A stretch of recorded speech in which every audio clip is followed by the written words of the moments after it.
bad car accident and didn't survive, right? That's what happened. Why would you even say something like that? I'm just saying, I look like a glazed donut, but your mom died. I just don't think the two compare. You know what I'm saying? Yo, are you good, my guy? No, hold on. So I look like a glazed donut, but you the one that just got fired from your job last week, and you don't know how your bills are gonna get paid or your rent is gonna get paid next week. Meanwhile, my bills is on automatic payments. But I look like a glazed donut, right? Nah. Well, no, I'm saying, but I'm the one that look like a glazed donut, right? Nah, so it's a joke. Hey, ain't your brother mentally disabled? What, bro? You heard me, bro. Ain't your brother mentally disabled? That's your brother, right? Wow, are you serious? Right? It's just funny because, like, I'm the one that look like a glazed donut, but you're the one that. Yo, what's up, Stassi? Sorry, I'm still setting stuff up. Yeah, how you doing though?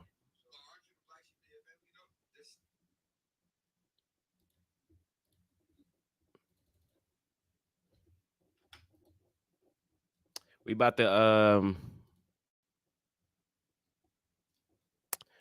get nasty. Pause. You know what I'm saying? It's about to get ugly up in here. We gotta talk, man. It's been a minute. It's been a minute since we talked. How do I get my name? I don't want my name on the thing though. How y'all doing? How y'all doing? What's up, XE? XE kid? Was just rewatching some X Files. Yo, the first thing I heard was a man asking if his brother. Yeah, my bad. I was watching the skit. My bad, y'all. It's crazy that my mic could even pick that up though. My bad, y'all. I'm still setting up. I ain't expect y'all to come in this quick. I appreciate y'all, man. Hey, it's been a minute since I went live like this. Yo, King Chris, what's up with you, man? Takara Wrestling, how you doing, by the way? How y'all doing, man? Y'all pouring in. What y'all ain't got nothing to do tonight? What's up? Y'all chilling with me tonight? I appreciate y'all, man. I appreciate y'all. How y'all doing? Again, I am setting up. I don't know if y'all can hear me. I don't watch AEW no more. I watch. Yeah, me too. Yeah, for sure. My Wi-Fi bugging right now, but it looked like y'all could see everything though.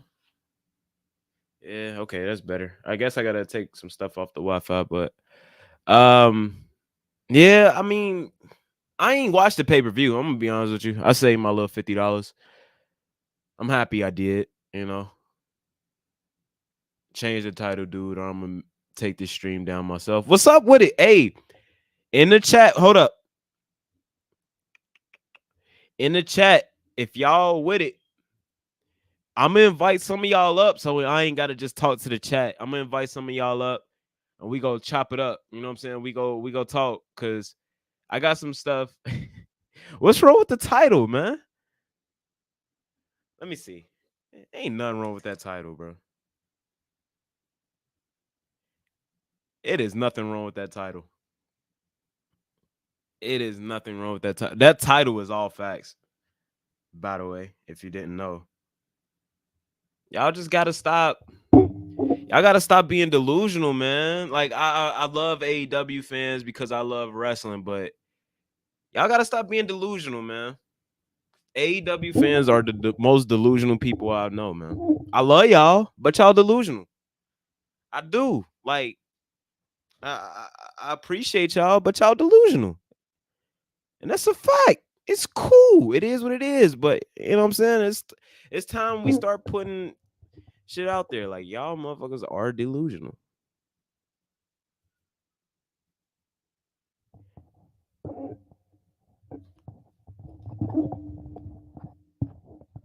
In a weird place is putting it lightly.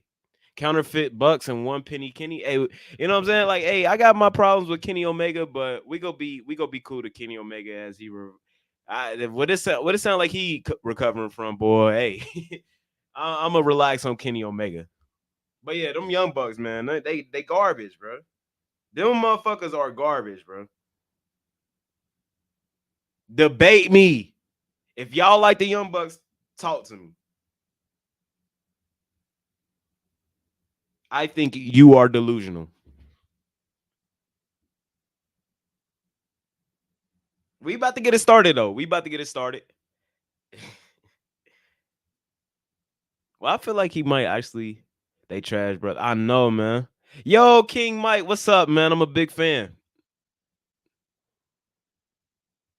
Big fan, man. I love your content, brother. We might see we got to stick together. Takara, I think you just like seeing your name on the screen at this point.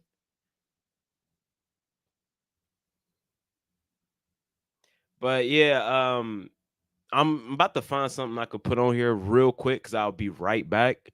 Off the top, can you guess how many championships are AEW?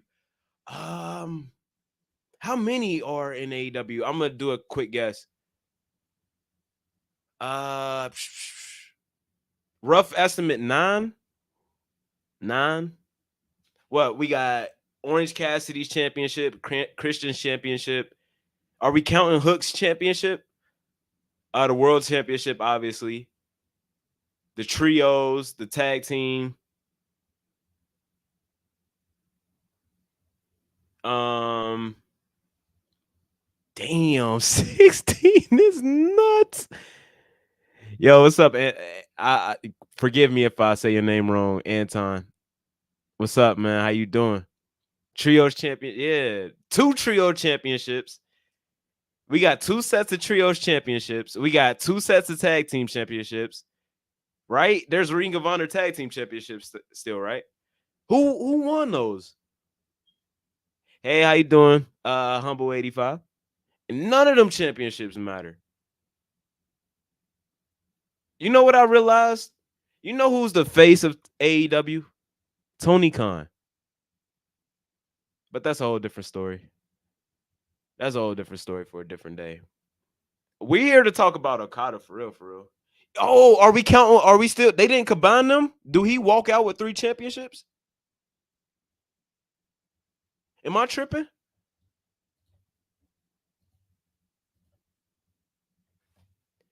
I thought they combined them. If we counting all 3 of them, that's nasty.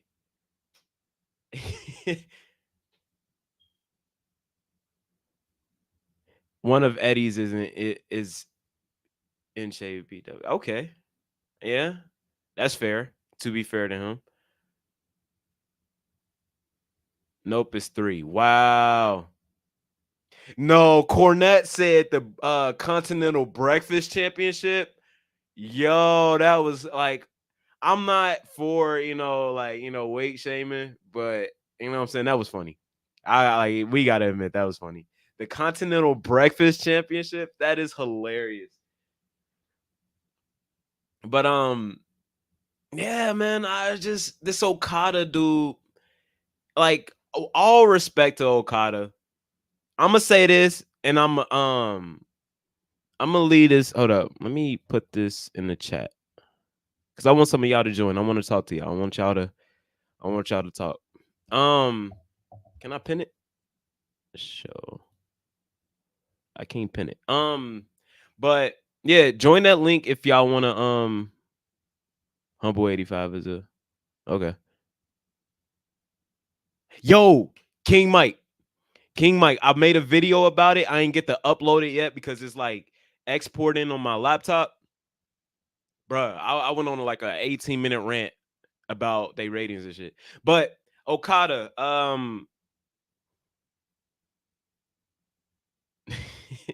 Okada isn't I've never seen an Okada match.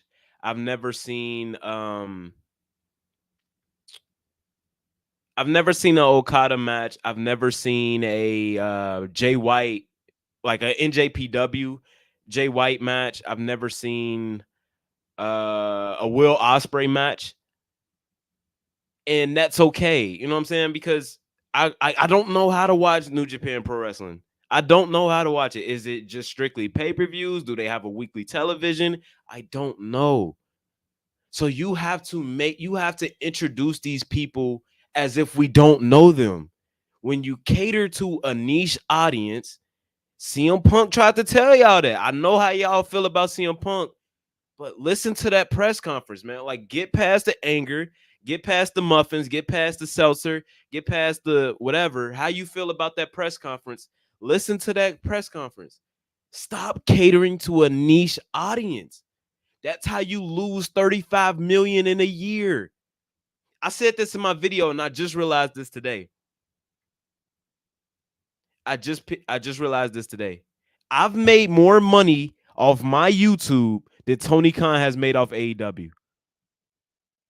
Y'all know that? I'm gonna say it again, and this is crazy. I've made more money off my YouTube channel than Tony Khan has off AEW. If we're talking gross, net, whatever, think about it. These motherfuckers was in the red, and I'm assuming y'all can hear me well. This company was in the red, and they were hoping that this video game made a profit. They were hoping that this video game, like they put themselves in a bad position to make this video game, and they were waiting on this video game to come out. Y'all arguing in the comments, and I'm and they was waiting on this video game to come out. The video game fucking flopped.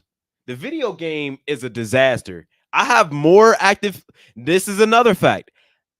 I have more people in my chat right now. I have more people watching this video right now than are currently playing. I'm gonna get to that. I'm gonna get to that. I have more people currently watching this live stream right now than are playing the video game. I think the last time I checked, 11 people. It's bad, man. It is bad because when you cater to a niche audience, you block out everyone else. And Ice Cube's son was trying to say that in so many words, but you're catering to a niche audience and you're stepping on your own dick. But Okada is going to flop, just like Edge flopped, just like Jay White flopped, just like Will Ospreay is going to flop. You know, when Will Ospreay got on TV, they lost they went down to 600K viewers. I've been telling y'all, these people y'all love from other countries, they're not a draw in North America. That's not a problem if you're going to tour worldwide. Yes, you're going to go to Wembley and do great numbers. But when you're in Chicago, when you're in Cincinnati, when you're in goddamn McBumblefuck, Ohio, who the fuck is Okada who the fuck is Okada to the hardworking man who just likes wrestling? You know what I'm saying? Like, who the fuck is Will Ospreay to the person who like what the fuck are we like, bruh? You have whenever somebody, it's just, bruh, nobody knows these people outside of North America, in North America, nobody knows these people. My peoples was just telling me, like, they was wearing a John Cena shirt. My people was just telling me they was wearing a John Cena shirt, and like some people didn't even know who John Cena was. So if they don't know who John Cena is, you think they know who the fuck Takeshita is? You think they know who the fuck goddamn Hiroshi? I don't know what the fuck who's the guy that Eddie Kingston keep bowing to? Like, bro, what the it's not that hard, bro. Appreciate you, Stormwatch. I appreciate everybody in here right now. I'm sorry I've been ranting. Anton, what's up? I already said what's up to you. King Mike, of course. Kane Pro, what's up with you? Takara, you be hating, but what's up? Humble 85, they talking about you a fake account. I don't know what's up with that. Club the bundles. What's up, man? Alan Thompson. Thomas, my bad. What's up? They don't know Omega and he's an EV. Exactly. Y'all can say whatever y'all want about Mercedes Moné, and I know a lot of people in my, like, I don't know why, but a lot of people in my community seem to not like. What's up, Mitch? Go. I love your profile picture, man. Leo False, what's up? How you doing? The Japanese baked potato. I wonder who you referring to. But Who was I talking about? Damn, I lost my train of thought. Oh, Mercedes Moné. I know a lot of people for some reason don't like her, but y'all know she's about to be the biggest star in the company. Bigger than Edge, bigger than MJF, bigger than Samoa Joe. She's about to be the biggest star in the company. And I don't know how long that's going to last, but she for sure has a cult following. So she's going to, I say in my videos, she's going to be more CM Punk than the Edge. Bruh, if Okada would have went to WWE, think about it. Tell me if I'm tripping. Y'all let me know if I'm tripping. Braun Breaker is a bigger star than Okada. Tell me if I'm tripping. Braun Breaker is a bigger star than Okada. I'm getting to that. The Young Bucks. I'm sorry. Forgive me for if I pronounce your name wrong, but Alan Rutus. Sorry, my apologies if I pronounce your name wrong. But that combined weight is crazy. But Braun Breaker is a bigger star than Okada. You know what they got doing? You know what they got Braun Breaker doing right now? He's wrestling jobbers. He's wrestling jobbers. Braun Breaker is wrestling jobbers.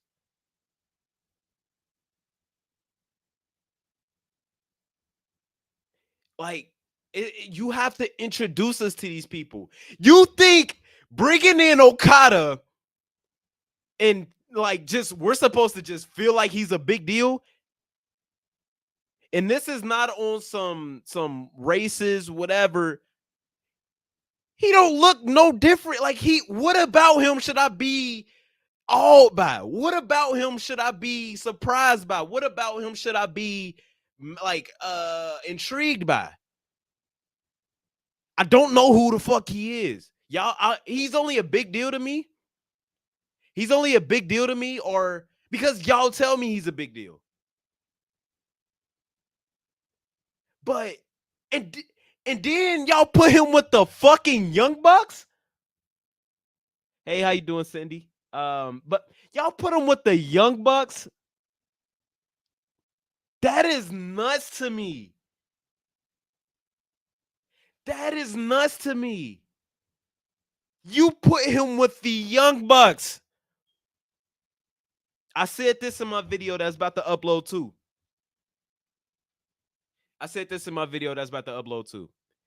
Think about it. A top free agent finally leaving New Japan Pro Wrestling to either sign with WWE or AEW. He ends up signing with AEW for more money than he would have in WWE, and they immediately put him in a group.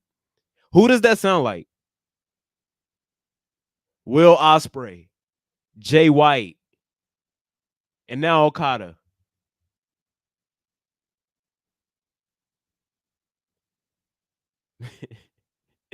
Young Bucks. But it's just, bruh, have him stand on his own too. If y'all think he's that big of a star, have him stand on his own too. I'll give him this. I'll give him his props. Okada drew the biggest number of the night. I'll give him his prop. But how long is that going to last? How long is that going to last? And man, it's just the only reason I'm so emotional about it is because we probably will never see another competitive company with WWE again.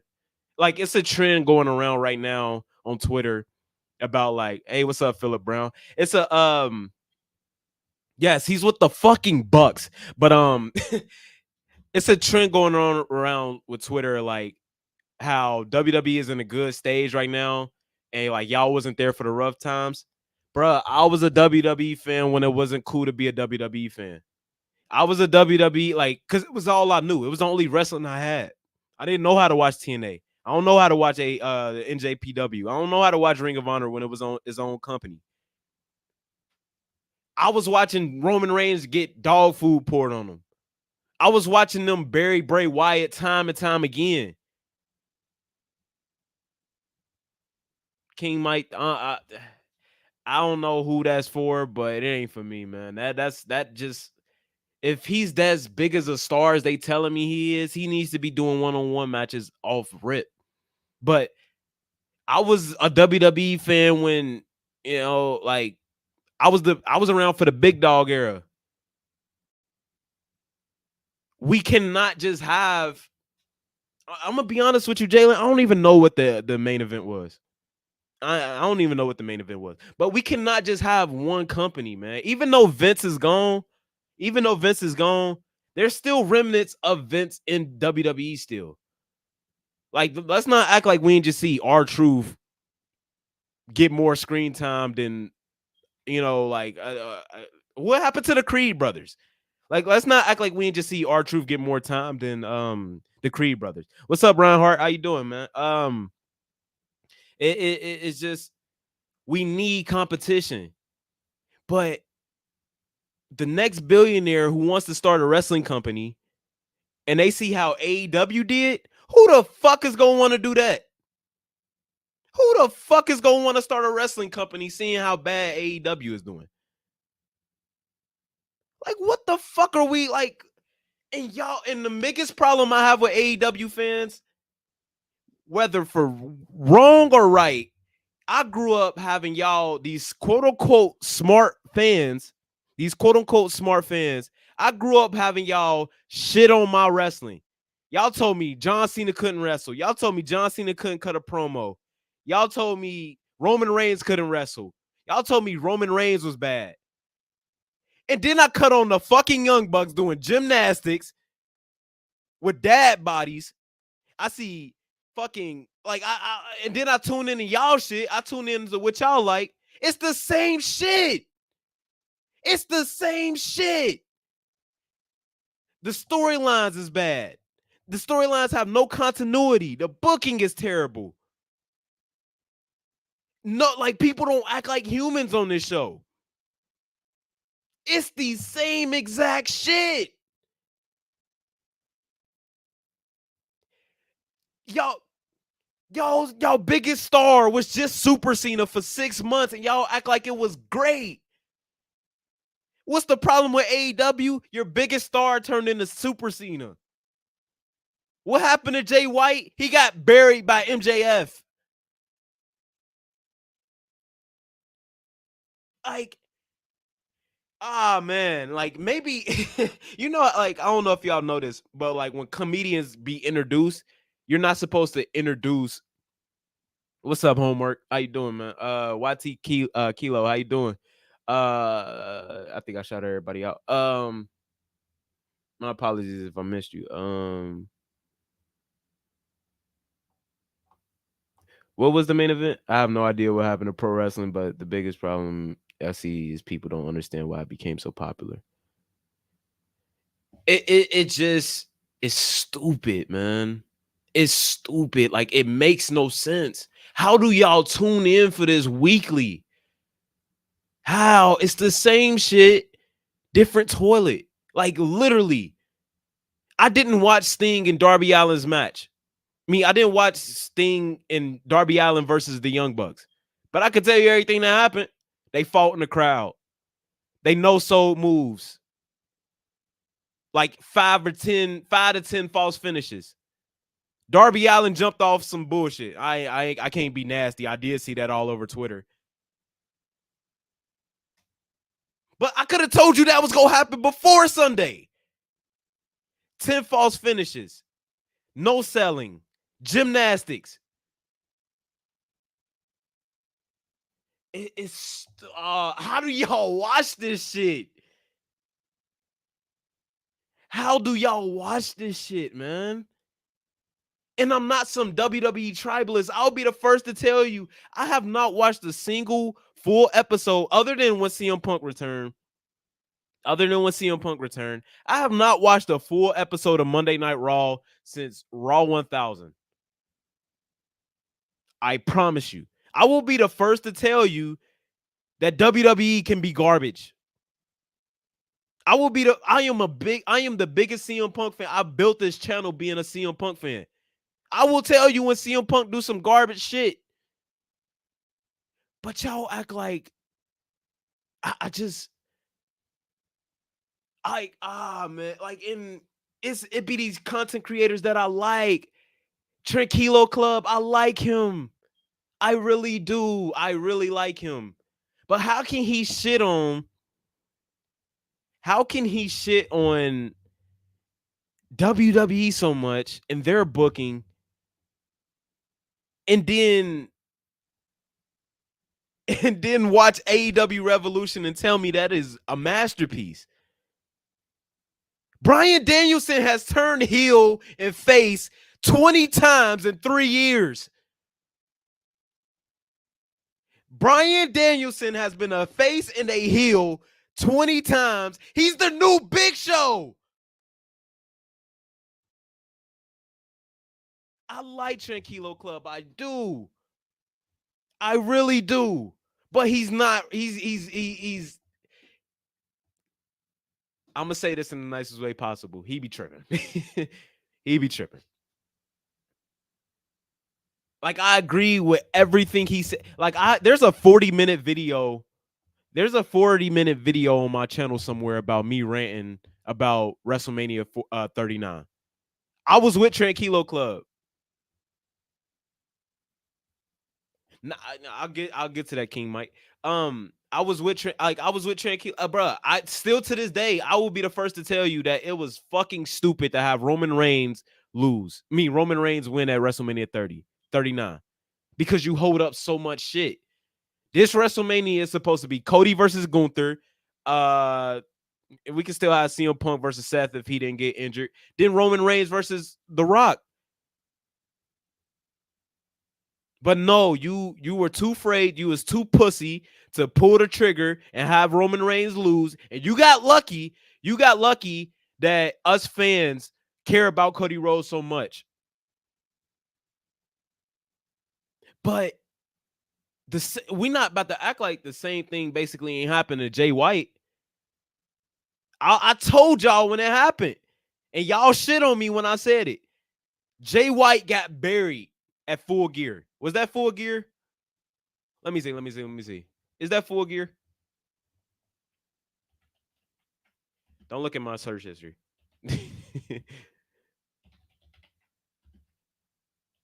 What's Jay White? Was that Full Gear? Yeah, that was Full Gear. He was buried. I tried to tell y'all that. I like Jay White. I see something, and I don't know what it is about Jay White, but it's something I see. Now, that promo last night was bad. He should probably stop talking. Hey, what's up, Tank McBride? He lost. He ain't lose to just MJF. Hey, how you doing, Casey? This is hilarious. He didn't lose to MJF. He lost to Super Cena. That was Super Cena.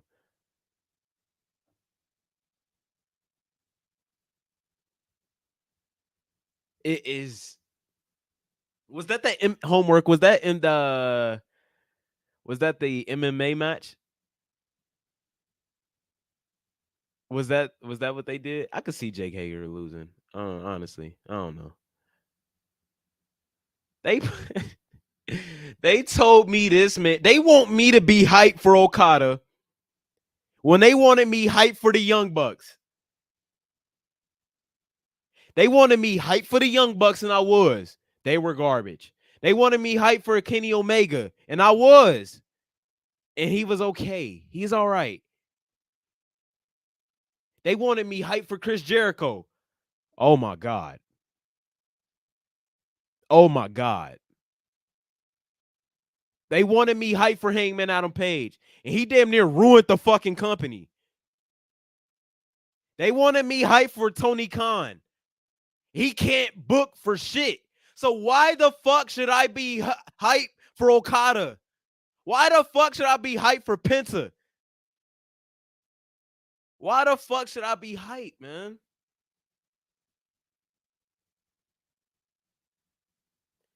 I don't know. I'm not saying that these dudes would be superstars. if they went to WWE. I'm not saying that they would get pushed like Cody Rhodes did, but they damn sure would be doing better than they are doing right now. They damn sure would. Like, I'm not acting like WWE is perfect. They fucked over Sting. They fucked over Bray Wyatt. They fucked over CM Punk. They fucked over a lot of people. But this company is no better. This company is no better.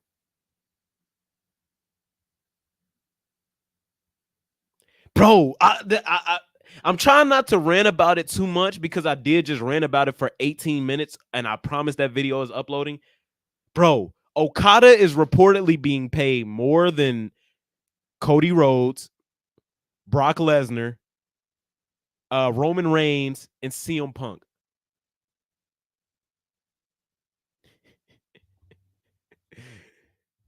Y'all know that? Y'all know that? Again, I'm going to say this. Okada is making more money than CM Punk, Brock Lesnar, Cody Rhodes, and Roman fucking Reigns.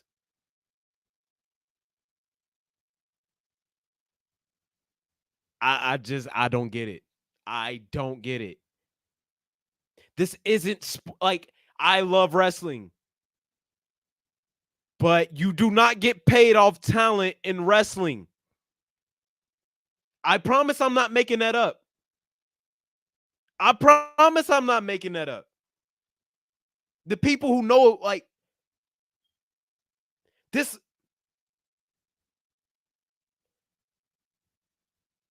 dude is making about 3.5 million a year. Or no, he's making 4 million a year.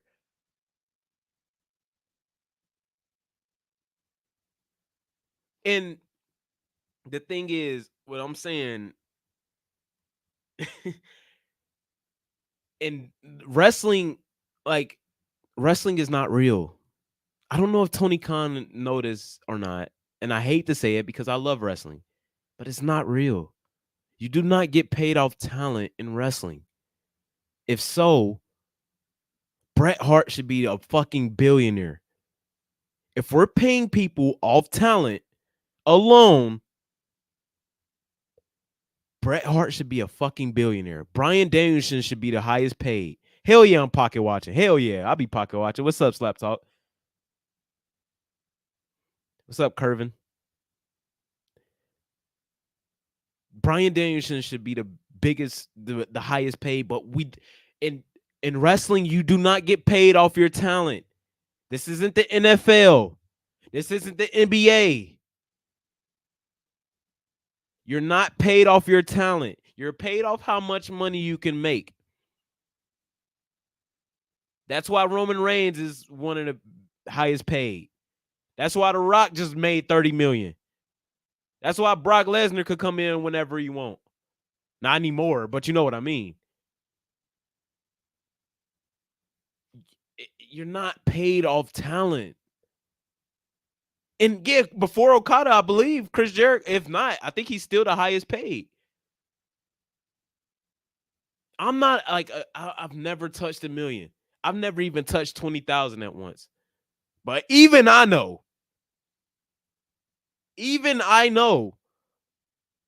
that is a bad decision. Like, I just, and I heard Jim Cornette say it, and I never thought about it. But if you're willing to get hurt, you would be a great wrestler in AEW.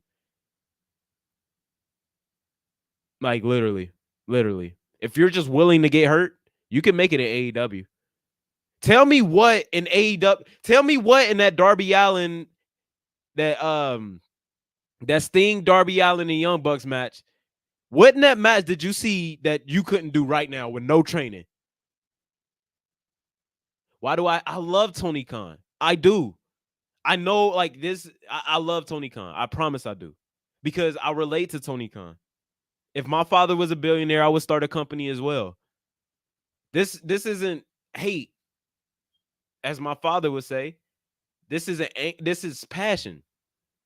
I don't hate Tony Khan. I don't know Tony Khan.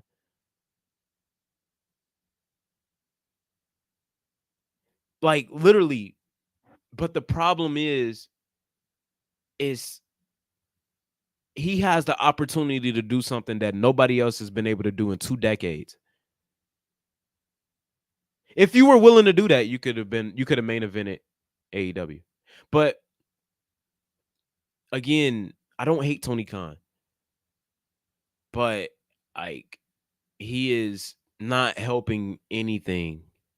He is not. He's the only people he is helping is WWE. Literally, it's been 6 years. If your father says "fuck this, Tony, I'm tired of losing money," AEW is dead. Nah, it was Chris Jericho. I was told it was Chris Jericho. I was told Chris Jericho was the highest paid. And that says a lot right there, bro. When was the last time you was like, damn, I gotta watch that Chris Jericho match? I need to see that Chris Jericho segment.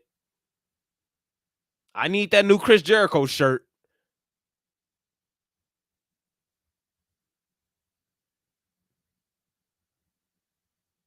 Like, who is saying that, bro? The only time I ever felt like I wanted to see what was gonna happen with Chris Jericho next was after them allegations came out. Literally, if you're stop the cap, Jericho saved us. Jericho once saved us. How did Jericho save us? What you mean, bro? What's up, Terrence? Though I don't know what you mean by that, but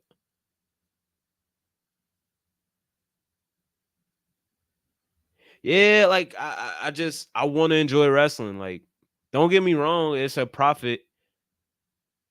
Like, I make a profit off complaining about shit, but at the same time, oh my bad, I didn't mean to come at you like that, but like I would rather enjoy wrestling. I would rather Cody Rhodes be like, if I could, you know what I'm saying.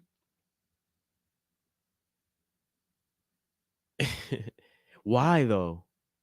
I don't get why though. If you had to, if your life depended on watching a weekly wrestling show, I'd pick Dynamite. Why though?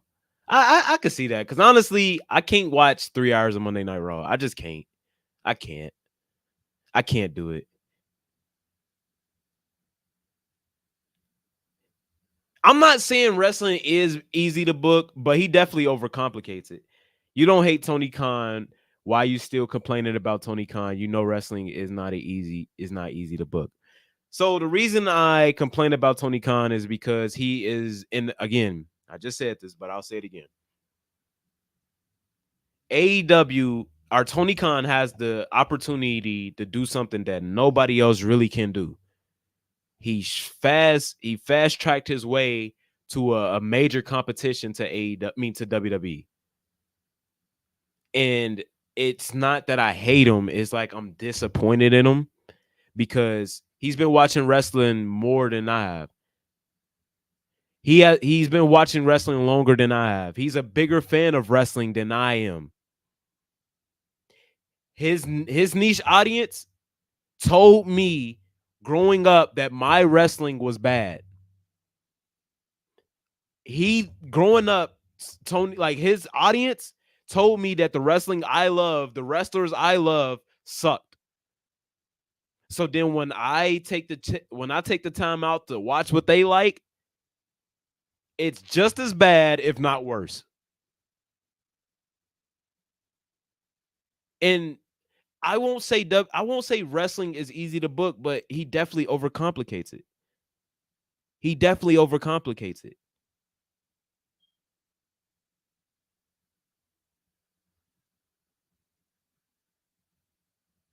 I just Tony is dropping the ball and he got too many people kissing his butt to get his money. Yeah, literally. Everything is great, guys. Everything is great, guys. That's what people tell him. Everything is great. The one person who will be like, yo, what the fuck is going on backstage? What the fuck is going on? It's a lot of bullshit going on back here. The one person, ironically, the one person to call out shit was your biggest draw, made you the most money, brought the most viewers, and you let him get alienated. You let him get kicked out. And now he's the biggest star in the other company, other than The Rock. Right. Like Okada just I feel like that's a slap in the face. Like, who the fuck is this guy? I don't know who the fuck he is. Like, he just came out and I'm just supposed to feel like he's a big deal. Who the fuck is you? Like, who the fuck is you? Who the fuck is Okada? And that's okay. Like, that's okay. You can introduce again.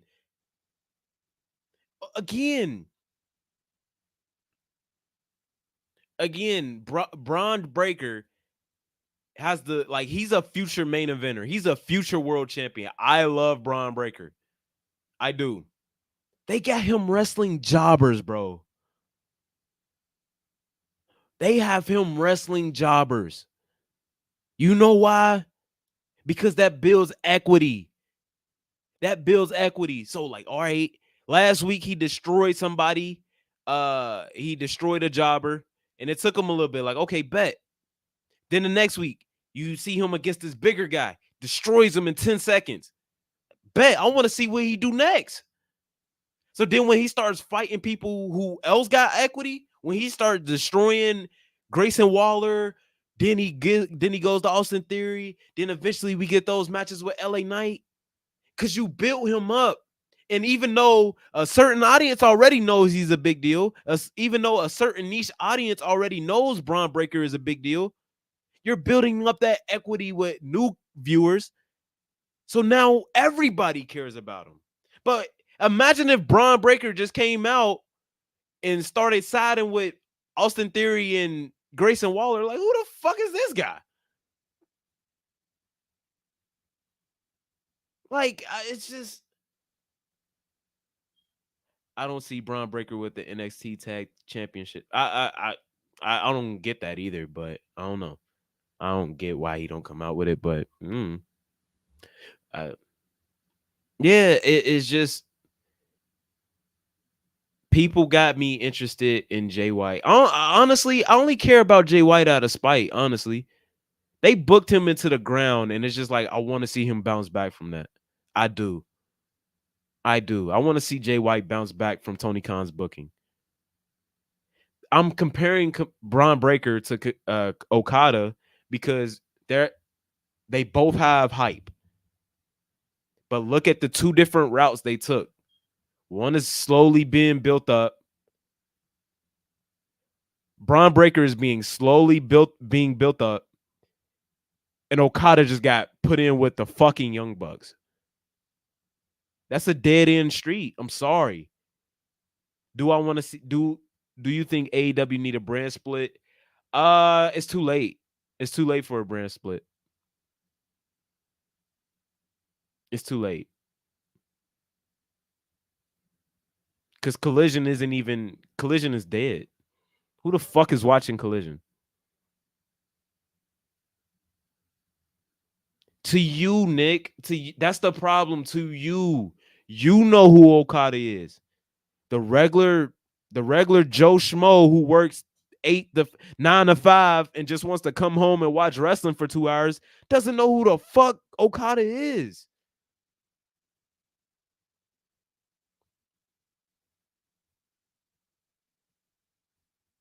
You have to. I'm not doing my research. I shouldn't put more effort into giving a fuck than you. Imagine that with any other show. Imagine that with any other TV show. Again, we have to stop acting like wrestling isn't fake. Imagine that with any other show. Imagine a soap opera where some random guy just comes in. A random guy just comes in and we're supposed to just care about him. Like, who the fuck are you? We in season 8, episode 15, and you just a big deal? Who the fuck are you?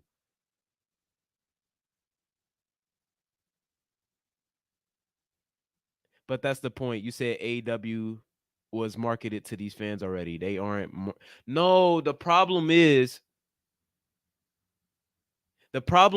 with marketing The problem, a random guy from another show. Imagine you watching SpongeBob. And goddamn Peter Griffin just comes in. Like, I'm not even allowed to watch Family Guy. I don't even like. What's a niche show? What's a cult following show? You watch a Family Guy and Eric Cartman, or no, you watch a SpongeBob, and then Eric Cartman just comes in and like, you know what I'm saying? He just a super the show starts. We're supposed to feel like Eric Cartman is a big deal. Like, who the fuck is Eric Cartman? I came here for Patrick. Like, what the fuck? Like, I don't know. Like, I'm supposed to just know that. Like, I'm just supposed to know who this person is. I got to do my research on you. Hell yeah, I'm still watching Family Guy. That's the best background noise. But Nick, what did you say? But that I wanted to respond to this. But that's the point. You say AEW is marketed to these fans already. They aren't marketing towards solely WWE fans. No, you don't need to market towards WWE fans. You're not going to win the Roman Reigns fan. Like, I'm not asking you to market yourself towards the person who thinks Roman Reigns should be champion for 2,000 days. You shouldn't market AEW. Nah, it's not an argument. We're just having a debate. You shouldn't market AEW towards the fan who thinks The Rock and Roman Reigns should main event. I'm not asking you to market towards the WWE diehard. You're never going to win the WWE diehard. You never are. But me, personally, who just likes wrestling, who has no tribalist in them or nothing like that, that is, you're shooting yourself in the foot. And the problem is, you're going to lose an estimated $35 million every year. You're going to lose $35 million. You know that, right? You know they lost $35 million last year, right? Even if that number is wrong, because it's an estimated, let's say they lost $25 million. Let's say they lost $5 million. Let's say they lost $1 million. You're not profitable. 6 years in, you're still not making a profit. What's up, Bobby Cushington? How you doing? AEW is untrained gymnastics stunts mixed with Mortal Kombat. Yeah. And it's obviously, like, we know wrestling is scripted. We know wrestling is scripted, but goddamn, at least be better actors.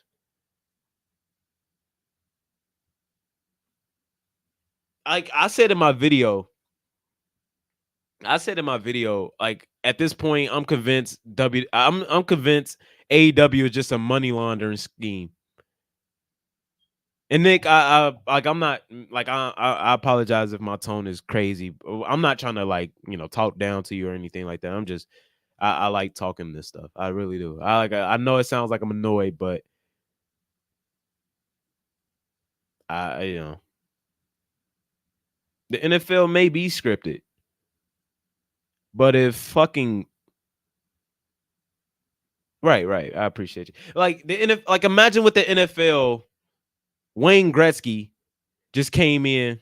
Imagine with the NFL, Wayne Gretzky just came in, and I know maybe that's a bad maybe that's a bad example. But you don't, bruh, like, if for my NFL fans out there, the sport of wrestling in gen is in a hole right now. You think so? I think it's in the best spot it's been in a long time. I think wrestling is doing great. Maybe it's just WWE. Who knows? Outside outside of outside of what's going on with, like, Vince and stuff, I think WWE is doing great. Now, does that help wrestling as a whole? I don't know. That's a different conversation for a different day. I mean, we got that conversation later, but I don't know. I think Mercedes will is Sasha Banks the answer? No. Will she fix AEW? No. Was CM Punk couldn't fix AEW? Sting didn't even try. MJF can't fix AEW. There's only one person who can really fix AEW, and that's Tony Khan. But But Mercedes Monet is a step in the right direction.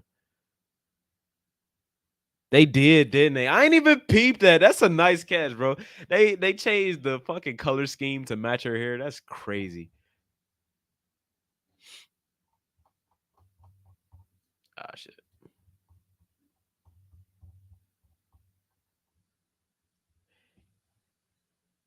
There will never be a bigger. That is a fact. That is a fact. That is a fact. I will always say Cody Rhodes was their biggest fumble, was their biggest loss, but CM Punk was their biggest loss of like that. That's easily the second. They will never recover from losing CM Punk. AEW died.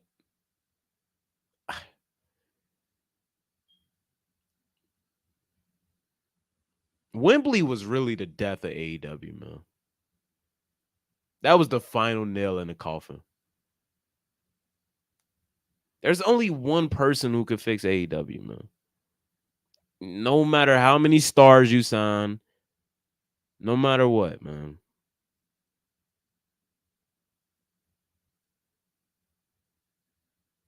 I don't think it's a coincidence everything went to shit as soon as Cody left. The Cody thing was brought upon himself, though. The fans just wanted him to turn heel. I feel you on that, but at the same time, if I don't know because I wasn't watching AEW at the time. I don't know, but I feel like if even though I always say Cody was the foundation of AEW, he was the adult in the room with AEW. If there was like a Undertaker backstage, if there was like a somebody, a veteran who could be like, yo, Cody, do this, do that. You know what I'm saying? Like, yo, this booking doesn't really work. I was really thinking that Cody was about to do that. I was really thinking Cody was gonna do that Homelander thing. But what's up for us? I believe that's how you say your name. That's what I'm saying. That's what I'm saying. The only person who could fix AEW is Tony Khan. Not Mercedes, not CM Punk, not Sting, not Samoa Joe, not MJF, definitely not the Young Bucks. It's Tony Khan.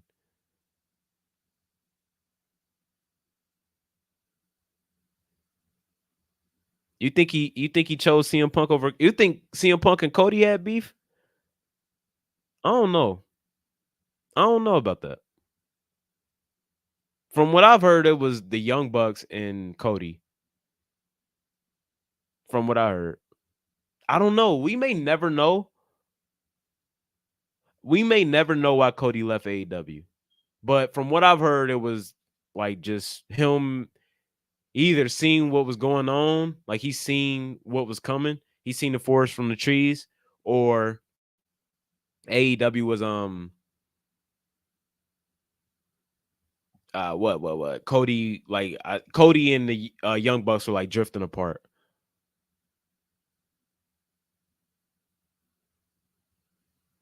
I don't know, man. Hearing what Cody, I mean, what other people, what Tony Khan is paying other people, I don't know, man.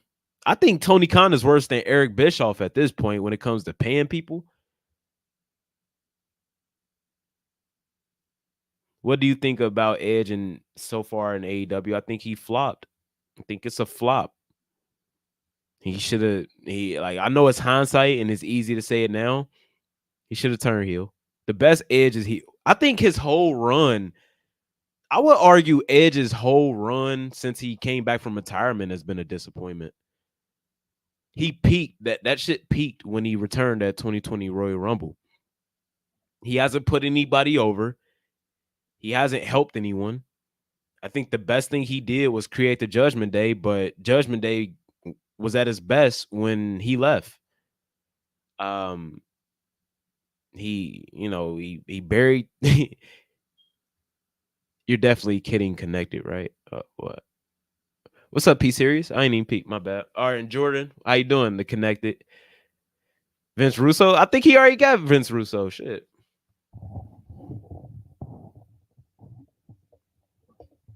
I just I don't know. I was supposed to take a little second, but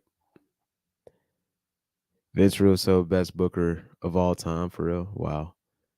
Edge didn't. That was a huge mistake, and I said that, man. Like he didn't put anybody over. What's up, Degenerate? Degenerate tunes into every stream, bro. Um, damn, my knee hurt. Um, he didn't put anybody over. He didn't put AJ over. He didn't put Finn Balor over. He didn't put Damian Priest over. He didn't put Sheamus over.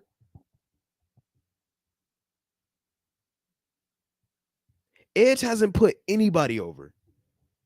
This man came back from retirement and turned into Super Cena. The only person he put over Roman Reigns.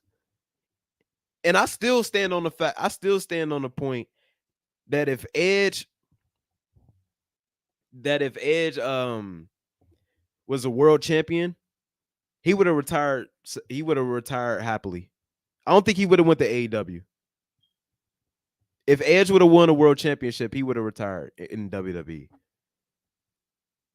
Yeah, but then like he took an L to Seth, and then he got it right back. We need to have a discussion about Edge, man. Like he hasn't put anybody over. It's crazy though. Like this is the same person who refused to break the streak, Undertaker streak at WrestleMania. That's crazy to me. I don't know what's up with Edge, but he hasn't put anybody over. Do you think the pandemic kind of ruined Edge's comeback a little bit? Nah, because majority of his comeback has been with the fans back. Like he hasn't put. The biggest problem with Edge is what the fuck like why couldn't AJ Styles win that match? Why? If he would have put over Dom, that would have been Dom's biggest win.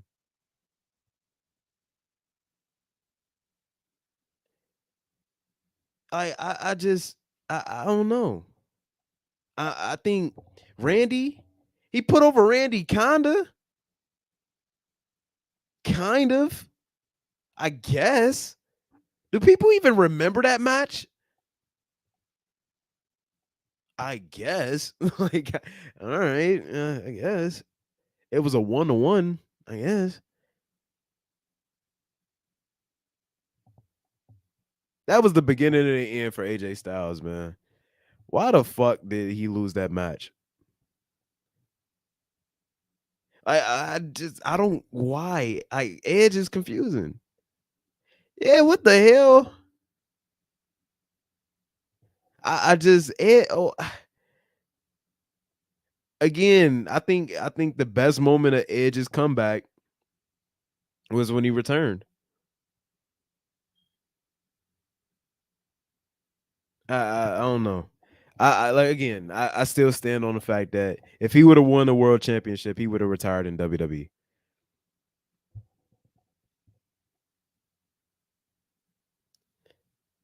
Yeah, I don't know. Like I think one of my favorite moments was definitely the I Quit match because I was just hoping that Finn Balor won that match and he won it.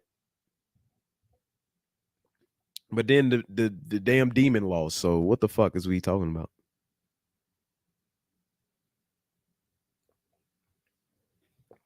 Wrestling isn't dying. Wrestling is in a great place.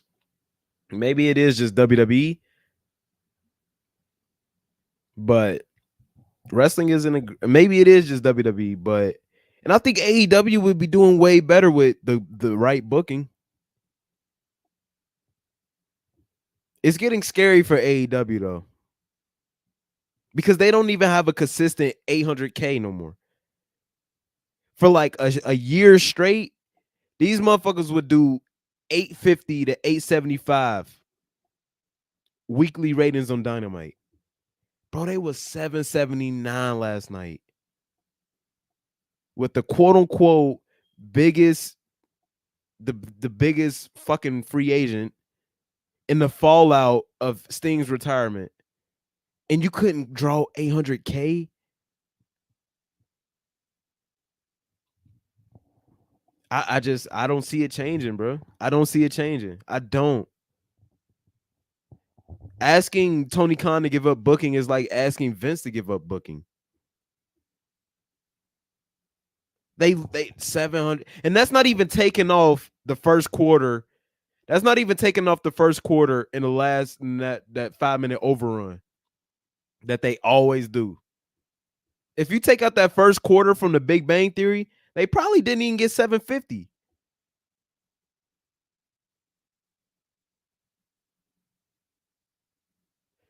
Nah, you giving Okada too much credit.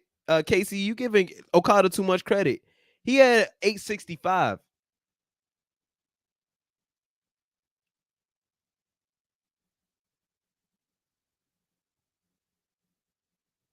You don't think the overrun helped? I ain't checked. Edge definitely became Hulk Hogan. That isn't gonna work for me, brother. But I just I don't I don't get it, bro. And all right, so the people, if you're an AEW fan and you try to tell me that ratings don't matter, or why am I worried about ratings?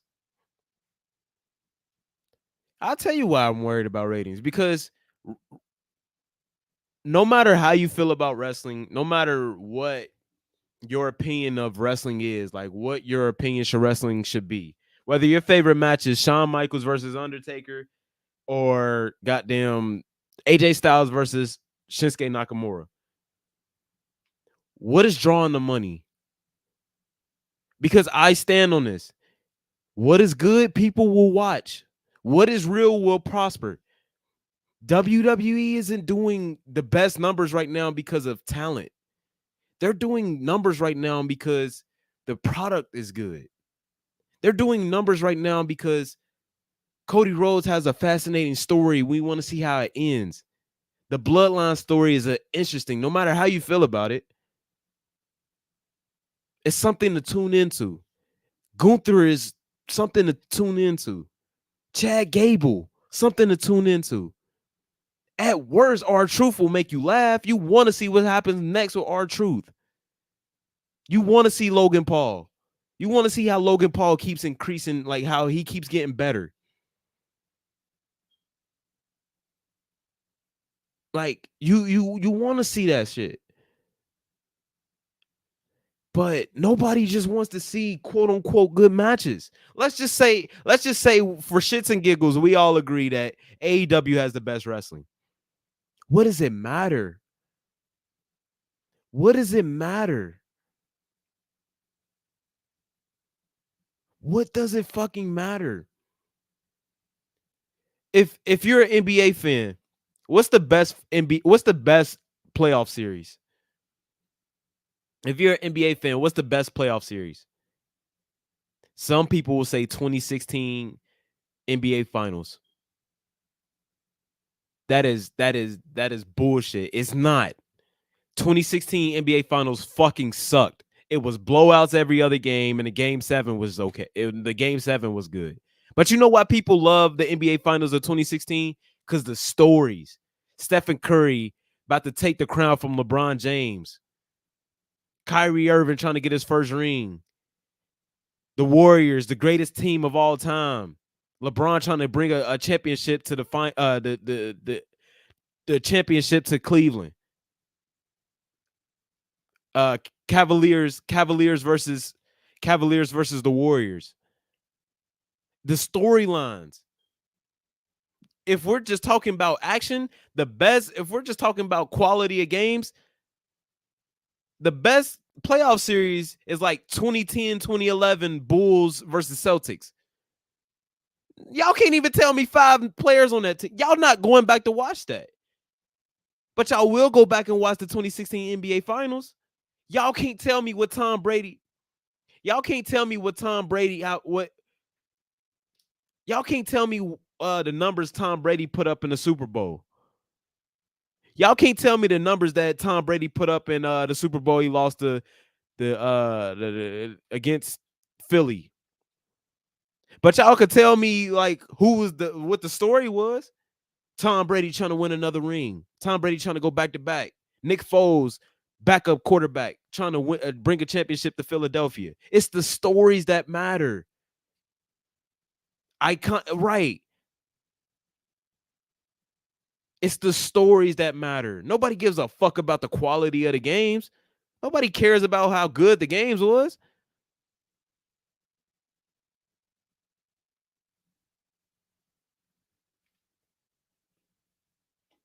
Like, no, it's the stories.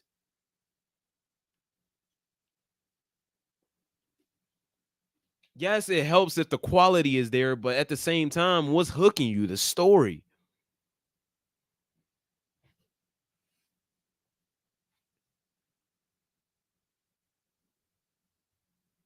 I just even then you could tell a story within a match. You could tell a story within a match if it makes sense, if it's easy to grasp onto. And for people who say that they love that stuff, you sure don't. You sure got a shitty way of showing it. It is crazy to me, bro. It is this company. I don't know. You could say whatever you want about AEW. You could say whatever you want about AEW, but it ain't gonna die. It ain't gonna die. AEW is going nowhere until Papa Khan says he done. He done losing money. Because that's just 35 million is just what they lost last year. AEW has been operating in the red for 5 years. Who knows how much they lost in 2019, 2020, 2021, 2022? Who knows? People love Spider-Man not because he can swing from building to building, not because he can, you know what I'm saying, pick up a fucking forklift. People love Spider-Man because he's relatable. People tune in to Spider-Man because he's relatable. People love Peter Parker. They're in the red. Yes, they've been in the red since they started developing that video game. AEW will be a thing until Tony Khan either says I'm done or Shad Khan says I'm done. And you know what I'm saying? Like they'll never die. They'll be okay. But those viewers are going to get lower and lower and lower. And it's going to be gradual. It's going to be gradual.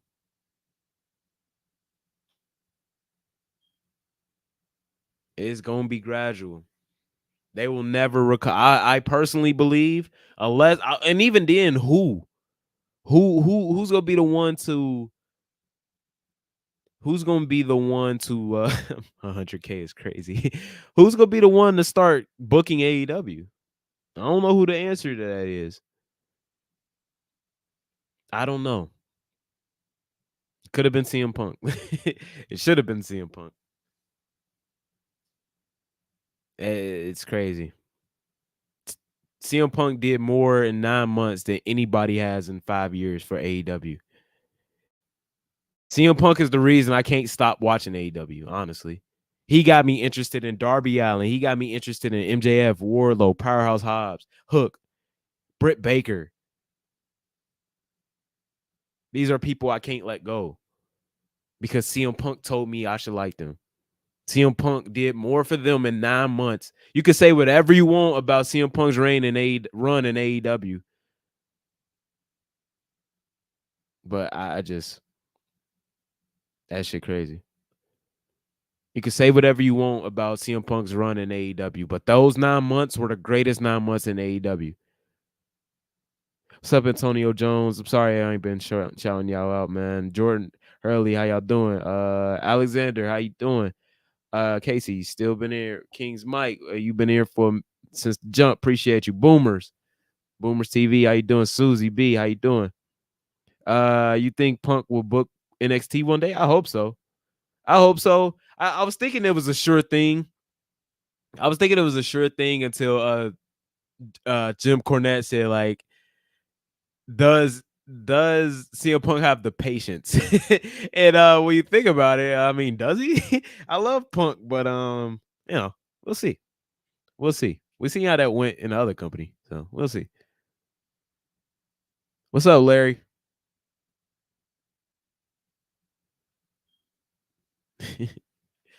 Hey, I'm about to put on something. I'll be right back. I'm about to set up the face cam and stuff. I have some videos I want to watch with y'all. If y'all stay tuned, I appreciate y'all. Real quick though, hold up. Let me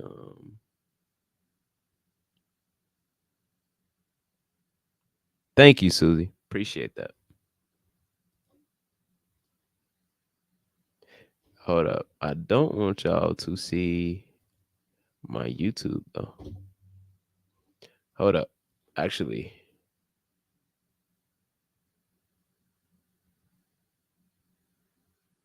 same to you, man. Appreciate you again. I'm a big fan of your content, man. It's real. It's authentic. Appreciate you, man. I'm trying. Hold on. I gotta do this on screen because I don't know what's in my search history. You know what I'm saying? I don't know what's in it, so I can't let y'all see my search history. Hold up.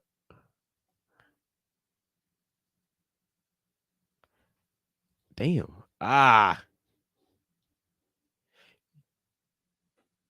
I'm like clicking all the wrong buttons.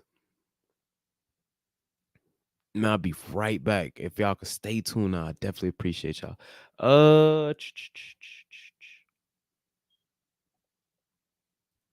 And then the shitty part. I can't put no known where like we might get copyrighted or something.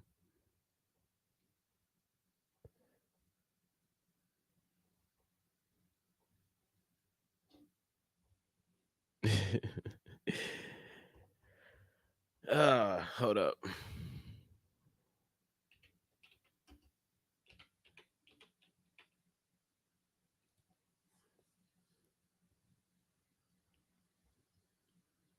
There was this guy who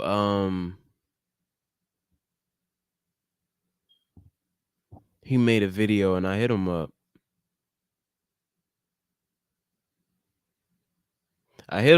And I told him I'd be reacting to something, but I just completely forgot what the video was. It was a relatively like smaller YouTuber. And I liked it, but it was something that I just like really had a problem with. I promise I ain't got nothing on the hub. Don't do that. You keep the hub on the phone, man.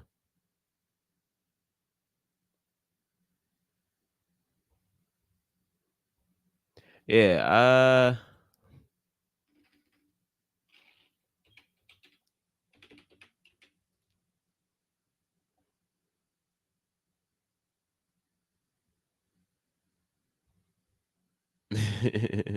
99 Age of Wrestling. I like this guy really much. He's a supporter of the channel. He's always tuning in. This is a video I've been meaning to watch with y'all for a minute now, actually. So what better time to watch it than now, honestly? Hold up, I'll be right back though. I'm gonna let it play for y'all.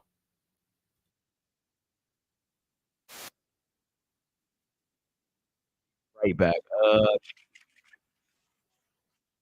Considering he's almost 75 years old and brings very little value to the product. It Y'all also hear the doesn't video? help that he has a very shady past. I'll be 3. right back. Tony Khan chastised Vince McMahon for being a sexual abuser, but then signs Ric Flair, who also has been outed as a sexual abuser, to AEW. This is selective morality. 4. Tony Khan banned Hulk Hogan from AEW due to his racist past, but then allows Sabu to be on AEW TV, even though he has said some very racist things. 5. Allowing Paul White to be a physical threat on AEW doesn't make sense because the man can barely move anymore. He looks like he's permanently doing the stanky leg. 6. Signing Jeff Hardy to AEW was not the greatest move. He has proved to be more of a liability through his DUI arrest, and he doesn't move the needle like how he used to. 7. Over-relying on older stars is a common thing in AEW as there's a constant presence and emphasis on stars that are over 50 years old. 8. Letting CM Punk go was a big mistake as ratings are now low and AEW is struggling to sell tickets. 9. AEW is very disorganized, as seen with them not having a ride ready for their biggest star CM Punk for All In London, forcing him to find his way to the stadium in a foreign country. 10. Tony Khan is afraid to hand his big stars losses, so he books his big stars conservatively, which is a problem. 11. Tony Khan's rants on Twitter are quite honestly embarrassing, and he seems more like a petulant child crying on the internet because he doesn't get his way. 12. Fellow YouTuber and AEW fan Tranquilo Club revealed that Tony Khan reached out to him to get booking advice. This is the problem with Tony Khan. 13. Tony Khan's huge announcements are getting out of hand. Some of the stuff that he announces can just be tweeted out. 14. Tony Khan can't get a hold of his talent. This is seen with the many backstage fights in AEW. 15. Tony Khan is too nice and wants to be one of the boys so bad. This results in people taking advantage of him. 16. AEW lied about the all-in Wembley attendance. They said that the attendance was over 80,000, while the English government said that the attendance was around 72,000. Very WWE move. 17. 3 shows is way too many shows. Everything besides Dynamite doesn't feel like necessary viewing, besides Collision once in a while. 18. AEW's crowds are getting emptier by the show. 19. On top of the empty crowds, the crowds are much quieter in comparison to the AEW between 2019 and 2021. 20. AEW tours in the same places constantly and it wears off the novelty of AEW in these cities. 21. AEW's ticket prices are quite high considering their product isn't that hot. They've reduced their prices, but it's still a problem. 22. AEW ratings have been suffering in 2023 and it's just getting worse. 23. When AEW and NXT went head-to-head in October of 2023, NXT beat AEW in the ratings. Granted, NXT had a very stacked card with top stars, it's still embarrassing for AEW. 24. AEW haven't hit 1 million viewers on Dynamite since February of 2023, and it doesn't look like that will change for a while. 25. Battle of the Belts episodes are a flop. Title changes rarely ever happen, and it tanks in the ratings. 26. AEW are moving to monthly pay-per-views, which isn't a bad thing, but $50 a month for a pay-per-view is outrageous, considering WWE does the same but for $10 a month. 27. AEW still don't have a streaming service like the WWE network, even though Tony Khan has promised it for years. 28. Storylines in AEW are lacking and not good enough. 29. Booking has no continuity. Stars get a push then disappear for weeks on end, thus diminishing their momentum. 30. Tony Khan booked Kenny Omega vs MJF on 3 days' notice on free TV in front of 3,500 fans and 470,000 viewers on TV. AEW could have made much more money from this match, but Tony Khan was booking just to pop a rating. 31. The booking of the women's division has been a problem in AEW since day one, and it's basically the same to this day. 32. The women of AEW don't have enough TV time to tell stories or cut promos, and this affects the division negatively. 33. The women's division has so much drama backstage. There's so much bullying and politicking, and that is detrimental to the division. 34. Tony Khan is afraid to lean into real life. Vince McMahon would have taken full advantage of the all-in fight with Jack Perry and CM Punk and would have probably played the footage of the fight on TV and turned it into a storyline. But instead, Tony Khan just fired his biggest star, CM Punk. 35. There's too much of a presence of Ring of Honor on AEW TV, considering that a large majority of the AEW fanbase doesn't watch ROH. 36. The whole interim champion thing is a mess. 37. The booking of the TNT title has been a mess. Before Christian Cage got the title had diminished in significance. 38. Getting rid of the ranking system was a mistake because it progressed storylines and made booking sense. 39. Tony Khan could benefit from having a creative team or someone qualified to help him with creative in order to add good storylines to matches. 40. AEW doesn't hold production meetings in fear of things leaking before the show, even though this is a prerequisite to put on a good TV show. And that's why there's so many production issues with AEW on TV when watching live. 41. Wrestling is supposed to be a circus. There's not enough freaks and too many guys in top positions of AEW that look like regular people. 42. There's too many dream matches in AEW and not enough story-driven matches. 43. There's a massive focus on putting on good wrestling matches, which is fair, but it's not the key to growing an audience. 44. There's a lot of fast food wrestling in AEW, filled with insane spots designed to give the viewers a dopamine rush, but is ultimately forgettable. Filet mignon wrestling is what is needed. 45. There's no performance center in AEW, and fans can tell.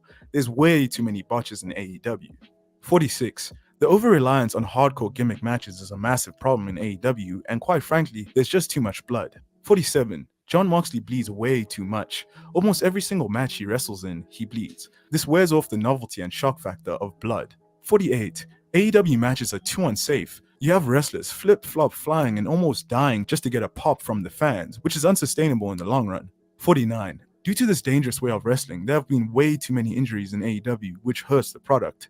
50. The concussion protocol is seriously lacking. You know it's bad when one of your top stars, John Moxley, is calling out the concussion protocol in AEW. 51. Bryan Danielson is a major asset in AEW, but he's fragile due to his injury-laden past. AEW have allowed him to do whatever he wants, and that's why he's had so many injuries in AEW.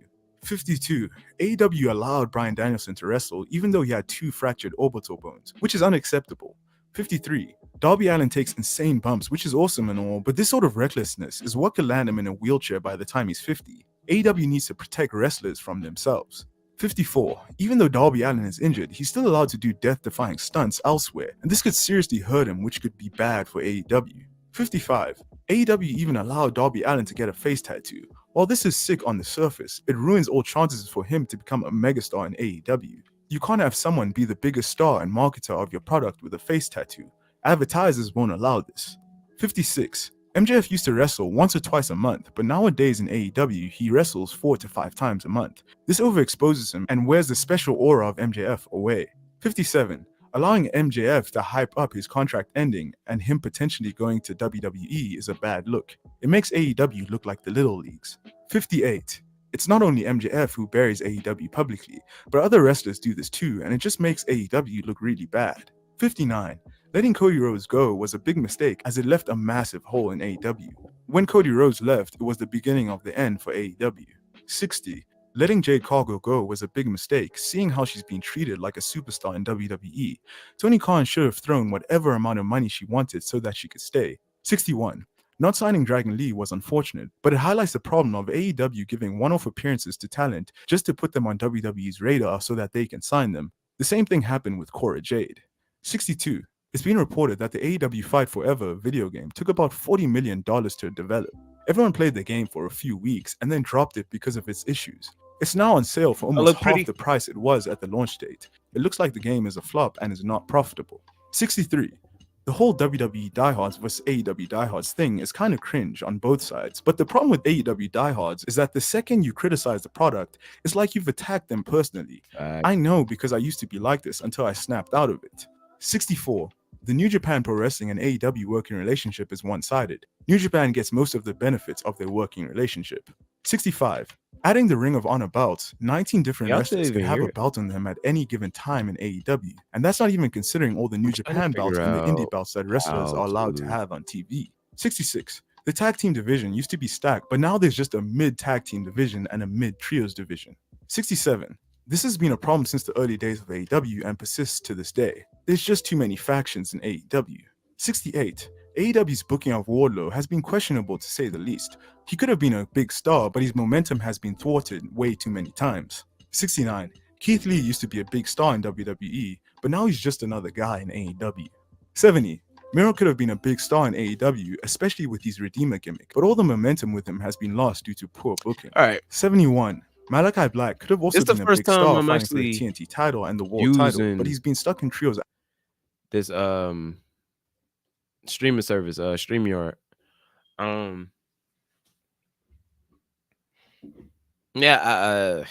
Shit. The fact that Wardlow wasn't the one to dethrone MJF is crazy. Damn. My bad. Hey. I spilled like I did a stream. None of y'all showed up, by the way. I did a stream Saturday, and like it was like one of them drinking streams. And I spilled water in my USB port, and like so my charger is gonna be a little crazy for like my face cam might get unplugged a couple times, but yeah. So we about to have to do something I really don't want to do. Sorry, man. I'm straight edge. I'm gonna get there eventually. I think the best version of me is definitely like I don't eat meat, don't drink, all that stuff. So I'm gonna get there eventually.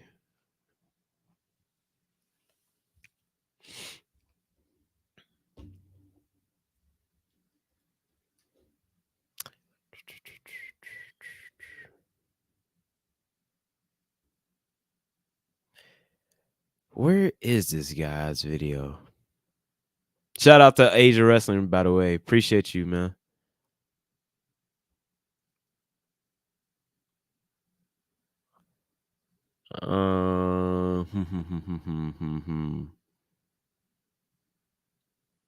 Should we do the Tranquilo Club video?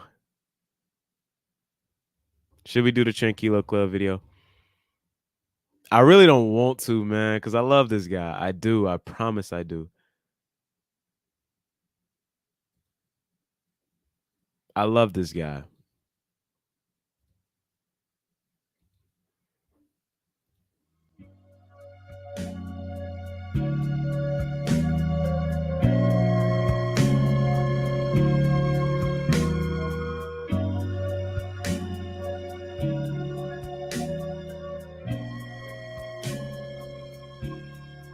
Let's laugh. It's crazy. If y'all want to join, here's the link. This show was seriously one of the greatest wrestling pay-per-views I've ever seen. If you saw my predictions video, you knew that I had very high hopes for this show. The build was great, and on paper, the card was one of the strongest that AEW has ever put together. Of course, the biggest focus of the show was without a doubt Sting's final match. Sting having his final match at this pay-per-view just made it feel all the more important. Because Sting is this cross-decade legend of the wrestling industry who's beloved by so many, that meant that Revolution 2024 would potentially have way more eyeballs on it than usual compared. Y'all let me know if I'm tripping, though. Was Sting the biggest talk of this pay-per-view, though? Was he really?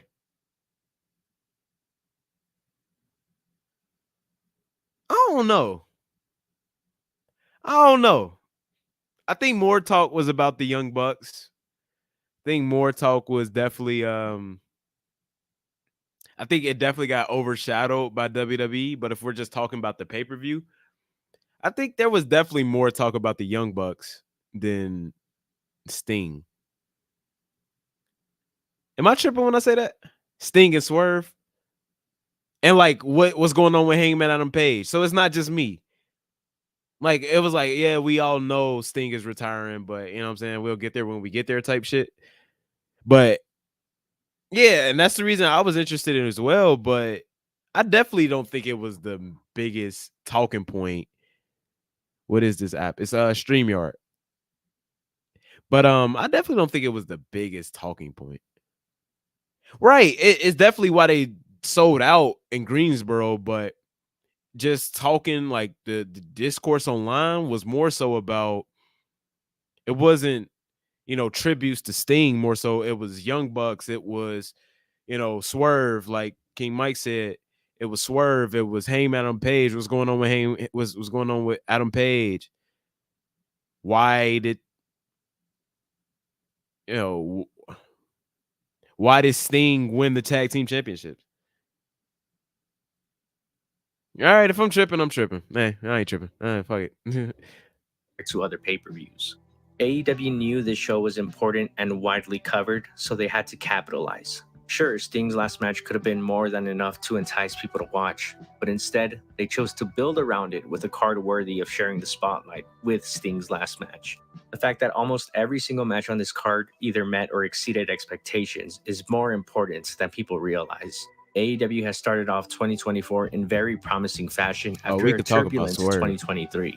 This was the first pay-per-view of the year, meaning this was the perfect time to remind everyone of who they are when they know what they want to be. And that's exactly what happened. From top to bottom, the card featured those who AEW believes in. But perhaps more importantly, the card was filled with those who believe in AEW. Everyone featured on this show is a team player who believes in AEW and its identity as the alternative in professional wrestling. You could feel it in the air. Everyone was out to make this a special show to ensure that the event where Sting had his last ever match would be remembered and talked about forever. We have a lot to get into, so I suggest you sit back, relax, and get ready for me to sound like the Tranquilo Club of old. because this is the closest we've ever gotten to the old AEW. This is restoring the feeling. The Greensboro Coliseum was packed to the rafters with nearly 17,000 rabid fans who were ready to celebrate the career of one of the greatest professional wrestlers of all time. But what struck me from early Think on so? in the show was that this crowd wasn't just there for Sting. You think he's This crowd forcing was it? aware of the product. They knew every What is the wrestler, every feeling? story, and every line. Because of this, the crowd ended up That's the problem, though, isn't it? Hold on. What did he say? What did he say? It caught my ear, even when I was setting a thumbnail for the video. who believe in AEW. Everyone featured on this show is a team player who believes in AEW and its identity as the alternative in professional wrestling. You could feel it in the air. Everyone was out to make this a special show to ensure that the event where Sting had his last ever match. Isn't that kind of the problem, though? Like, your whole identity is different from WWE. We're not WWE. Isn't that like AEW's whole like mission is to be different from WWE? So much that they actually did a 180 and became WWE. Like, ain't that the problem? Ain't that a problem? It's not the biggest problem, but ain't that a problem? Your identity is we're not WWE. That's stupid. That's bad marketing. I don't know. Would be remembered and talked about forever. We have a I lot got to two get into, screens and so I I'm like, suggest you sit back, relax, tripping. and get ready for me to sound like the Y'all supposed to see Tranquilo Club of old, because this is the closest we've ever gotten to the old AEW. This is restoring the feeling. The Greensboro Coliseum was packed to the rafters with nearly 17,000 rabid fans who were ready to celebrate the career of one of the greatest professional wrestlers of all time. But what struck me from early on in the show was you don't think they got an identity? I think they got an identity. I think their identity is we're not WWE, which is a good thing for their audience, but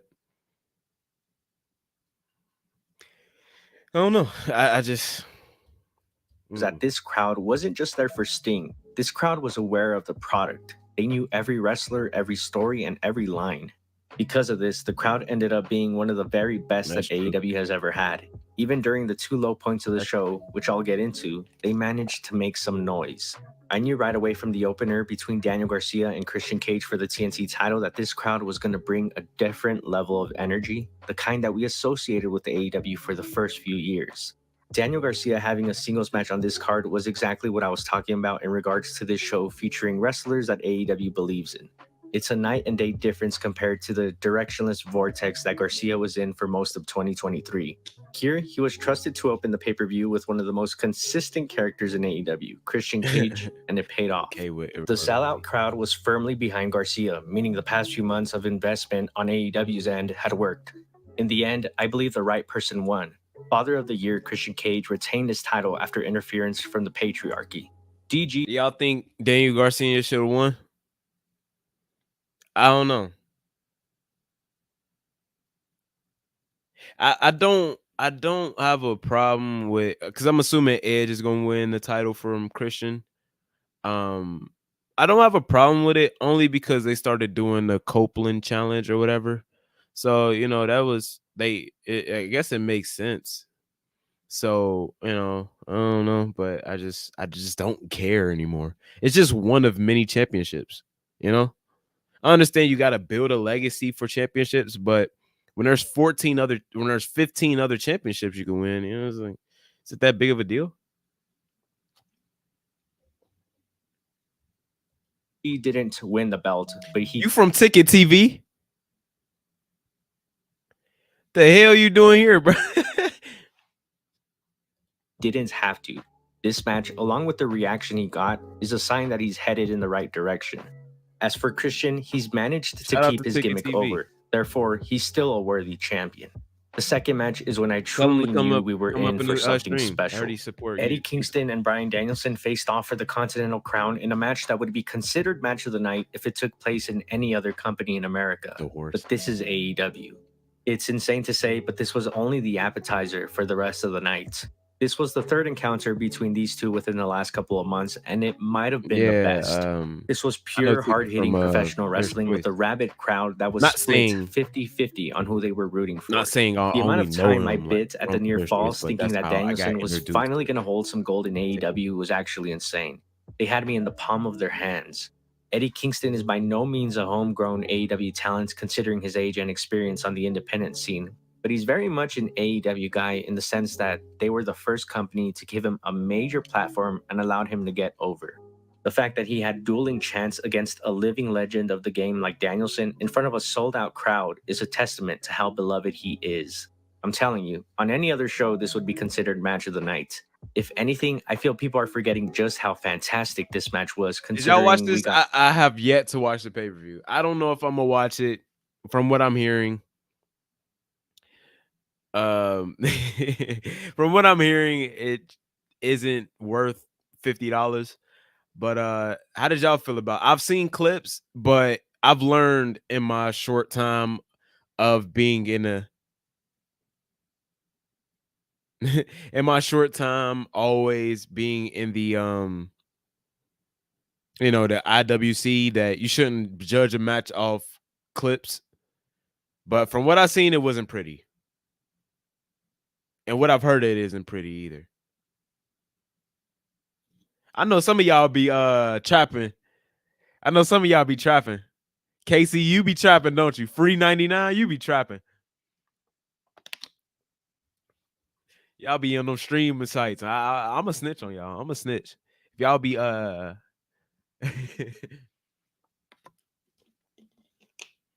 if y'all be using them illegal sites, I'm a snitch on y'all.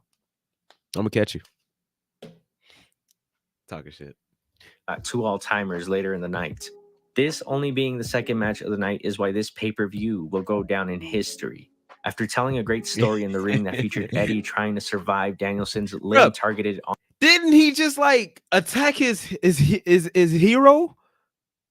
If I'm Eddie Kingston, or if you just attack CM Punk to disrespect me, I'm not shaking your hand post match.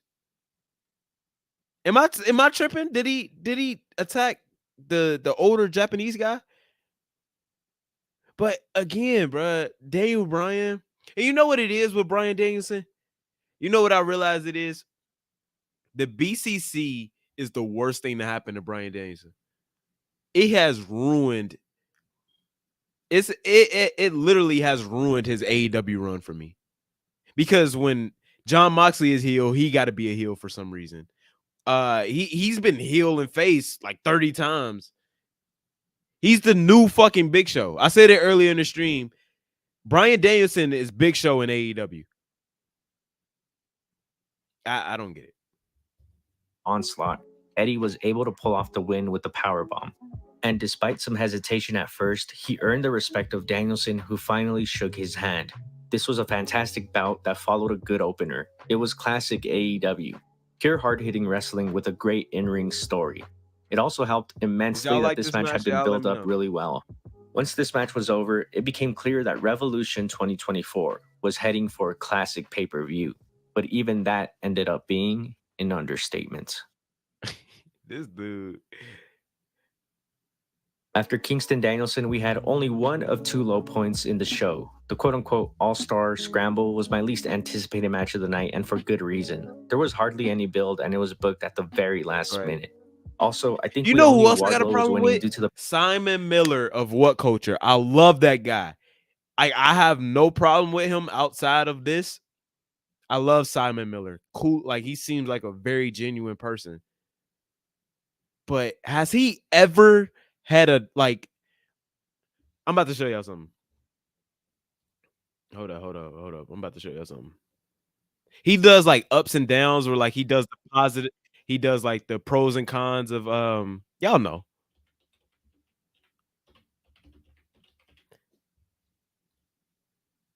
He never gives AEW downs. He never gives them downs. And I love this guy. I do. I promise. He never gives them downs.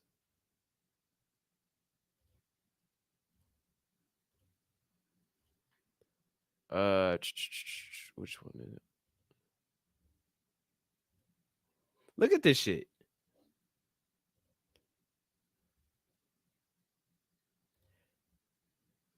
Like, you couldn't find nothing wrong with this show. You couldn't find nothing wrong with this show.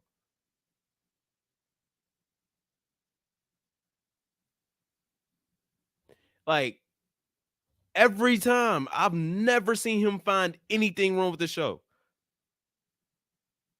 Hangman. That we have started playing. Okay, he got 3 here. I wonder what the 3 was. He got 3 for the pay-per-view.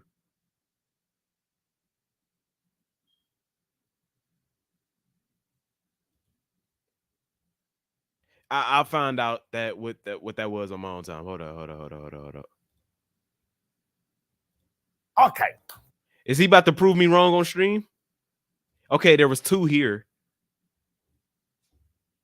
But then like let's compare that to WWE. Shit.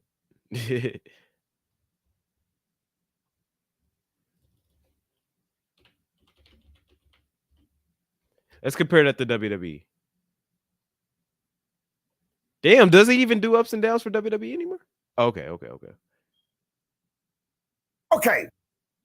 But for now, Okay. Maybe I'm tripping. But it used to never be like, maybe I'm tripping. I stopped watching him. I'm gonna be honest with you. 12:50. Yeah, okay. I'm tripping. All right. I'll eat crow on that one. He's gotten better. Let's just say that. He's gotten better. I love Simon Miller, I do, but it used to be getting nasty. But like last night, you couldn't find nothing wrong with AEW's Dynamite last night. I'm tripping. He got me. I'll eat crow. The promos he'd been cutting lately. With that being said, I called this the low point, not because it was bad per se, but because everything else on the show was simply in a different stratosphere. At most, it was okay, and at worst, it was skippable. The big guys got a lot of time to shine here while the crowd broke out in meat chants. That's what I was talking about earlier. Despite this being one of 2 things on this show that wasn't a home run, the crowd still cared and made noise. Just another reason why this pay-per-view was special. Anyway, Wardlow got the win in the end, which earns him a shot at the AEW World title. Match wasn't great, but it was hardly insulting either. Next, we had the international title match between Roderick Strong and Orange Cassidy. This was another good match that simply needed the right result to make fans happy, and that's exactly what we got. This reminded me of a good Dynamite opener. On an all-timer pay-per-view, though, it's going to look a little less impressive when compared to the best matches on the show. Again, this match was good, but it was obviously not the best match of the night. Okay. Orange Cassidy's second reign came to an end at the hands of Roderick Roderick Strong, Dynamite which is finally opener? a breath of fresh air in the international title I want to scene. see him. The post-match celebrations were noteworthy in particular, as it saw the return of Roderick Strong's line. This is yet another match that I think people are downplaying because of what came afterwards, but man, was this great. In the end, BCC got the shock win, shocking to me at least. But because these guys did such a good job, it makes me hope that both teams are in the tag tournament happening later, with the hope that they cross paths again. Excellent work from both teams. Before we move on to the absolutely insane last stretch of the show, there was one more low point that pains me to talk about. Deonna Purrazzo versus Toni Storm for the AEW Women's World title. He don't sound genuine. Like, it doesn't sound genuine. It don't sound like, I don't know. Like, I'm sure he enjoyed the show, but it don't sound like he think it's as great as he's saying it is. I do want, honestly, I could give 2 less of a fucks about the rest of this. I already know he glazed the fuck out of this what's the guy, Takeshita take video. I already know he glazed it. I wonder what he thought about the main event, though. Surely, and Hangman can chase after Swerve once he's the world champion. All in all, a good match with some seeds planted for the future. Usually, this would have been the last match on the show, considering it was for the world title, but this wasn't just any show. What's up, Prince? The biggest and most important thing on this show was always going to be Sting's last match. Therefore, I'm glad that Tony Khan decided that Sting needed to close the show. It was the right decision, and yet another reason why the show will be remembered forever. Without further ado, we saved the best for last. Let's talk about Sting's last match. Ah, shit. That's not sounding good. The best for last. Sting's final entrance as an in-ring competitor was a thing of beauty. We saw him enter a theater as he Lazy sat booking. and reminisced on a legendary career, a GOAT career. Credit to AEW, they made the most with what they had available. Obviously, they weren't allowed to use footage from WCW due to WWE having ownership, but the alternative of using footage and photos from New Japan and wrestling. Y'all know they said they didn't even ask WWE for footage. That's crazy. They're not even ask. It's crazy. I don't know. It's a new company. I doubt it. I doubt that they would have gave them permission to use footage, but to not even ask is crazy. I don't know. Outlets along with his AEW run was a good alternative. Would I have loved to have seen footage from his entire career? Of course, but this was still beautifully done. Did they use legit TNA tears footage? to my eyes? As the footage came to an end, we got one last "It's Showtime" from Sting. Then his AEW theme hit, and Surfer Sting arrived out of nowhere. And I'm not even gonna lie, for a split second, I actually thought this was Sting himself. But no, it was even better. It was one of Sting's sons. Then Sting's other son emerged as Wolfpack Sting, and they both stood on the ramp, ready to walk their dad out for his final match. Seriously, Sting's kids could be superstars if they decided to be wrestlers. They have the look and the heart, but more on that shortly. Then for his final entrance, Metallica's Seek and Destroy blasted through the arena in homage to WCW Sting as he walked out to join his boys. Seeing Sting stand alongside his sons, including his wrestling son, Darby Allin, was such an awesome visual. This is part of the reason why Sting getting to choose how he wanted to go was important. For timeless moments like this, the action immediately started, and much to my surprise, the junior Stingers stuck around for much more than just the walk to the ring. It was awesome to see Sting hit the Stinger Splash on the Young Bucks, followed by both of his sons doing the same. Man, did they not hold back on these Stinger Splashes either. Wolfpack Sting in particular got insane heights for never having done this professionally. It was awesome to see, and credit to the Young Bucks for selling like monsters for this moment. Considering this was a tornado tag, the tone was set very early on with Sting, Darby, Wolfpack Sting, and Surfer Sting pulling out every weapon imaginable in order to get payback on the Young Bucks. When did they do that Thing earlier? about this too, the involvement from Sting's sons was 100% justified considering what the Bucks did to them when Darby and Sting became champions. Sting's boys did eventually end up leaving after helping them set everything up. Oh yeah, and did I mention special timekeeper Ricky the frickin' Dragon Steamboat? This match was 6-on-2 basically. So it was Ric Flair, Ricky Steamboat, both Sting sons, and Sting and Darby versus the Young Bucks. What the fuck?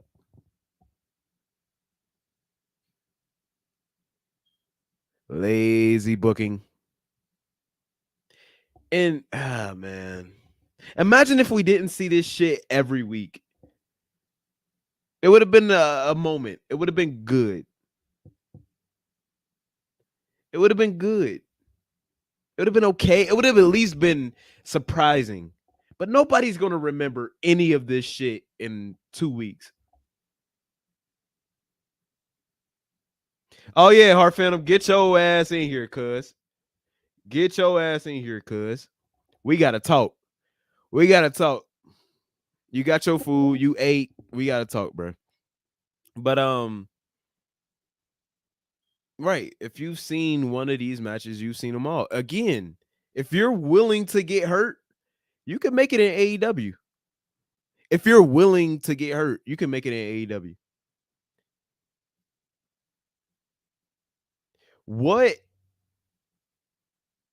What in this match did you see that you couldn't do if you was willing to get hurt? I didn't watch the match. Y'all tell me. What in this match, if you weren't willing to get hurt, could you not do yourself?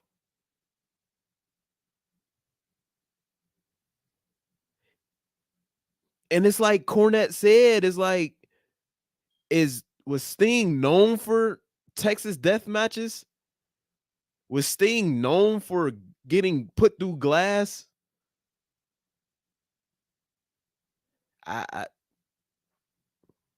Heart Phantom, that's a link, bro. Join. You want to talk? Let's talk, man. Anyway, Sting and Darby brawled with the Young Bucks all along ringside, in the crowd, and even on the entranceway. Darby and Sting both took huge bumps early on when they were suplexed off the stage through tables. Yep, Sting wasn't going out lightly, folks. This match was absolutely jam-packed with insane spots and a crowd that were on their feet the entire time. It was loud.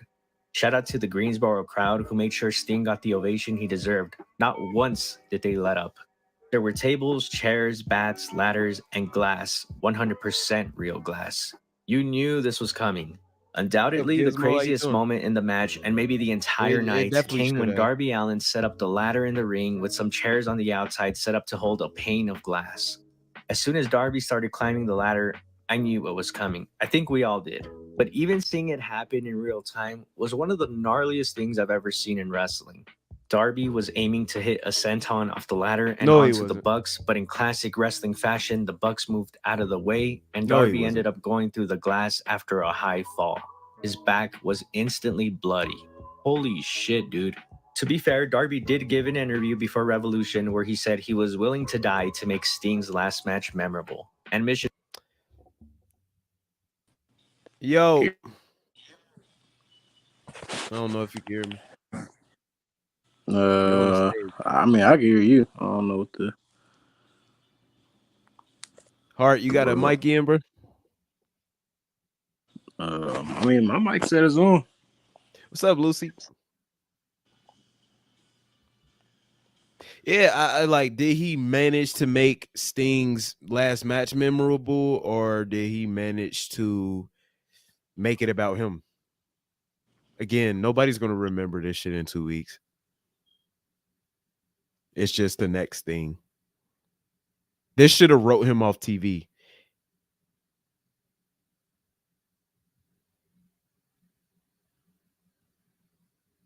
Oh, she's definitely Antonio, she's definitely going MIA. That's what happens. They lose a world championship match and they go MIA.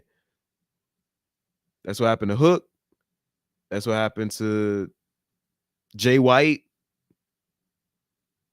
Not even MIA. They get booked to go to a world championship match. They lose it, and then they booked into oblivion.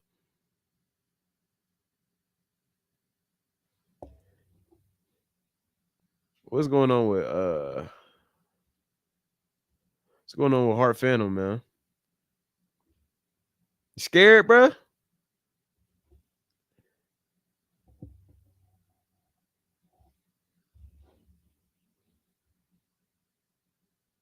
Accomplished, except for the dying part, obviously.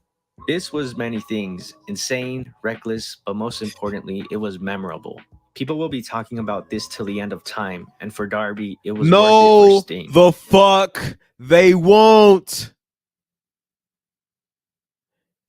Thank you, Corey. I appreciate you for stopping by. Thank you. Appreciate you. Nobody's going to be talking about this in a month. Y'all remember when Adam Page drunk Swerve's blood and it was the talk of the town for like 2 weeks? Nobody gives a fuck anymore.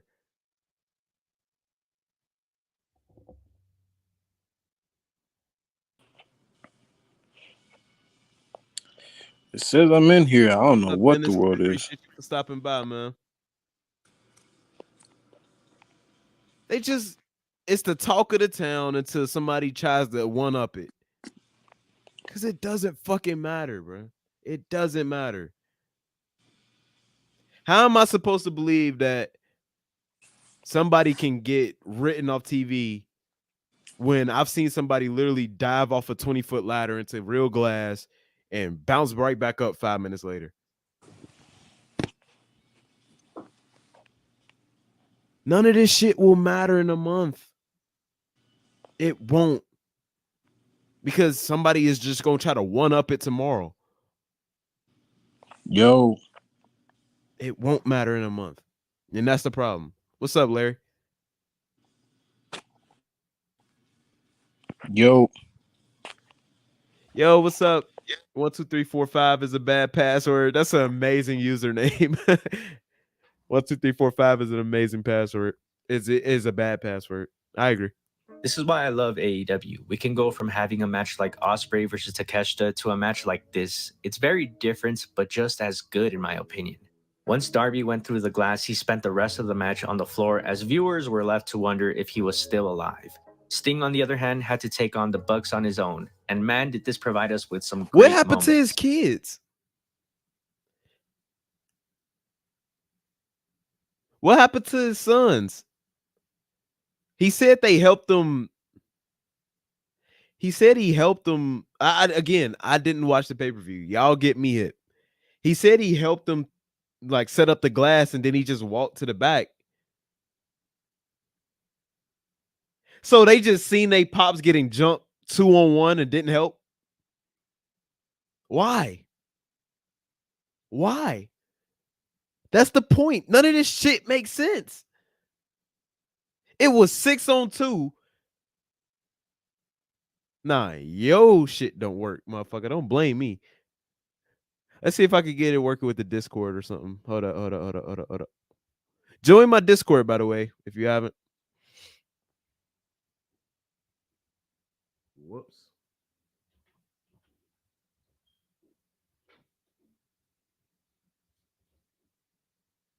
Let's see if I can get you in on Discord.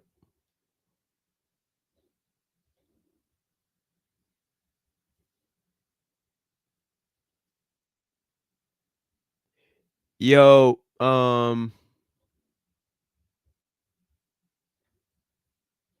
yo, can you hear me? Can y'all still hear me in the stream?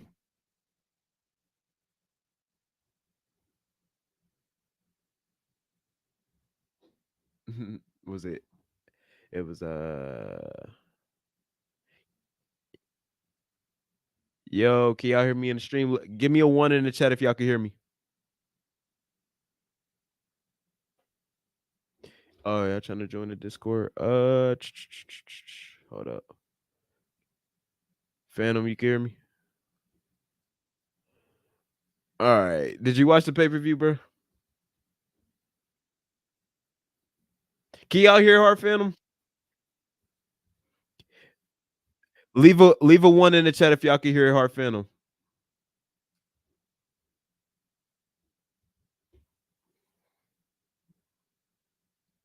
No, y'all can't hear him. Oh, say something again, nigga.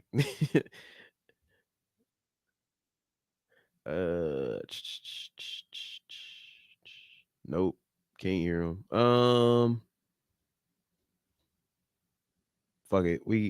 This video, the video, Tranquilo Club. To sum it up, WWE bad, AEW good. Fuck it. It's tripping, but I want to hear Heart Phantom defend this bullshit. That's what I want to hear. Hold up.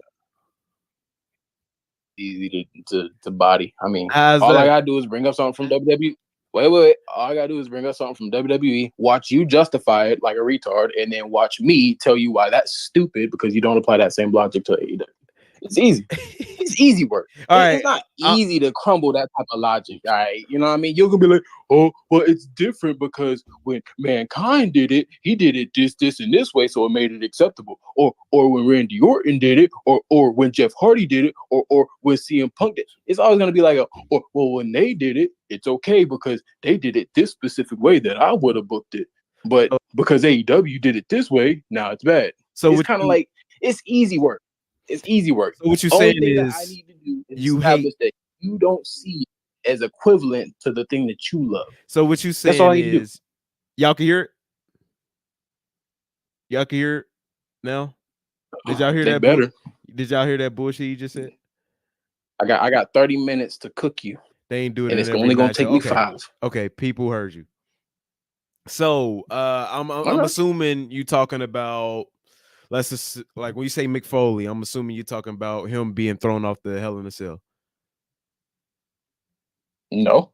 What? Mick Foley had a ton of matches. What are you talking about? But I'm saying, like, okay, when you compare Darby Allin to, matter of fact, that whole entire Attitude Era was that, and then that Attitude Era ended up birthing ECW. What are you talking about? We had like 10 years of But gruesome you matches. realize I wasn't 10 even years. alive for the Attitude Era. Triple H, Shawn Michaels, I would never. three stages of hell. You realize that I can Like- never defend the Attitude Era because I wasn't alive for it, right? I don't care whether you was alive for it. You gonna watch it or you not gonna watch I it. don't But watch it, nigga. What the fuck is you talking about? What we not gonna do is like AEW. So is you doing like? something Did you watch retarded. it? Did you watch Never- Revolution? Did you No, watch Revolution? We're never gonna do. We're not gonna sit here and act like they didn't Did you do watch something that's already been Revolution? done. I did. It was a great show. You should have watched. Did you like the glass spot? I thought it was cool. Did Me you- personally, Uh-huh. I feel like it's more innovative to do different stuff outside of just fall on top of stuff. And I feel like that across wrestling in general. But I thought it was cool. Is It that didn't not what bother he me. did though? What? He just dove on What'd he do? glass. Yeah. And Mick Foley dove off of No, Hell in a Cell. he was thrown off the Hell in a Cell. Okay, cool. He It- fell through it too. And it was so as if he died. Like it was sold as It was sold as what? How'd you get that? he got stretchered off. What are you talking about? Yes, that's the point. It's a gruesome match. What are you talking about? Why are you trying to rank stipulations? Did that are so Darby Allin retarded? get stretchered off, or did he it's get never up been applied 5 minutes to- like it's later? never been applied to hardcore matches before. See, Did that's he- the problem did with he you. get You try to act stretchered? like AEW did something completely brand new, Did he but get? it's been done before. No, the problem is they do this shit every week. It doesn't matter. You don't gotta like it. That's what. No, That's the problem. no. You Listen, trying to listen, make listen, AEW listen, be listen. about you. No, It ain't no, gotta be listen. like that. Listen. People It come don't. to me. People come to me because we. I'm not the vocal minority. I'm not. You're the No. majority, bro. Huh? You're the majority. You're right. We agree because it's stunt double. It don't make sense. It's literally just it's crash course wrestling, and But you understand why you're the majority, right? why am I the majority? Because your majority is WWE, my friend.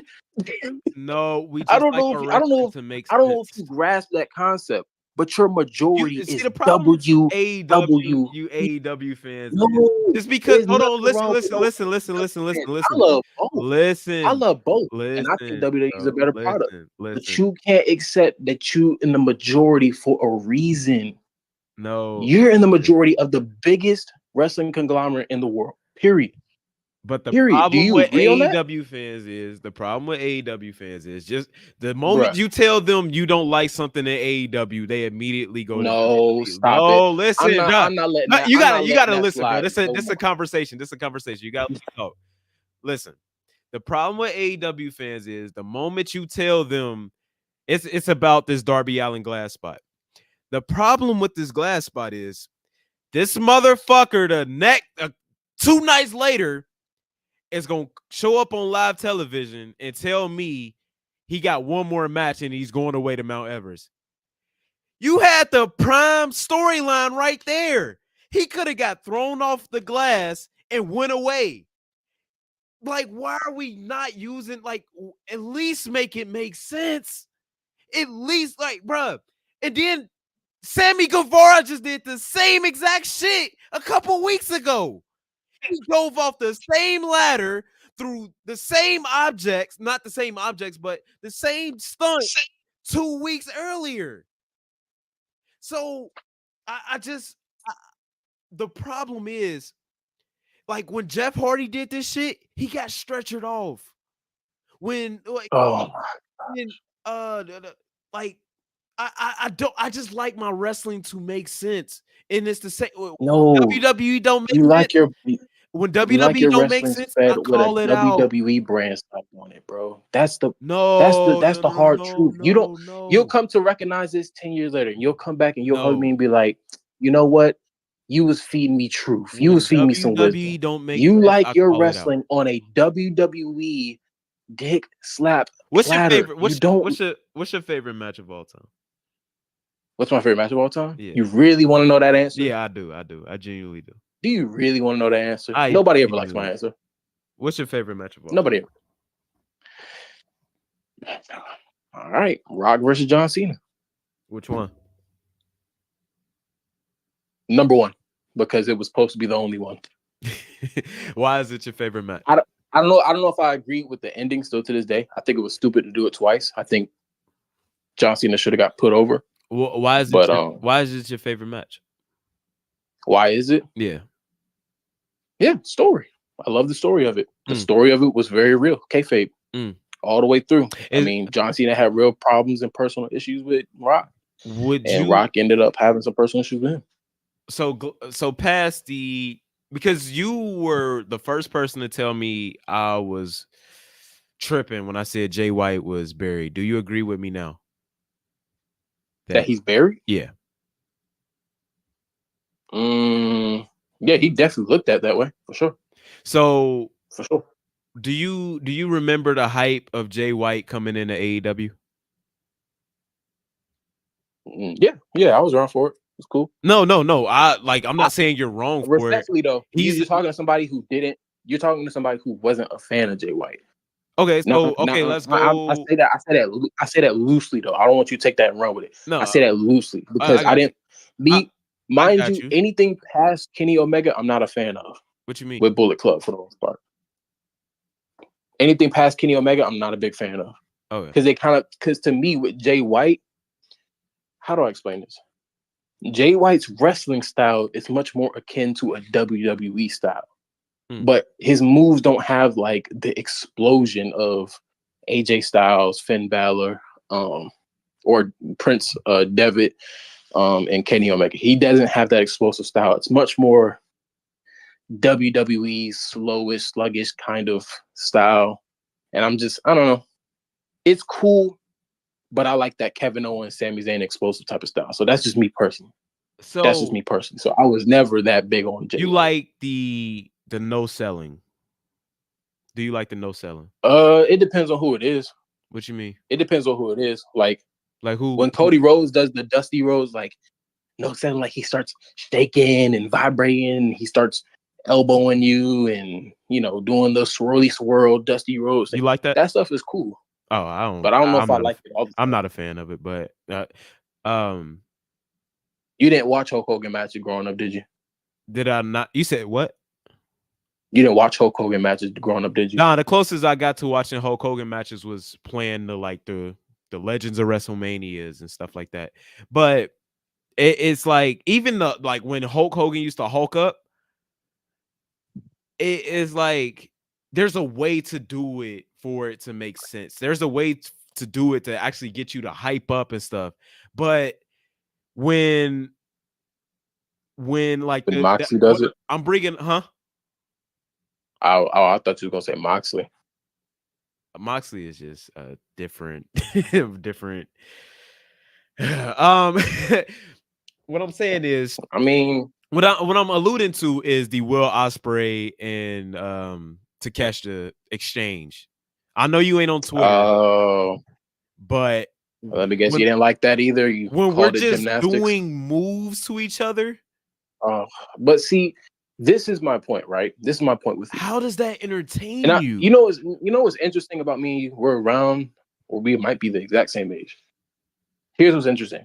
We and you have taken two different paths, and probably in terms of our experience with wrestling. You probably took a very basic, streamlined path. Me, I got to a certain age.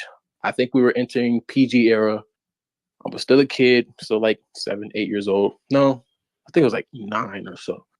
And I got CDs, DVRs, all different types of stuff of old WrestleManias. So I would go through the timeline of Hulk Hogan, Ultimate Warrior, Randy Savage, Roddy Piper, just classic dudes. Yeah.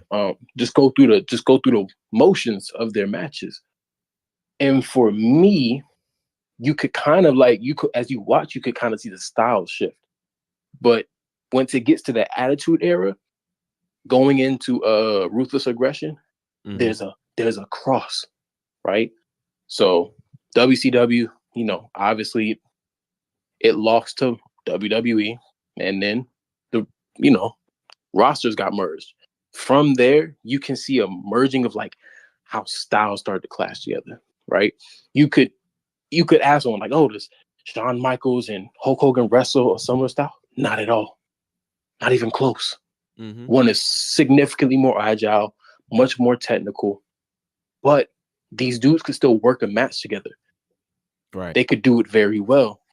And my thing is this: once we get past into Ruthless Aggression era and we get ECW and all that, then you get your Chris Benoit's, who take that Bret Hart style and get more technical with it, and Eddie Guerrero and etc. My point is, which was this: you are looking at it of the scope of the strict line that you follow with wrestling. For people like me who ended up, because I'm still technically considered young, I went back to watch different stuff. My What do you think my introduction into scope indie is? wrestling, What do you think my scope Huh? is? What do you think my scope is? I think your scope is very mainstream basic. I don't Like, think you like different stuff. I don't think you like any of that. I think you hate it. I think that indie scene that you claim to love, I think you got into it the same way I did, but no, you didn't hold actually on, fall hold in on, love hold with on. it. I've never Hold on, claimed- follow me on this. Follow me on I this. never claimed. Hold on, I got That to correct you, indies. though. I've never claimed to like the indie scene. I always I know. tell y'all I've I know. never seen a Ring of But- Honor match. I've never seen a New Japan Pro That's Wrestling not true match. because we definitely talked about CM Punk. You didn't let me finish though. That's what I'm I saying. still Let have me never seen a finish, Ring of though. Honor match. I Let me started finish, watching though. one. I forgot with who, but I just Okay. I've Let me never ask seen you a Ring then. of Honor match. How far have you gone to CM Punk's career? From I honestly, I swear to God, up until like what 5 months ago, I didn't even know he was at OVW. When he first came to WWE. So I probably from his ECW debut onwards. Okay. But have you ever gone back and watched some of his older stuff? Because I've linked it in the chat. So this is what I'm seen trying to get you. stuff. All right. So here's my point. You've seen some of the indie stuff. You thought they were cool. Granted, you never praised them, so I'll give you that. But my thing is this. The things that you love about CM Punk are indie. Whether you want to admit that or not, CM Punk would say it to your face. He would say it to my face. He would say it in front of the camera. Okay. The things you love about him are indie. So, irregardless of what you think about it, you have to recognize where your cross line is. You don't like indie. You're not a big fan of it. You trash a lot of it.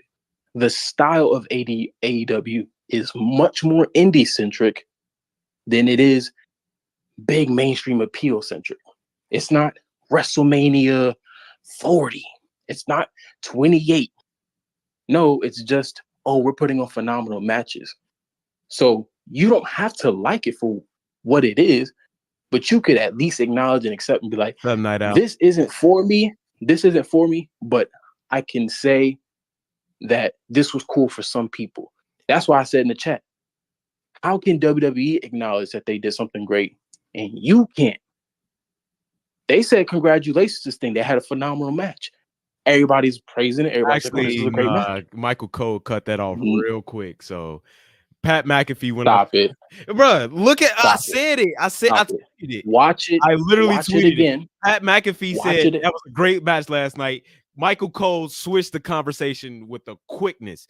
But because they're on television, Brody. That don't exactly. even make sense. Okay, but all right. But regardless, if this was Vince McMahon era, would that have been said at all? Yes or no? Of course not. What is your point? Okay, so the point is this: they saw it, they clearly acknowledge it, and they didn't have to say it was good. They didn't have to say they thought it was fire, but they did. So, irregardless of what your headcanon is about the situation, what was said. And that's the point. So when it comes to the AEW topic, you're like, oh, they're just flipping and diving off play. That's cool, but that's stuff that you've already seen. And if you don't like that style, that's fine. No one's telling you you gotta love it. You don't gotta love a doggone thing. But recognize it's the way that they do things. You gotta recognize there's a crowd who, like, let's keep it a buck. You love Kevin Owens versus Sami Zayn, don't you? Don't lie. It depends on which one you're talking about. I don't know. I don't know what match they put on that was bad. Respectfully. The last one I remember was like, I think it was like a no disqualification match, and it was like rushed as fuck. But the NXT ones, yeah. I mean, The NXT ones, I was a fan of them. right. So all of that. Matter of fact, NXT is the best example I can give you right now because I do got to go to bed in like 20. All right, but you got to let me rebuttal. NXT. You can't talk the whole time. All right, I ended off with the NXT thing. NXT Right. is just the indie stuff, and if you can't admit that and admit all the stuff that you love about WWE's modern era, that comes from indie scene. And I think that's the biggest thing you could take away. Is you could not like it, but you could take things away from it. You know? Okay, so to rebuttal, well, actually, let me go on that last point. I don't watch NXT either.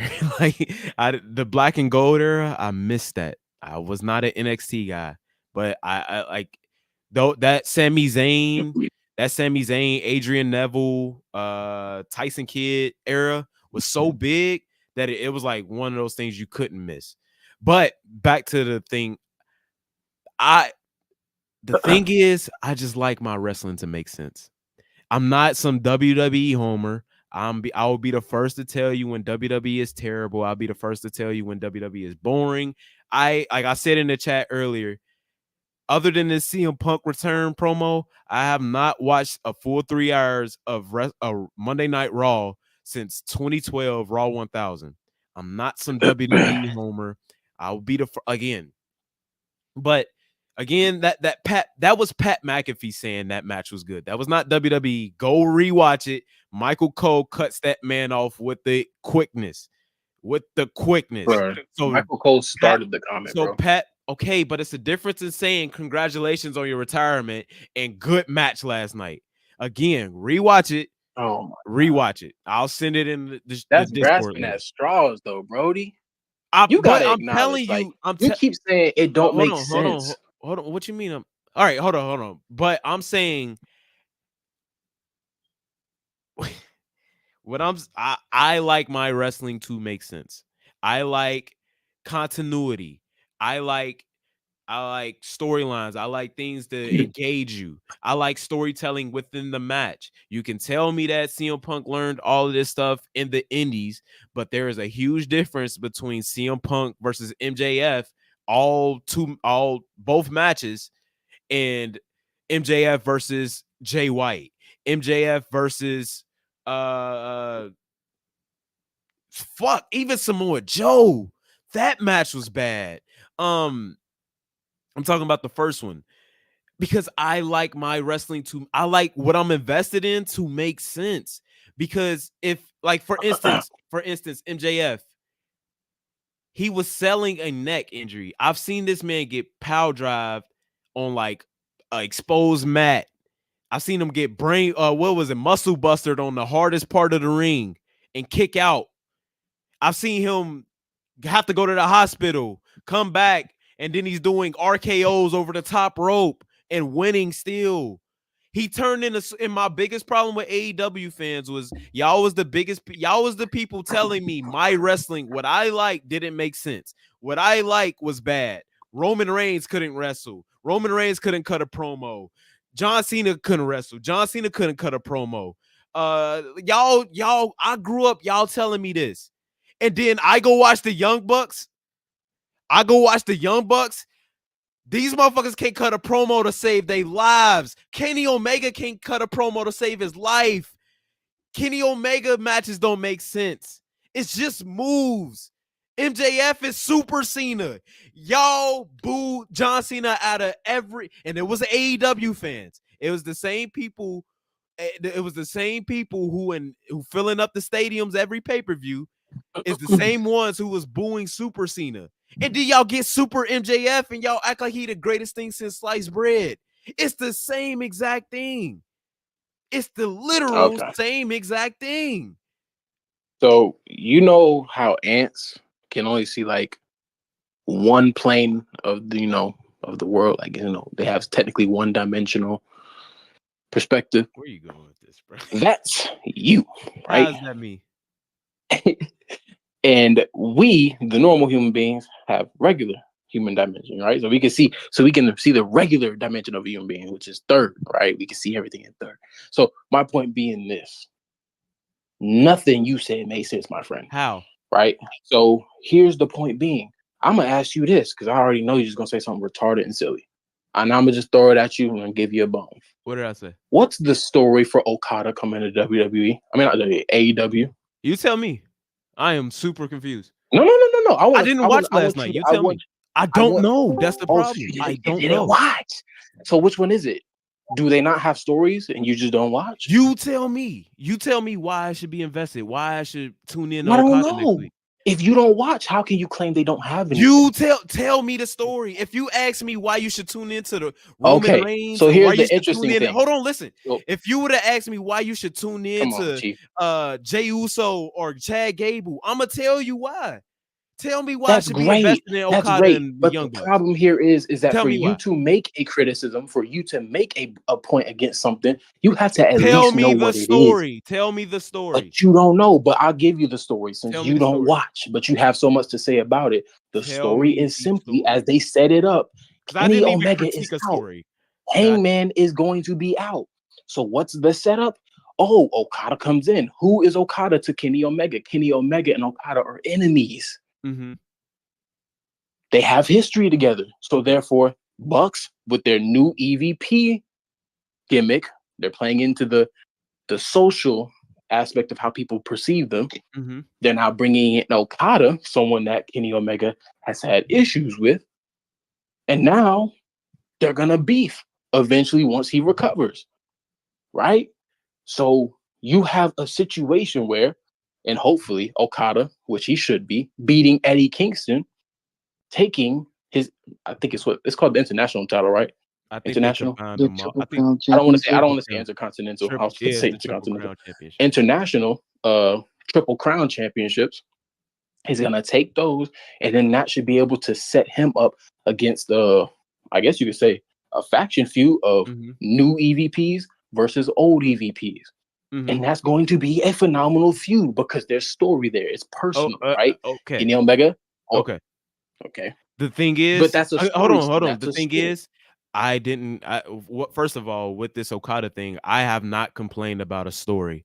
I haven't with them. The reason Okada aligning himself with the Young Bucks is dumb because it's the same thing you did with Will Ospreay and it's the same thing you did with Jay White. Think about it. Hold on, listen. You didn't even let me finish my point. Oh, because you're not, bro. You've been talking the majority of the time. Listen, the reason my biggest problem with Okada. Hold on, listen. My biggest problem with Okada already is the fact that you're going to attach this man who has been like, I think he's a big deal because y'all are telling me he's a big deal. But so he comes in and he immediately attaches himself with the Young Bucks, who are super irrelevant. They suck the blood out of everybody. They're like Chris Jericho, but a tag team. They suck the blood out of everyone they align themselves with or anyone they feud with. They just make you not care about it. So you did the same thing with Jay White. You aligned him with the Bang Bang, Juice Robinson and Billy Gunn's kids, and then you put Will Ospreay with Don Callis, whatever. Will Ospreay already just lost 60,000 60,000+ viewers. All right. Jay White, we disagree. Listen, huh? What are you talking about? How do you lose? What are we talking about? Like last night, they lost hella viewers when Will Ospreay was on TV.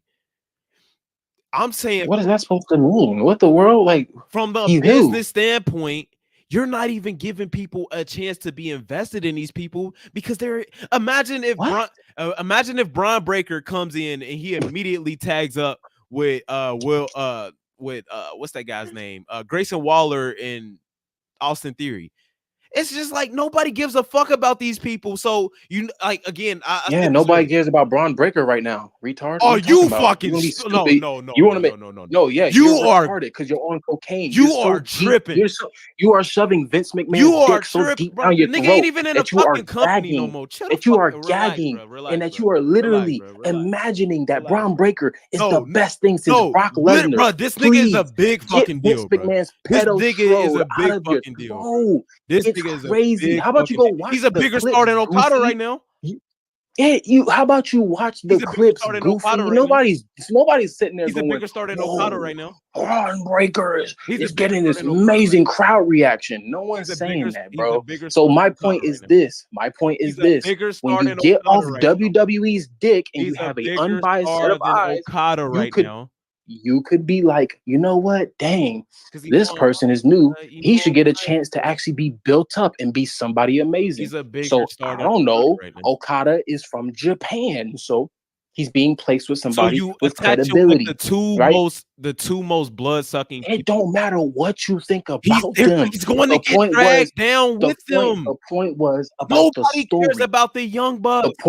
The point was I don't care what you think. You are nobody. You're an AEW dick You are sucker. nobody. You're going You are to watch nobody in the grand scheme. Tony Khan. You are nobody in the grand scheme of AEW. AEW's not going to die because Akoma Mikey doesn't want to watch it. AEW Nobody has. cares. I've made Nobody more cares. money off my channel than AEW has because the thing you would like wish that, they did. You would wish you did. You would that is the wish you problem, did. bro. You know And they the lost point 35 being, million last year, right? the point You know they being lost is this: 35 you million, thrive right? off the AEW content because there are people who are goofy enough to engage in You know they lost, tribalism. bruh. Period. Problem No. Period. You make The that problem goofy is that y'all stat for yourself because people want somebody to flock to hate AEW when it's goofy. It's tribalism and it's goofy. It's not because people can tribalism. love people can love two products. People can love two products at the same time, and you can't handle criticism because you make retarded points and then you can't stand by them when they're challenged. That's the point. So the point being is that until you face what's right in front of you, you asked for story. I gave you a story. You said, I don't like it. All right. I gotta mute this nigga because he just gonna keep talking. I am not a WWE tribalist. I'm literally not a WWE tribalist. I will be the first one to tell you when WWE is trash. I will also be the first one to tell you when AEW is trash. If you want to accuse me of being a CM Punk Glazer or whatever, you know what?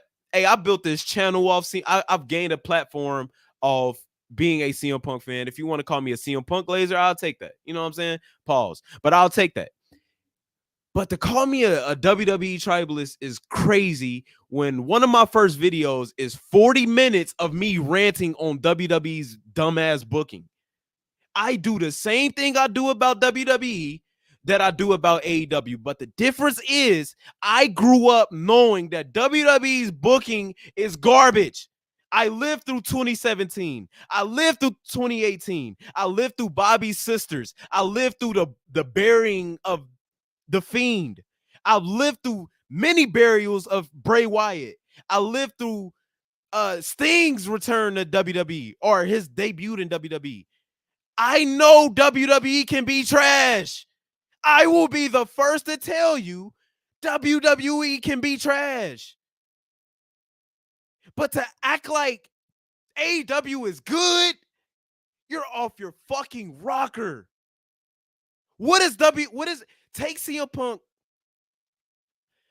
Take CM Punk out of AEW.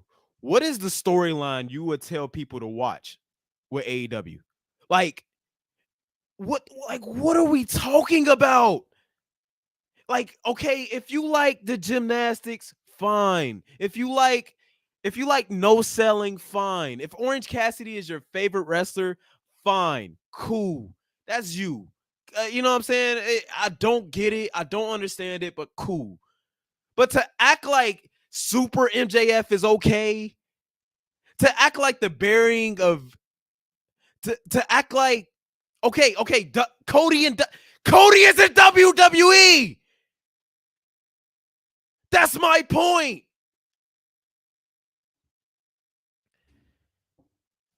God damn. How long ago was Hangman?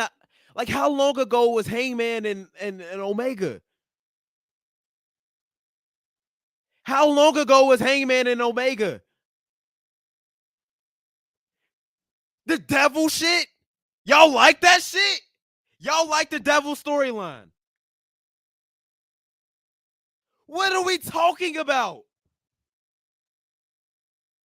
Sting just had a fucking mud show match, like that was a love letter to his career.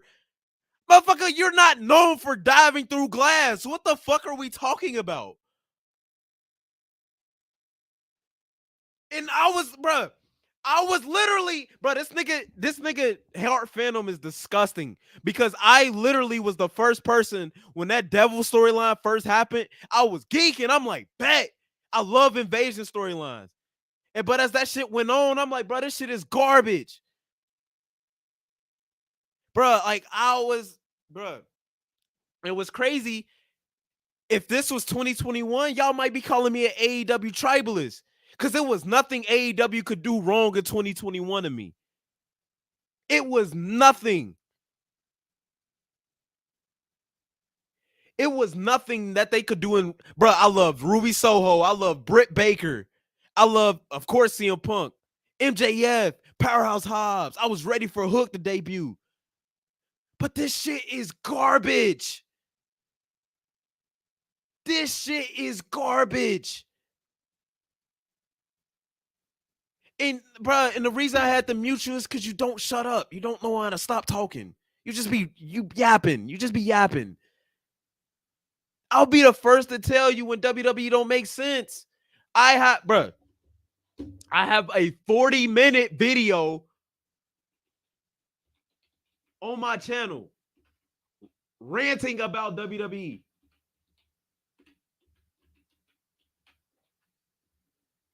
Where is it?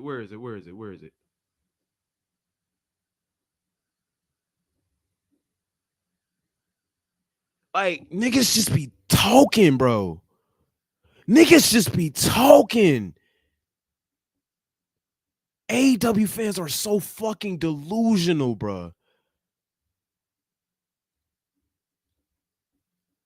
These motherfuckers just be delusional, bro.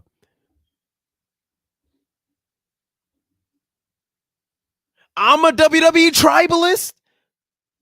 This is a 50-minute video. Have I ever made a 50-minute video ranting on AEW? Have I ever made a 50-minute video ranting on AEW?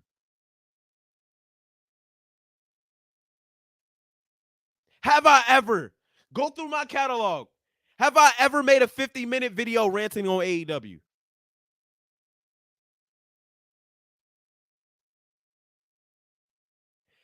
Bro, and it's not just him, bro. That's the average AEW watcher right there, bro. They are fucking like delusional, bro. They are professional gaslighters. Look at this. Hold on. Look. Cody Rhodes. Bruh. And this how disgusting Heart Phantom is. He was in a fucking live stream with me for like 2 hours talking about how trash the booking was.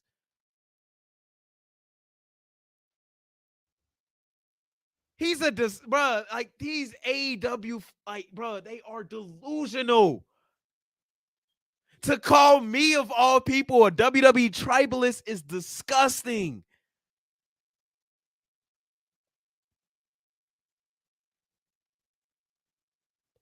Like, what are we talking about? This man compared Darby Allin going through glass and getting up 5 minutes later to Mick Foley being thrown off the Hell in a Cell. What the fuck? And you know what's funny about this whole WWE tribalist shit? One of my favorite matches is some of my favorite matches aren't even in WWE. Kurt Angle versus AJ Styles. That's TNA. Jeff Hardy versus Bully Ray. That's TNA. Pac versus Andrade. That's AEW. I'm the WWE bro, no, man. Your company is just fucking garbage. That's not saying WWE is the greatest thing since sliced bread. No. They could be garbage too. And they've been garbage. Again, I lived through 2019. Do y'all not remember 2019? It was awful. If I could say WWE is garbage, why can't I say AEW is garbage? It's just that's dumb. That's delusional. And I'm talking to you. I'm talking to you, average AEW fans. Just because I say AEW is garbage, don't mean I'm saying WWE is perfect. It can be all bad. Just a month ago, I was telling y'all I'm about to be done with WWE because the Rock and Cody Rhodes shit. Two things can be true. Y'all, like, you will call me the tribalist. You will call me the tribalist, but I say one thing is bad in one company and I'm glazing another. I don't get it. I don't get it. Again, if you like the gymnastics, fine. I would say go watch Simone Biles in the Olympics.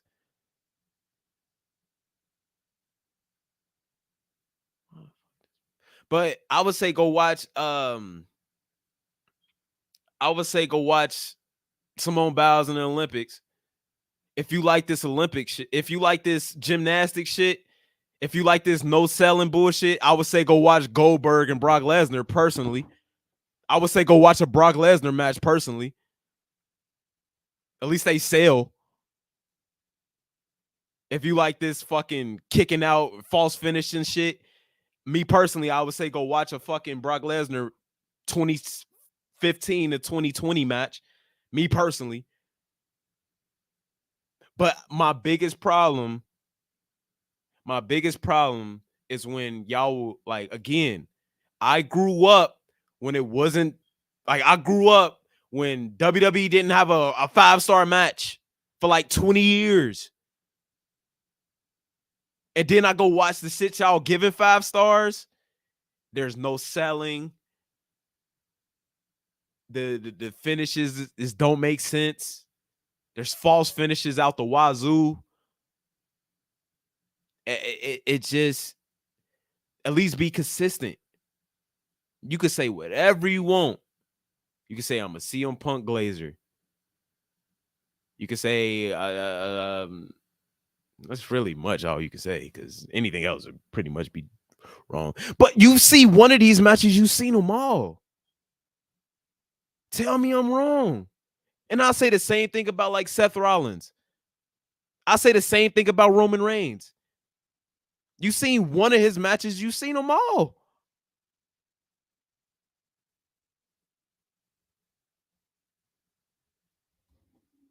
I don't know if he's still in here. I'll let him get his shit off, because it's just when somebody over talking you and gaslighting you as if like you're something you're not. You gotta relax. And all that dick sucking shit. Art Phantom, I don't know if you're in here, but you gotta relax on all that, bro. You can't be talking like that, bro.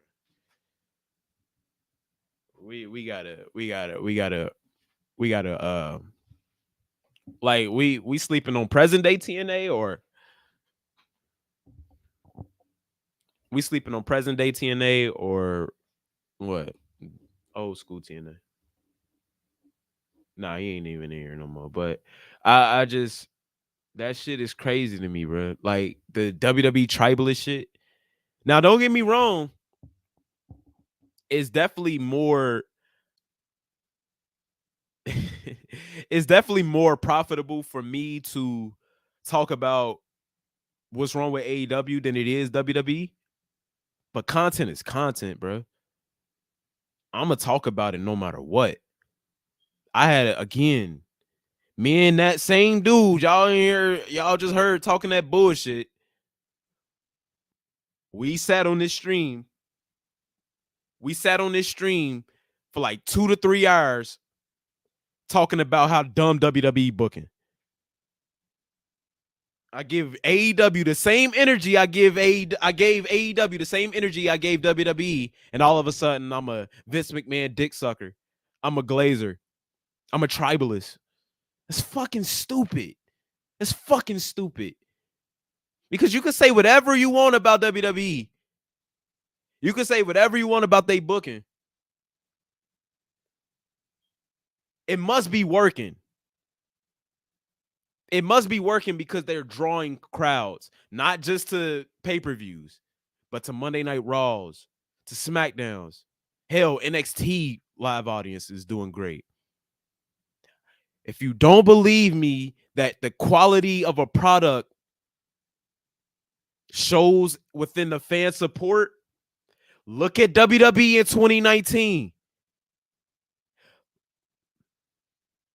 Look at WWE in 2019. Arguably, creatively, one of the worst years in WWE history. There's a video. I'm gonna find it. It's on Twitter.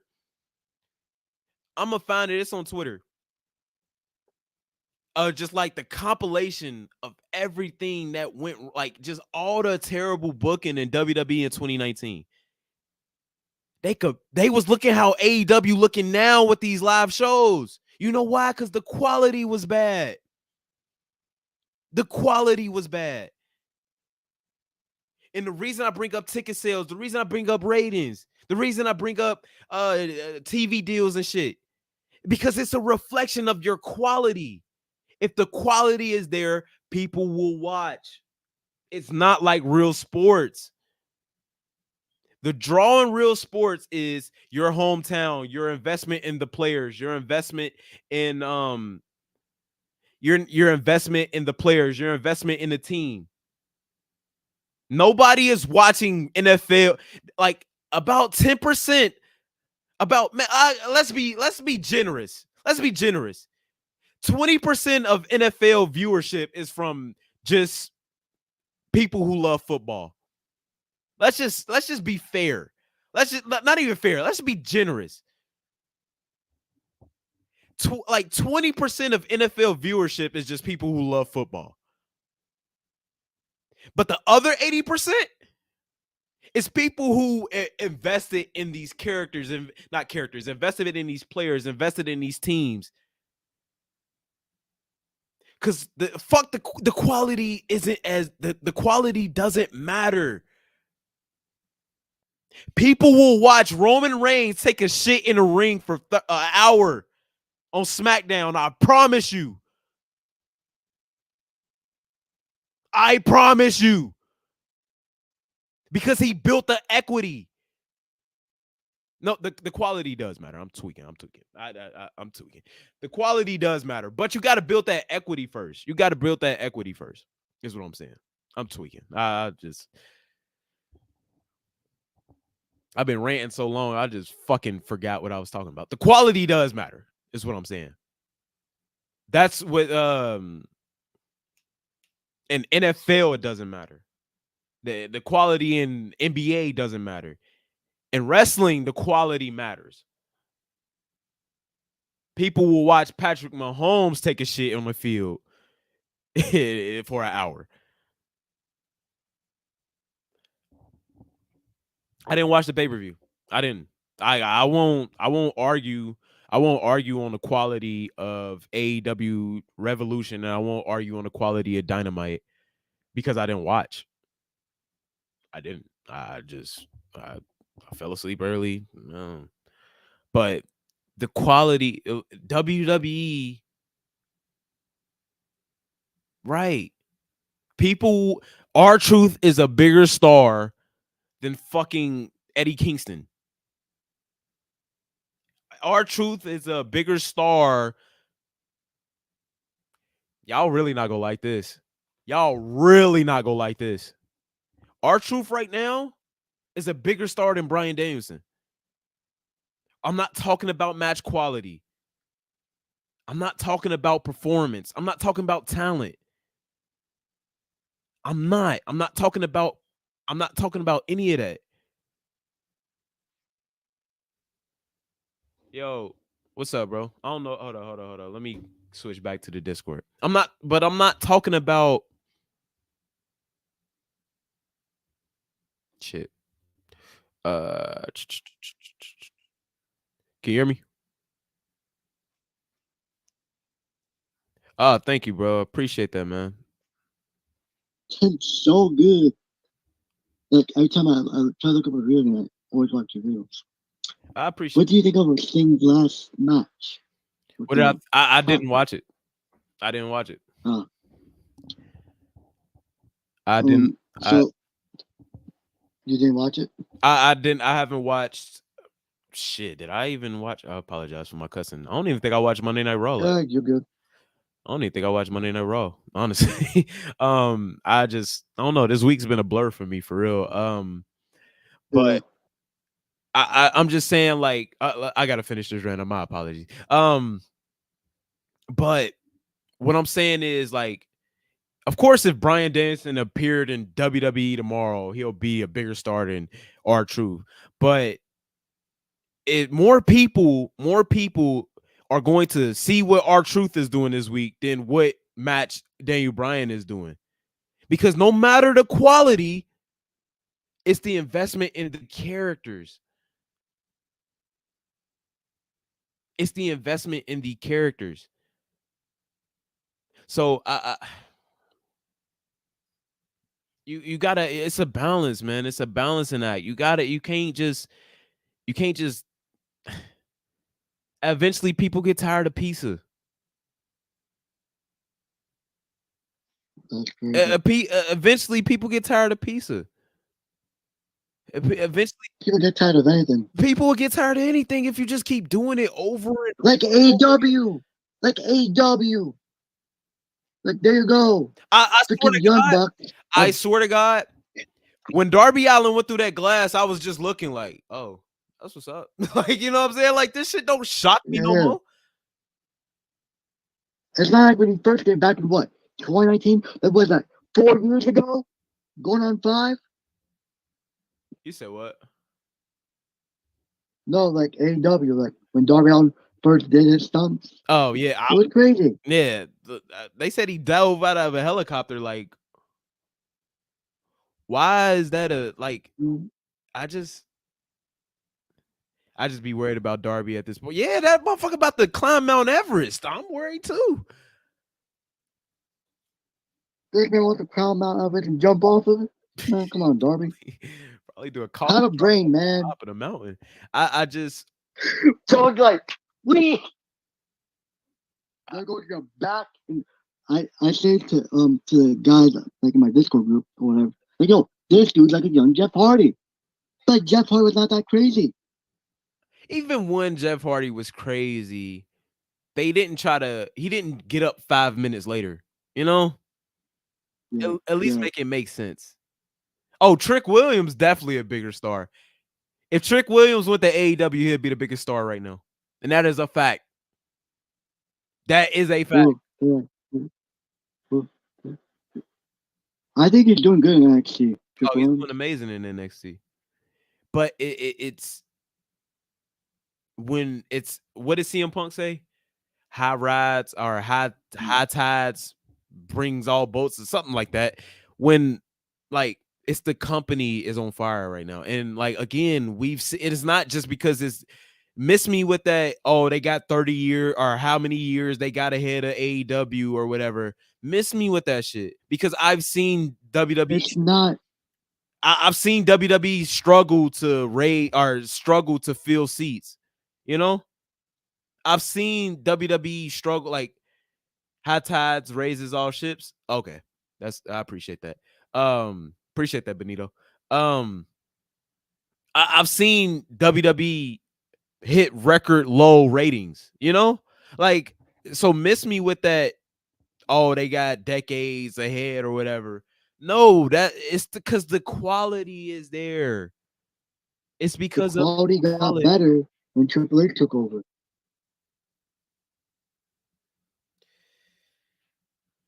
CM Punk fan, yeah, we all CM Punk fans in here. I don't think you could be a fan of this channel. I don't think you could be a fan of this channel and not a CM Punk fan.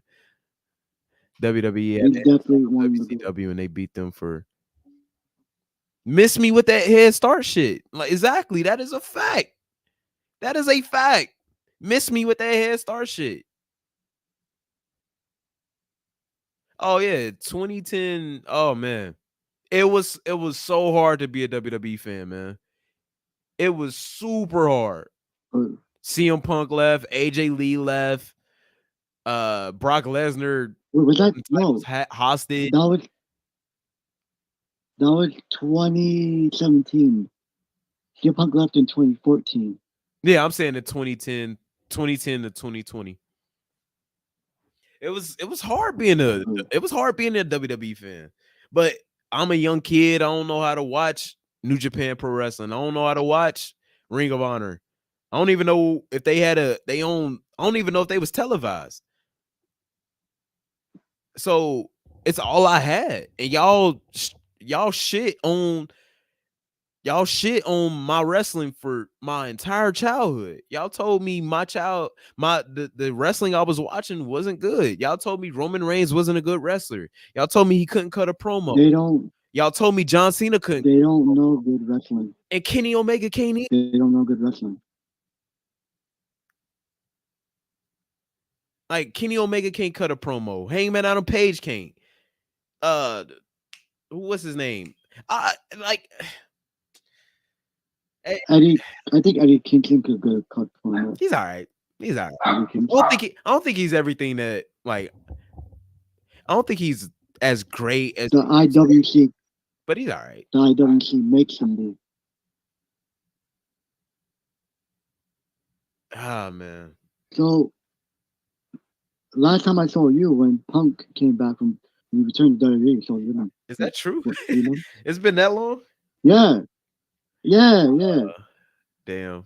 Because last time he was in the Discord, so when Punk came back to WWE.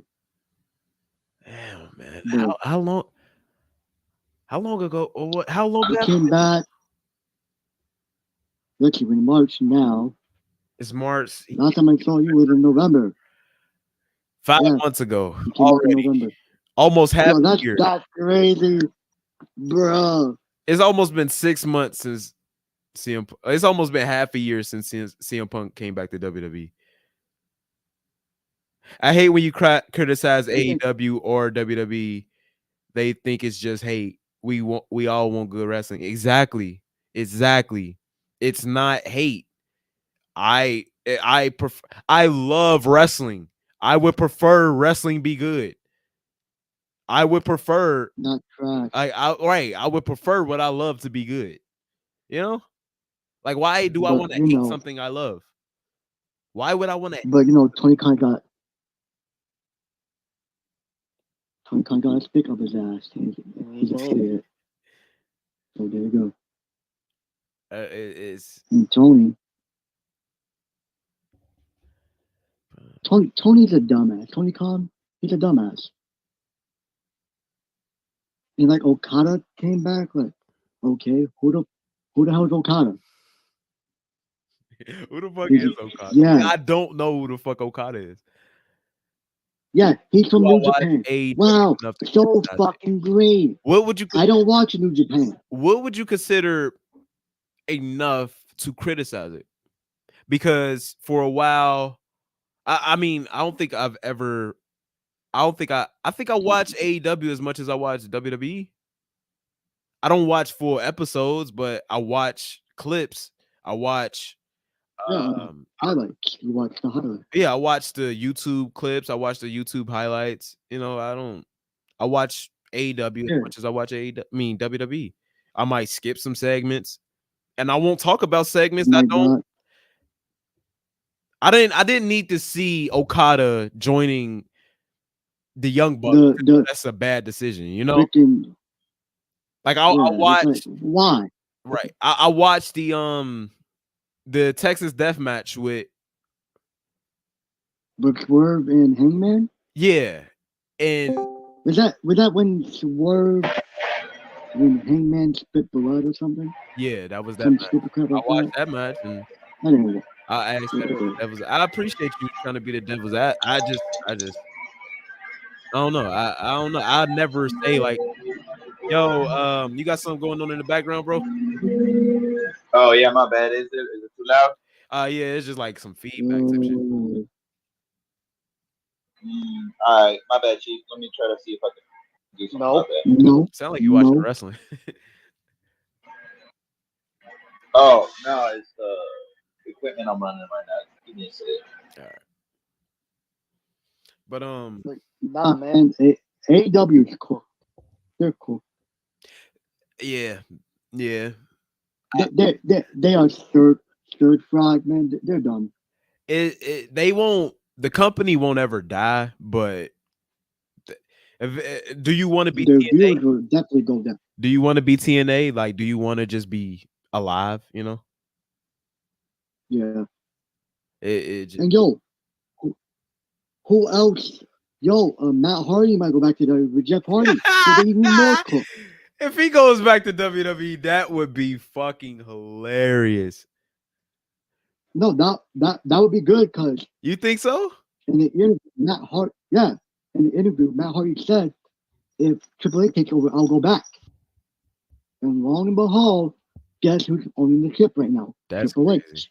That man could barely move. He needs to retire.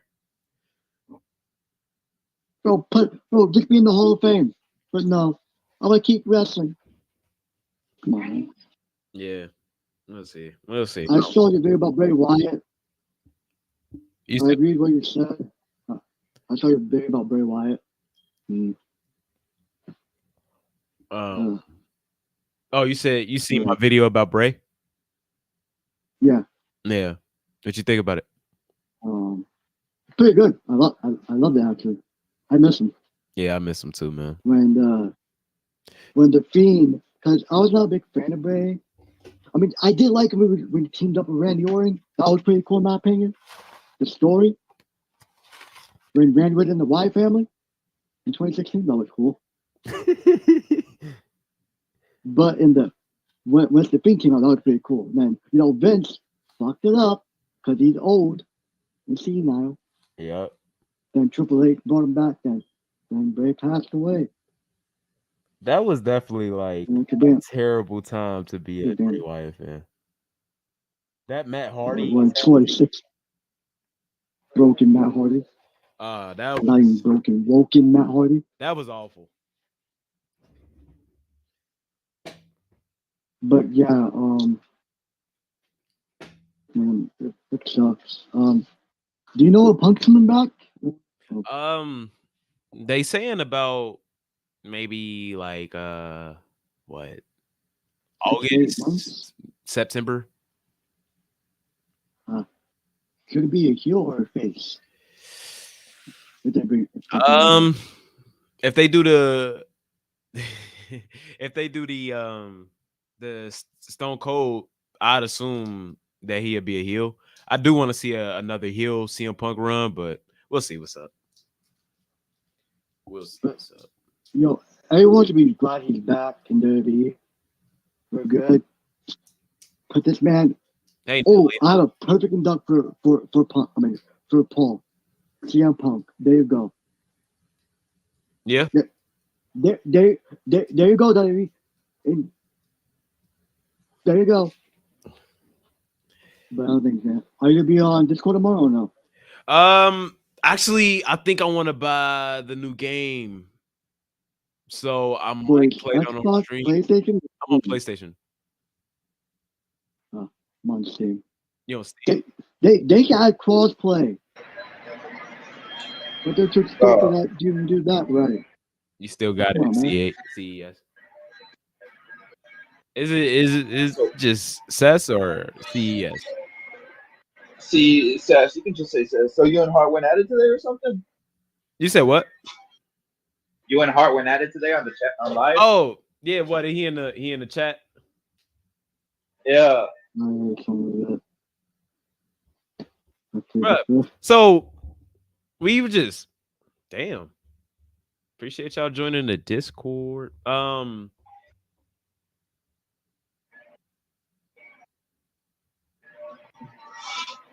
But the reason I had to mute him, because it's like, all right, if I don't get the chance to talk, you know what I'm saying? Like, especially if you saying like dick sucking and all that, like, all right, bet I'm gonna mute you. I gotta mute you so I can but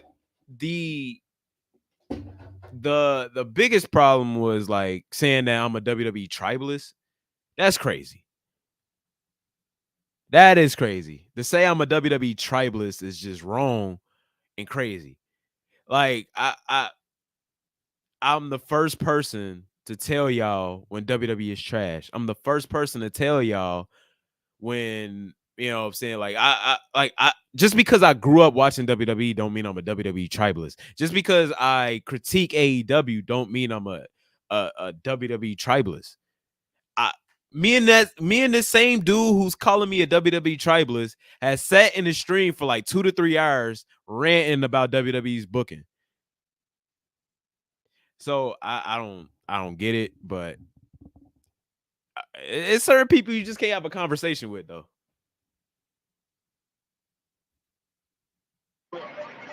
Yeah, I can see what you mean. It's very I don't know. AEW has a very interesting booking. I mean, I don't know. I like WWE You're being nice. storylines right now. You being nice. Yeah, like I'm not. I know. I like some of the stuff that's going on WWE, but I can't watch. I don't really watch WWE to be honest with you. Believe it or not, I just watch AEW like Collision and a Dynamite like every week.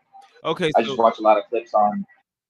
But that doesn't mean it's because I don't like the WWE and I'm an AEW guy. It's just I don't know. I guess it's much easier to watch AEW than what it is to watch WWE because it's like this. You know, you got the big main story for like 10, 15 minutes, and then you got the filler matches in between, and they're not very interesting. Like you could have like job.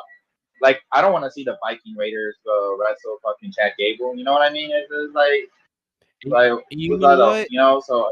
And you know what? I 100% agree. I say the same thing all the time. Monday Night Raw is boring. It is. It's a fucking chore to watch. So, and then like Friday Night SmackDown, once you pass the Bloodline segment, it's like, okay, is this interesting? All right, now, another like, I can skip this. I can skip that. So you just end up watching the clips on YouTube if you watch it at all. Like this past Monday Night Raw, the only thing I saw was the Cody segment, and I think I watched the Sami Zayn match. But I understand. But at the same time, don't act like I'm tripping when I tell you what's the latest thing? The latest thing I watched was the Swerve Hangman Adam Page thing. That was stupid. That whole build to the Samoa Joe match was stupid.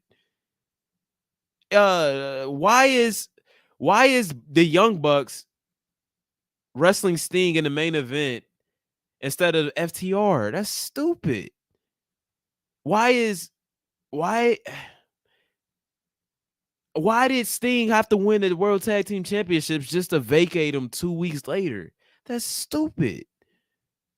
Like I only talk about what I watch. I only talk about what I know about. And you know what I'm saying? I'm not just about to be a tribe. I ain't got it in me to be a tribalist. I don't. Now, don't get me wrong.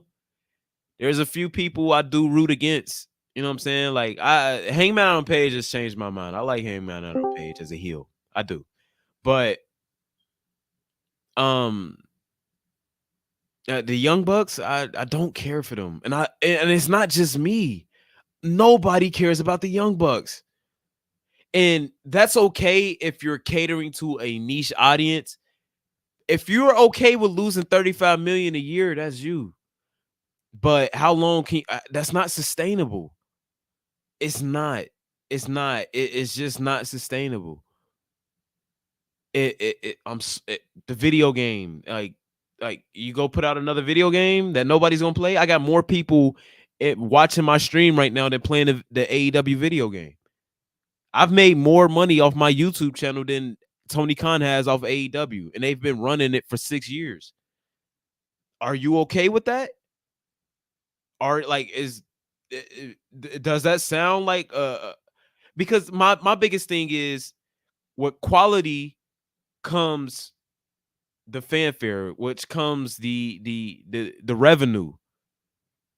And if you don't believe me, look at 2019 WWE, look at 2017 WWE. When their booking was trash, absolute garbage, nobody watched. Now that their booking is okay, people are watching. Hence the word okay. I didn't say it was great. I didn't say it was good. It's okay. Now they're doing better. They're doing better than the Attitude Era. They're making more money than they did in the Attitude Era with okay booking. But the AEW booking is garbage. It's complete garbage. And I think that's subjective at this point. You can like whatever wrestling you like. You can like whatever, you know what I'm saying? However you want to dress your dinner. Like however you like, if you like your vegetables touching, that's you. But I think we all like our storylines to make sense. I think we all like to be rewarded for paying attention. I think we all hate when we see a wrestler for 2 weeks straight and then he disappears for a month. Was Deonna Purrazzo on the last AEW Dynamite? I don't remember. The last Dynamite, I haven't watched it yet. It hasn't uploaded yet for me on my where I used to watch it. But why has Brian Danielson, my apologies, turned heel and face 20 times since joining AEW? Dude, I don't look. All right, so this is what I think. You know, like let's start with the Samoa Joe match, right?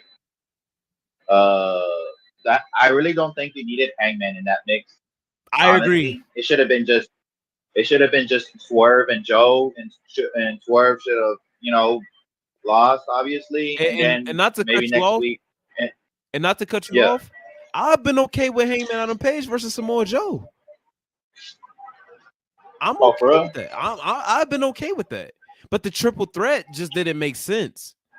Like, why was Swerve happy about it being a triple threat?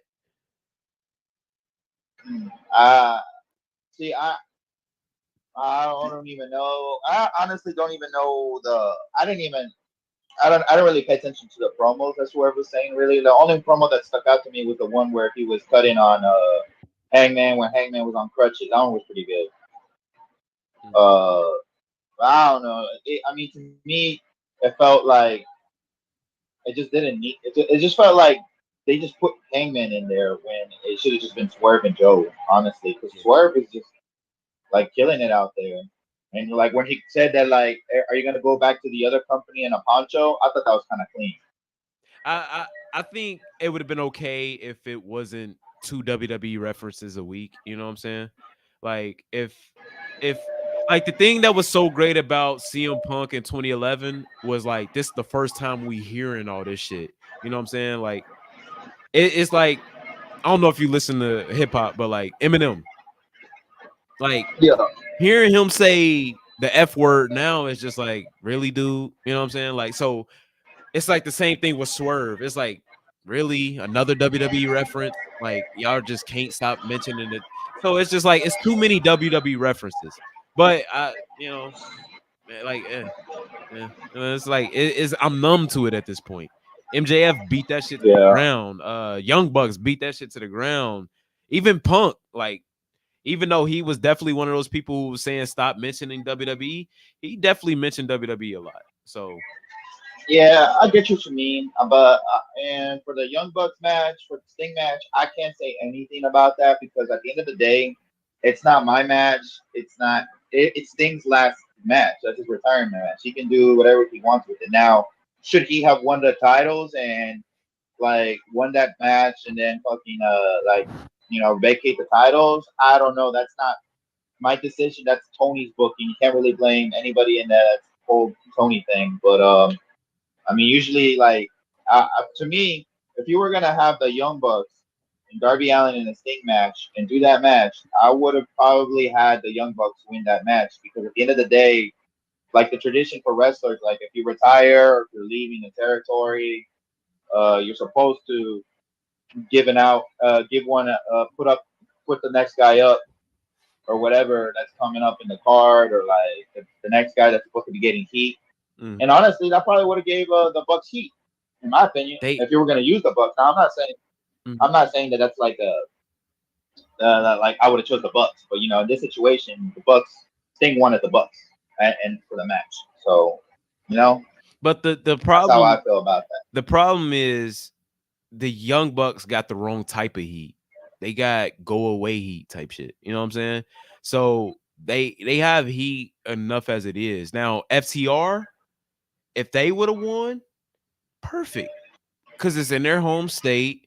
You're like, it's not necessarily passing the torch because there was no torch for Sting and Darby, but it's like a respectable team who they would have gave them a great match, but it's not their type of match. I get it, but in hindsight, I understand because it's not their type of match. Like looking back, Sting wasn't doing, regular tag team matches for the most part. He was doing no disqualification shit. But the problem is nobody cares about the Young Bucks. Nobody does. I mean, yeah. I know what you mean. I know that. Like I know like the Bucks that have go away heat and all that stuff, and but at the end of the day, I mean, we can't. It's Sting's match. That's what he wanted. I understand. If that's what he really wanted, I can't say anything about it. And I understand it's what he wanted, but at the same time, I know. Yeah. I get it, man. Like I don't get it because why the Young Bucks, but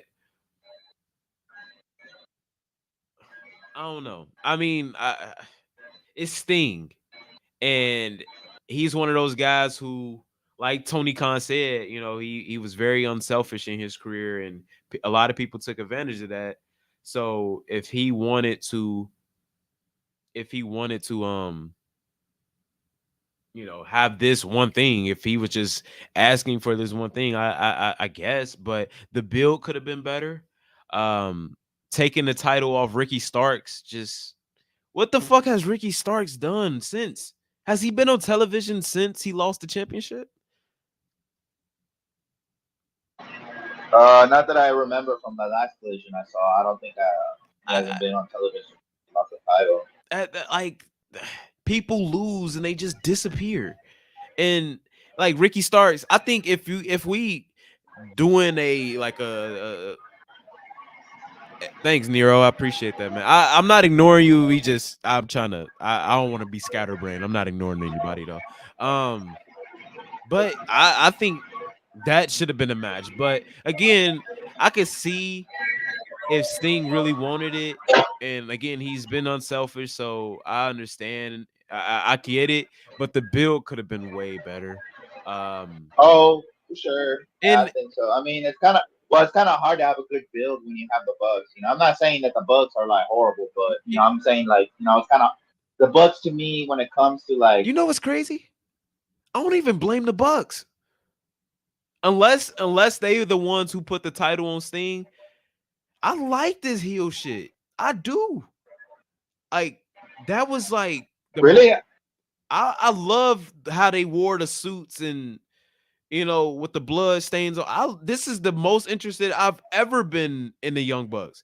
But when I like the whole VP thing, like the whole like I'm a VP heel thing. I think it's kind of cool. But then when they were, and I like how I don't know if they still do it now. Really, because I didn't really watch the match on Revolution, just saw clips of it. Mm-hmm. But like when they were first starting out their heel run as the VPs of the Bucks on Dynamite and Rampage, they changed their wrestling style. Like they were more grounded. Like they weren't doing high flying shit or any of that. They're just like trying to like actually do a hold and shit. It looked weird because they're kind of short.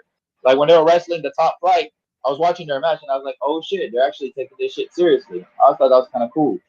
Yeah. But I felt like maybe wearing the whole suit thing kind of threw it off and made it kind of cartoony, like hard to take them seriously.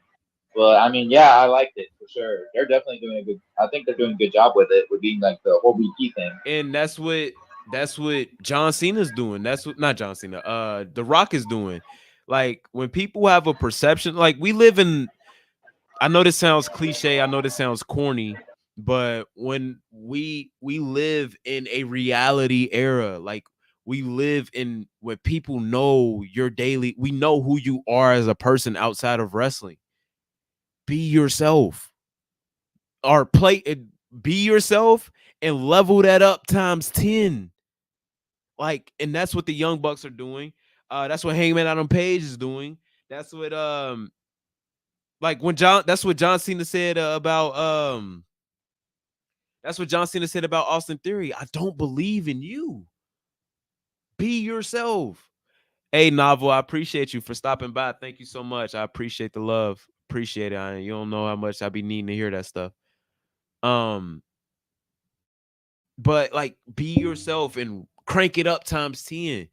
And that's like every great character, like every great wrestler eventually just becomes themselves. Like John Cena, he started off as the rapper, but then he just became this like super Cena, this stand-up, super guy. Darby Allin, this dude lives this stunt shit life. Like that's why people are invested in him. Undertaker, like he eventually became a biker, Mark Calloway, but it was only so long he could play the dead man gimmick.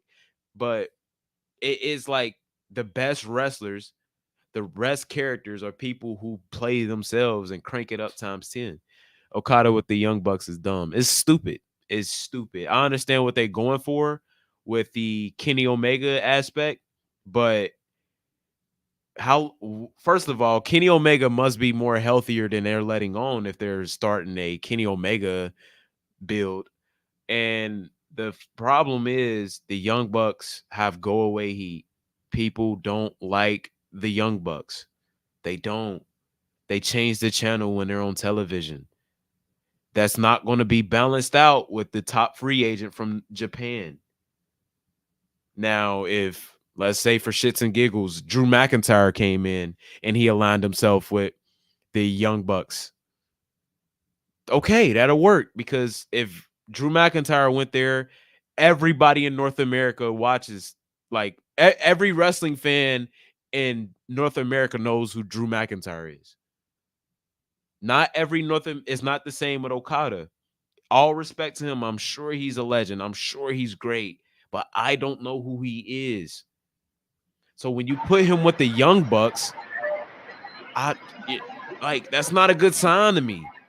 It's just not. Well, do y'all see where I I'm coming understand from what with that? you're Am I tripping? Like, y'all see where I'm coming from? I don't know how to like. It's kind of hard. I know what you're trying to say, right? I get what you're trying to say with the Bucks, putting them together. But in this sense, like, kind of bringing Okada in and doing it this way, it kind of makes sense. But I mean, I understand what you're trying to say about the. I mean, I'm kind of tired of the whole elite thing, where it's the elite getting rid of friends and are we friends, and the all friends wrestling aspect of it. Yeah. But I guess it's necessary if we're gonna have the Okada heel run with the Bucks and the Kenny Omega and Hangman. I'm not a fan of the pairing, but I understand it and it works perfectly fine. But my biggest thing with Okada, right? Like, I know what you're trying to say is like you might not. It's not a big, well known like through casual viewers and all that stuff. That's fine and all, but you got to understand that the AEW audience is like what we call it, a niche audience. They're like a small 800K people. They're obviously, it's like that's the problem. They know who he is, and I know that. And I think the thing is right now it's too early to say like, oh, what they're doing with Okada, it don't make no sense, because like we know where they're going with it, blah, though. blah, blah, blah. Heart Phantom explained it to me earlier. We know where they're going with it, but the problem is, it's like you're putting us, the casual viewer is like you're putting us in a television show mid-season. Like, yes, you may know what's up, but me, who just learned about this guy, now I got to learn about his relationships with other people. I don't even know what his finishing move is. but I gotta learn before I even know what his finishing move is. I gotta see like his relationships with these other people. Couldn't he have a few Well, I matches mean, first, have a few storylines by himself, establish himself as a character, and then start building that depth? well, I don't know about that, Chief. I mean, literally, we did it on Eddie Kingston, and then I think Excalibur called it the Rainmaker and all that. So I mean, but that's besides the point. The thing Right. is, Oh, okay. That's what I'm okay. That's Okada's move. Okay, the Rainmaker. Okay, that's okay. That's cool. But at the same time, I'm somebody who's on wrestling Twitter.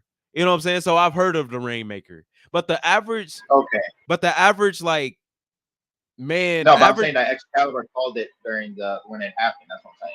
Oh, I'm saying I didn't watch it. I've yet to watch it. Oh, well, there you go. You can't see. That's the thing. You can't really say without watching, right? But No, also, but the here's thing another is, thing. what I'm saying is though, just the pairing of the Young Bucks with Okada is everything that's wrong with the booking in AEW. Again, you like Heart Phantom explained it to me in 10 seconds. Like, okay, that makes sense. But again, it's like you're throwing me into a TV show.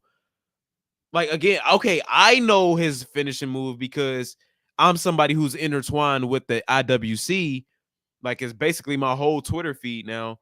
But the average Joe Schmo who works 9 to 5 and just wants to come home and watch wrestling for 2 hours, he don't got time to dive into each character and research every backstory.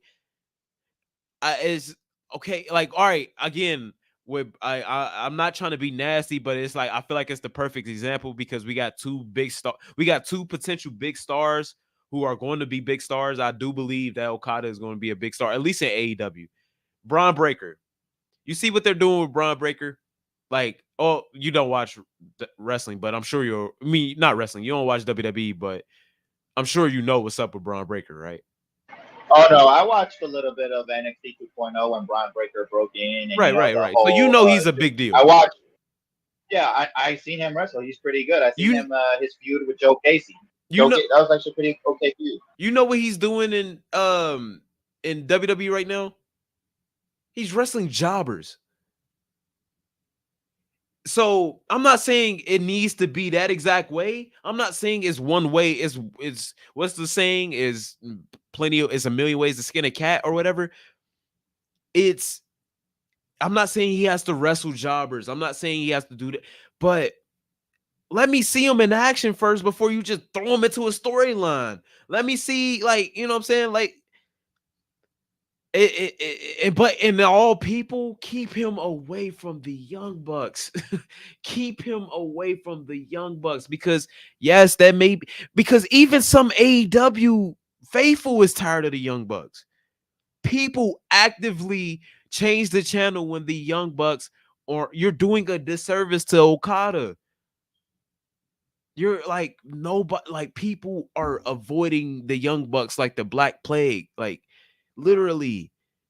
Okay, if all right, I see what you're trying to say right there with the whole Young Bucks thing and how the Okada hasn't even wrestled a match yet.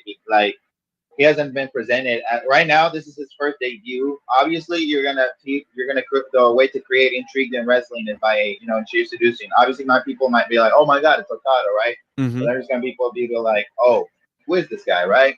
Yeah. But then next week on AEW, we'll see what they're going to do with Okada. We're going to see if they do video packages. It's like O'Shea Jackson said. If you watch the interview with Chris Van Vliet, he was like, I want to know. I don't want to Google this guy or whatever. I need to know like who this guy is, and I need to be showed like video packages, little stuff to storytelling to like tell me who this guy is, some video clips and stuff like that. For That's real, why I want to see what Okada. For real, you could just show like his accomplishments and shit. But exactly, it's too early right now because we just got introduced to him. If they don't do that next week, there he falls. And if they don't have him, like, if they're gonna have him out there, at least cut a promo, tell him who he is. I'll never forget like Sin Cara. They made Sin Cara feel like the biggest star ever, and he flopped. Don't get me wrong, he fucking flopped. But it's it's a way to do it with. And my biggest problem is the Young Bucks. Like, why did you pair them with the young? Like, I understand the story you're trying to tell, but again, first of all, how long is Kenny Omega gonna be out? That sounds very serious. Like, that's the reason I don't even talk about Kenny Omega no more. Like, as much as you want to critique, but it sounds like he about to go through some life altering shit. How long is Kenny Omega gonna be out? Do you trust AEW's booking to keep a linear storyline until Kenny Omega is back? And then again, people do not like the Young Bucks. So I get what you're saying about, like, you know, you gotta watch you can't necessarily critique it without watching it, but that tells me everything I need to know. You know what I'm saying? Like him joining the Young Bucks, that tells me everything I need to know. Like I don't correct me if I'm wrong, but he's a single star, ain't he? Like another big star joining a faction is unnecessary. It's it's too much.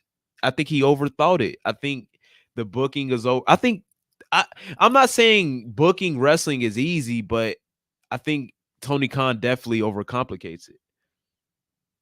So Well, the thing is that like I agree with you. No, I don't think it was a right pairing with the Bucks.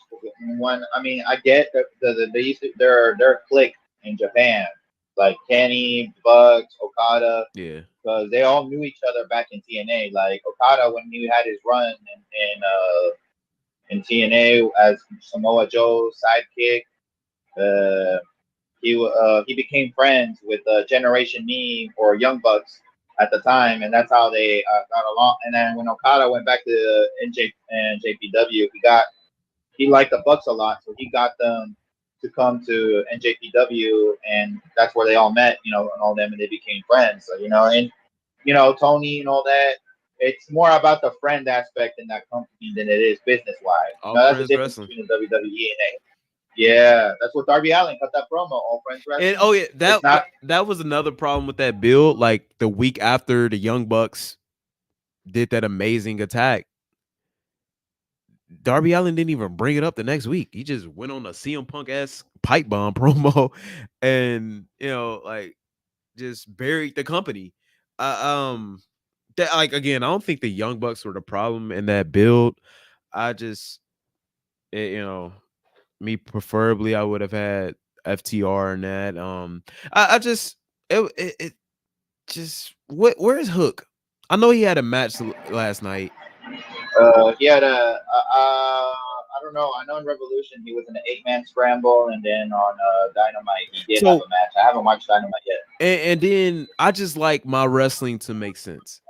You know, Well, I mean, me too. That's what I'm a big. I like a lot of territory wrestling from the old days. yeah. I You know, remember our I'm first big on that. conversation. So, like, what's your favorite like AEW match? Recently, Sure.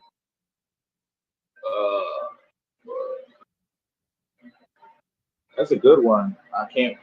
I mean, I watched a lot of AEW, and I can't say that I have one recently. Which I guess if I had to pick one, just to pick one, like something that I can remember, Dax Hardwood versus John Moxley, like maybe like 2 weeks ago. wow.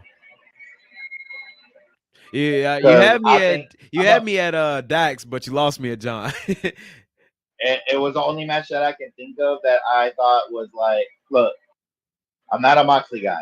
I don't, but I'm a big FTR guy. I love just fists, not flips. You know, I like FTR. Right. I love. So, would you know, agree? but- Would you agree to enjoy AEW wrestling? You really gotta kind of just ignore a lot,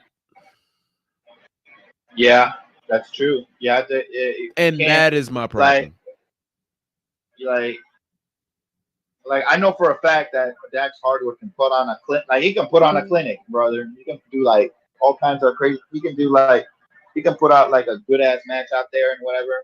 Yeah. But then something that you might like a Bret Hart versus Shawn Michaels kind of match. I know Dax Hardwood can do that, but Yeah, obviously he's sure. wrestling Moxley, right? So he's gonna have what kind of match with Moxley? A Moxley kind of match. It's gonna be a chop fest. gonna be outside of the ring. Fighting the And that's crowd. what it was. Did they fight in the crowd? Yeah, that's what it. They didn't fight in the crowd, but Okay, they I were was about to outside in say, the ring a Jesus lot, Christ. and then they were having like a weird chop spots on inside the ring, and then Moxley no selling a lot of fucking Dax Hardwood's moves, and I was like, what the fuck is this shit? Yeah, and that's But I liked it either way because Dax Hardwood. I love Dax Hardwood. and that's my problem. Is just like I'm someone who be so invested in it. Like I over my last since I've built this channel up, I've realized I really want to do this wrestling shit. And it made me remember the things my favorite matches. I used to just go around my house bumping and selling like Shawn Michaels. My favorite wrestling matches make sense. My favorite wrestling match of all time, I think two of the if I had to say my top 5, 2 or 5 of them gotta be Shawn Michaels, Ric Flair, Shawn Michaels, Undertaker, 26, WrestleMania 26, not 25. 25 was good, but 26, chef's kiss, perfect to me. But that's because of the story that they were telling in the match. And even in WWE for a long time, that was lost. For some reason, people just forgot how to let's say you was working over the leg. You see it in Seth Rollins a lot. He forgets to sell this back injury. I think of Roman Reigns. He got 2 crossroads, a haluva kick and a stunner, and he popped right back up and gave a spear to Cody Rhodes to win a match. That was my biggest problem with stuff. It's just at least make it make sense. At least tell a story. At least give me a reason to be invested. Reward me for being invested. Ironically, one of my favorite character, my favorite thing is the Fiend. And I remember I hated the Fiend because it's how do you defeat him? If he just no sells everything, how do you defeat him? But I started coming up with stuff okay, bet you can maybe you got a weak spot like a monster in Resident Evil or something. But they never explored that. But the Fiend though, Bray Wyatt, the reason I love Bray Wyatt so much, you could watch the Firefly Funhouse episodes 1,000 times and notice something new every time. You can, see the story that they telling in the ring. I love storytelling. And I love my shit to make sense. I love my favorite. I love WWE video games, the season mode. I love the 24/7 mode in 2008.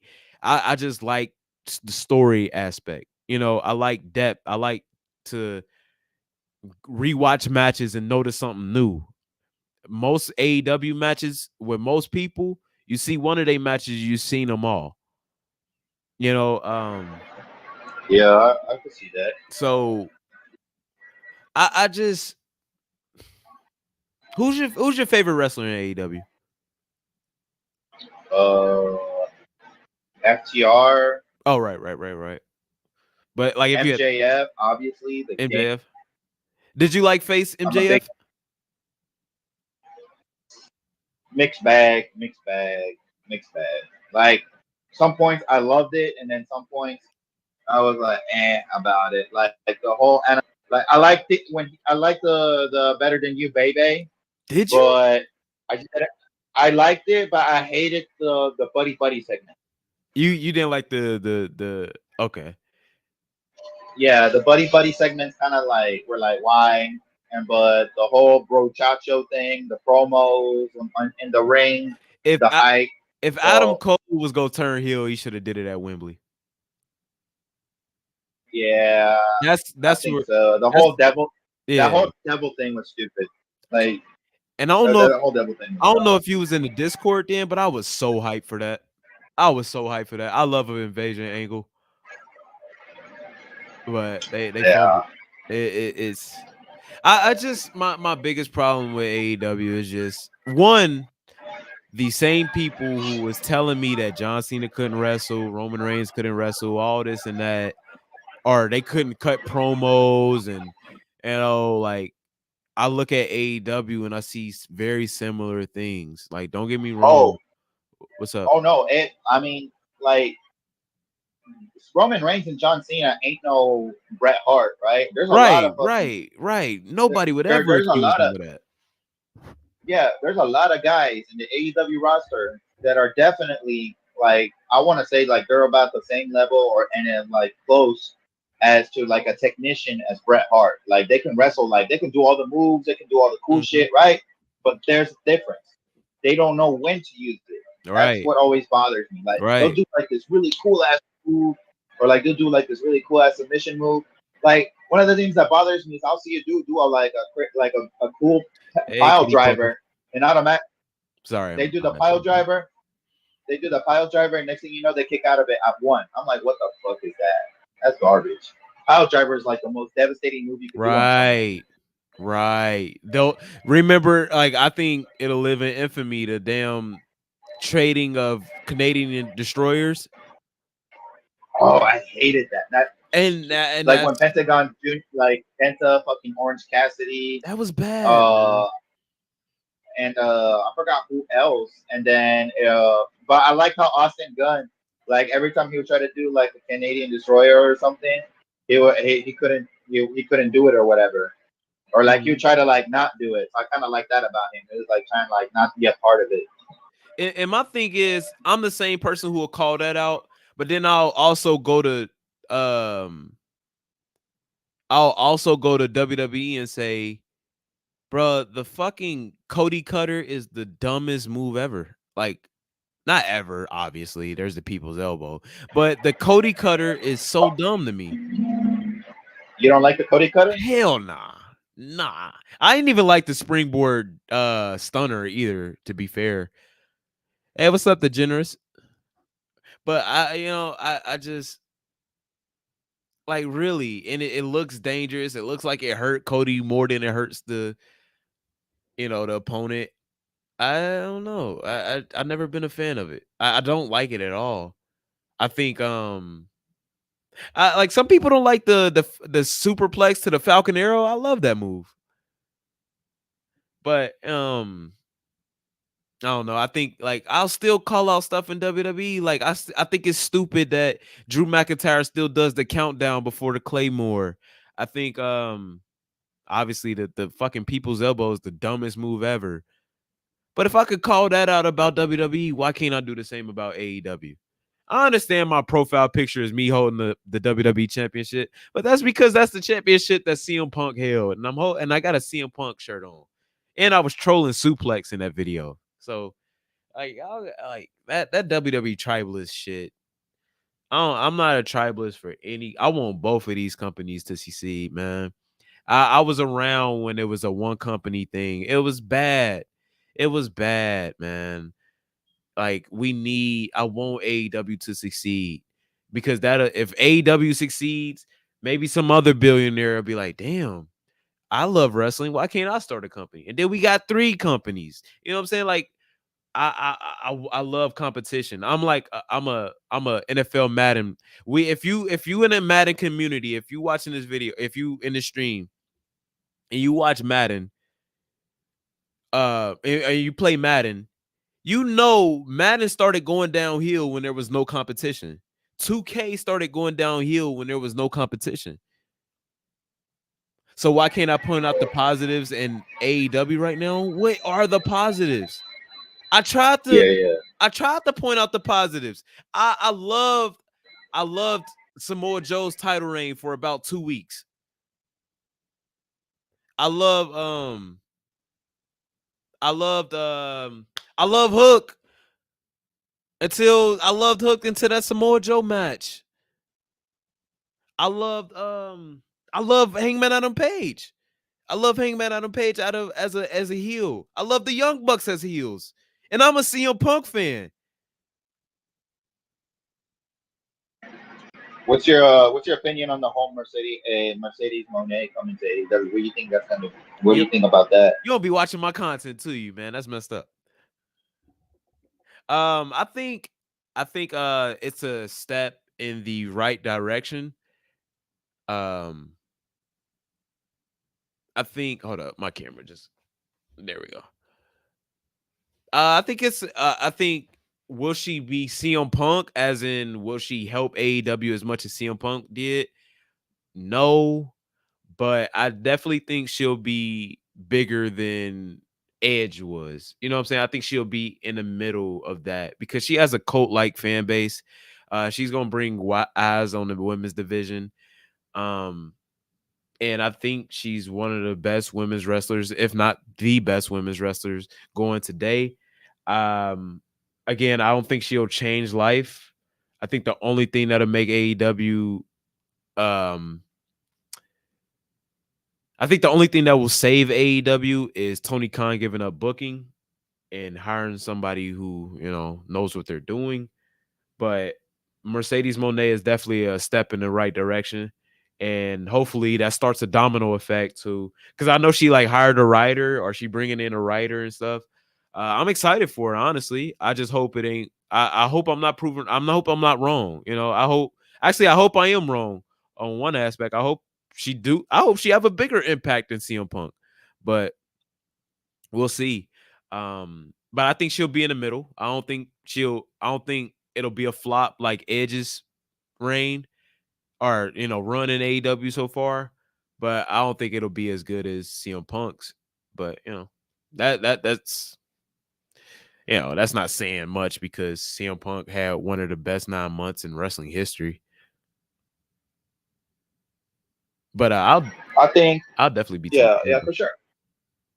I think with Mercedes Moné, I think because she's kind of like Edge, he was around for a while, obviously, and people know him. We know him because we grew up with him. But there's a lot of people that didn't grow up with Edge because you got to think about it, he was out for I don't know how many years with that neck injury. 9, right? 9 years. So that's a 9-year gap of an audience that didn't know or probably didn't see much of Edge. Well, so with that in mind, I will say this though. Yeah. Hey, we got Croc Gang in a motherfucking build. That's crazy. My bad. I had to shout out my boy. That's my but what was I saying? Damn, that just threw me off. I ain't expect to see him in the stream. What the fuck was I saying? Oh, Edge. If you remember,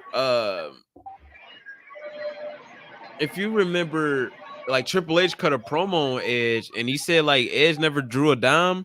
And obviously he's exaggerating, but there's something to that. I was thinking of making a video about people WWE was right about, and I won't say that Edge would be in that video, but he definitely ain't beating them allegations. You know what I'm saying? He definitely ain't helping his case. Well, I can't really blame Edge for that. It's mostly the booking. But you don't think Edge got creative control? Yeah, you can't really give. The problem is with creative control. I know there's a lot of creative control probably with Tony Khan, right? But the problem with that is that everybody's got great ideas, but how can you have a lot of great ideas, but how can you make those ideas really good, come out good, if you got someone that doesn't know how to make it good? You know what I mean? But let me say this though. To be fair, I think Edge's WWE run was bad too.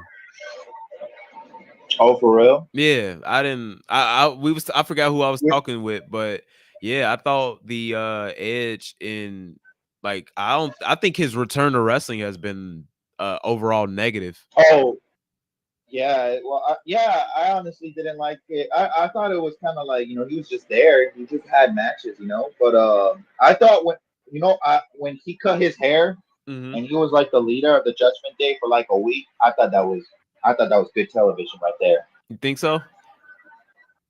Dude, yeah. When he cut his hair, he got Damian Priest on one side and Rhea Ripley on the other side, and he was saying that he's gonna I saw potential in these two, and I'm putting them together, and I'm gonna make this match. I was like, yo, that's pretty good. Is the story that Edge didn't want to do the supernatural stuff, or is it that WWE wanted to do the supernatural stuff and Edge didn't want to? Edge didn't want to. So the story is that WWE wanted to make it into a supernatural group, and Edge didn't want to, so he got out of it. But I mean, I don't see anything supernatural about them. Right, that's So I crazy. don't know what happened. They were the most know. supernatural with him in it, so that's weird. But yeah, I think the Seth feud was amazing, but I think Seth should have went over in hindsight. I think he did some stuff with the Miz and Beth. The Finn Balor should have went over at WrestleMania. AJ Styles should have went over at WrestleMania. Sheamus should have won that last match. I think Damian or Dominic should have got a win over him. He just went over on everybody except Roman and Randy.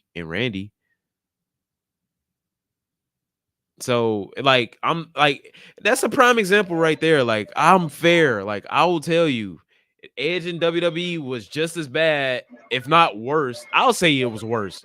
I'll definitely say I prefer his AEW run over his WWE run.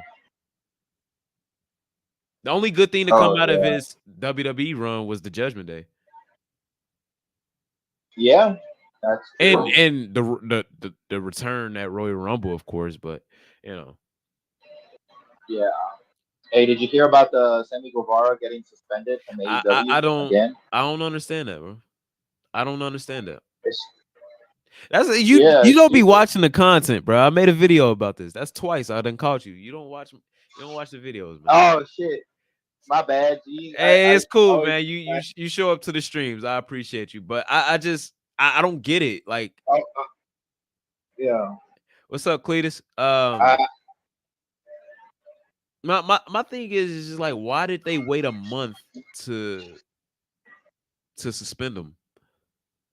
That's what got me too. I was thinking that too. It was like it was on an AEW Rampage show where he got suspended because he did that. I don't know what's it called, but that really flippy one. Yeah, the shooting star press, and then it caught Jeff in the face. And then in my head, like we even talked about this on the Discord, and in my head, like they were saying it was Sammy's fault, and I was like, yeah, it's Sammy's fault, but like it's also like it can't be just Sammy's fault because at the end of the day. My bad. It's somebody Nick says he's been suspended. He got suspended because the ref was telling him not to do his finisher and he was going to call it and Sammy didn't listen. If that's true, then he needs to be fucking fired. Fuck suspension. He needs to be fired. Oh, for sure. I didn't know that. But wow. If that's the truth, yeah, he needs to be fired. But if let's say that wasn't true, wasn't it? But also, isn't it the ref's job to call off the match? Like, I don't know about. I mean, because the ref is like the referee when it comes to wrestling. The referee is basically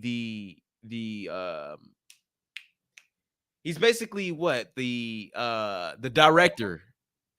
So the thing is that I wouldn't these referees nowadays, like these new referees, they don't seem to have that thing to call it to call the match like the referees from back in the day, dude. It's crazy. Like a lot of them just let shit happen and they're like, oh, okay. And WWE they don't protect their cred. I know it's WWE, but remember when Jey Uso? Oh, you probably didn't see this, but which one is it? It's when Javinci he got knocked out by Kofi Kingston and the referee called off the match, and Jey Uso got upset because the referee was like, "Fuck that dude is knocked out." And that term he shouldn't have called off the match because dude was about to just tag in his partner. But I think it's the ref's job to call off the match. So I didn't understand that, but that actually makes more sense for him being suspended. I would go as far as to say he should be fired. Isn't this his third suspension? Yeah, and I think Rick Knox should have got fired a long time ago. That with the Moxley match, Rick Knox, the referee, the one that called the Moxley match where he got a concussion. Oh, Xia Li, it happened to Xia Li too. Jesus. Yeah. That's crazy. It's like it all started with John Moxley and Phoenix, and then it's just like Carmelo Hayes and Austin Theory happened, then Kofi and Javinci, and then it just kept happening after that. But oh yeah, dude, that's crazy. But I didn't know about the Sammy thing. That's interesting. I think Sammy should be. I don't know, fired. You don't think he should be fired? Ain't this his third suspension? No, I think he should be fired. Oh, okay. This is his third suspension. Yeah, and you got Mercedes coming in. I think it's best to fire him. Fuck it. What does he provide that y'all holding on to this man that much? I don't know. I mean, honestly, Sammy has a lot of heat with the fans too. I think. Hey, and let's say that's true though. Let's say that's true that he ignored the ref and hit that finisher. Because I don't know if you've seen the video. That's a nasty finisher to do when somebody's concussed. Yeah, but that explains why, like, when Matt got on the ring and he was yelling at Sammy, and Sammy, like, I thought that was just, I thought that was like I thought they were just, building up a story or something. But I thought so too. I mean, it never. Because after the match, they both flipped them off. Yeah, and then because they were building to a heel run. Yeah, because they didn't even continue it afterwards. Because after that, Sammy wrestled Hobbs on Collision on a no DQ match. Right. So why wasn't he suspended after that? Or why wasn't he suspended before that? I don't know. Maybe there was an investigation going on about what happened. That's probably what. But if there's an investigation going on, you take them off television. That's true, right? But maybe they couldn't find someone to replace Sammy. I don't know. Hey, how you doing? I can't. I may be wrong in pronouncing your name. Naceres. I apologize, but does anyone know if Red Velvet won tonight on ROH? I don't know. I don't even know how to watch ROH. Do you know if Red Velvet won today? I don't know. I don't know if she won, but I know if you watch ROH, you have to go to their ROH platform, and you can subscribe to their membership. Oh, they got a platform. Okay. Sandman 98, how you doing? Bobby Cushington, how you doing? Nick, we already said what's up to you, but how you doing? Novel already said what's up to you, but how you doing? And Jacob, how you doing? By the way, I'm genuinely asking how y'all doing. Don't just think I'm just what I'm saying, throwing that out there. But oh yeah, and Kevin Kelly got fired too. Kevin Kelly? Oh yeah, is the commentator? Yeah, they did him dirty, man. I understand he wasn't good or people didn't like him, but I think that shit was way overblown. I like Kevin Kelly. I thought he was like one of the best commentators on Collision. Nigel? Who am I thinking of then? I think you're thinking of Ian Riccaboni. No, the nerdy looking guy. The guy who got fired from WWE. Who am I? What's his name? The British guy? Yeah. The one that breathes hard? I don't know who his name, but yeah. That WWE champion. Nah. Yeah, I didn't like that guy either. The way he talked and the way he breathed was kind of like throwing me off. If you know, you know with wrestling, but I want to say one more thing about Sammy Guevara. If it's true that he ignored the referee and hit that finishing move on Jeff Hardy, I feel like that's worse than anything CM Punk did. Especially when you add on his two prior suspensions. He's done more. For sure. That's like disrespecting a legend, dude. And putting his health at risk. So I think he's done more than the warrant being fired, but especially if CM Punk's been fired for less. Maybe he got a lunge at Tony Khan. Oh, dude, that's crazy. Speaking of CM Punk, did you see fucking Jack Perry scapegoat little clips on YouTube? The NJPW promo he cut? That shit was pretty good. I ain't gonna lie, he's smart as hell to milk that fuck. I'll be milking the fuck out of that. I'll be selling t-shirts, all kinds of shit. Real glass, all that. You gotta milk that because that's the only reason, that's the only reason people care about you. I think Tony Khan is stupid. He's doing a good job. Yeah. I think Tony Khan is stupid for making him letting him return on wherever platform he's on. Where is he? New Japan? Yeah. Well, I mean, I think this is all storyline because he's still on AEW roster. Yeah. And I think he said and also the way he ripped up that contract seemed kind of fake, whatever. Right. But because obviously he wouldn't be doing that if he were like on a. But the way Jack Perry's using this storyline to further like get him that momentum and stuff, and that I respect the grind on that. It's actually turning out pretty good. Now the scapegoat thing, Jack Perry, I'm like, but it's a start. But he's definitely finally getting that. He's getting that shit, that heel shit down. I just think it should like, be in AEW. Like, I think it should be in AEW. That's true, but I think why he's doing this just to say that the company got rid of him because he's a scapegoat, and then he's gonna come back eventually. It's actually the total opposite. They got rid of the other guy. Oh yeah, for sure. It makes no sense. Like, I mean, obviously, if you know anything about AEW, you know that they have a relationship with NJPW, so I wouldn't have chosen not there. fooling anybody. Yeah, you just kind of shooting yourself in the foot for having a top heel. I remember people thinking he was gonna be the devil. That's what I thought. I actually would have thought that would have been great. You think so? As long as he didn't talk, it would have been good. I thought it would have been better than Adam Cole for sure. Oh yeah. I mean, it's kind of weird that you have Adam Cole. I'm your best friend, and then I was playing him the whole time as a chump. But like, why has he even said why yet? Oh yeah, he did on the first promo back after the pay-per-view from Dynamite. What was the why though? Like, what was the reason? Because MJF is a scumbag. So why be the devil? Like,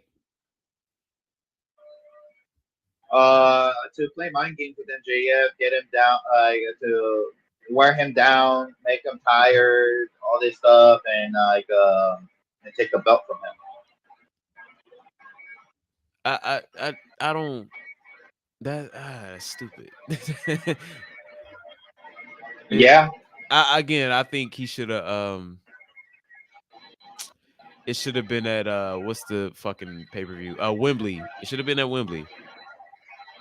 I think if we were gonna have Adam Cole turn heel, I think that would have been the place to turn him heel for sure.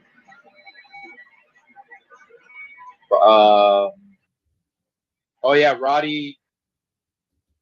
I don't know, Roddy. I'm definitely happy with Roddy winning the belt. He might actually do something with it instead of Orange Cassidy. Like, I'm sorry, I'm not an Orange Cassidy guy. You're not? I don't really like that. No. I think I think me and you agree more than like people really like. I think we agree more than we actually let on. Like, you know what I'm saying? When, like, don't get me wrong, I prefer WWE over AEW, but when we talk, like, I love FTR too. I love when you tell me your favorite wrestlers, like, I love MJF too. Like, that was my guy. Do you like Hook? Fucking love Hook. He's great. But I just don't like the whole ECW championship run he did with the tables and ladders and chairs and him and like it's not his strength. Him being like an under. Yeah, he's a technical guy. That's his strength. And then after that, they put him with OC and Danhausen. Like, I mean, I like Danhausen too, kind of. I love it. But like, yeah. But like, they put him with OC, and it's like, why? Why are you putting him with OC? That makes no sense because he wears a hoodie and eats chips and he's quiet. Pockets. You watch Jim Cornette? Yeah, Pockets. Oh, I watched Jim Cornette. Yeah, Pockets. I love Jim Cornette. He's like one of my favorite podcasts. He gives a like. I think he's like one of the guys that gets it. You know, like he predicted everything that happened. So it's kind of cool that happened, you know. I think lately, to a certain extent, though. But lately, he's been hating too much, and it's been getting on my nerves. You think so? He's been like just like what? With the what was he hating on that you?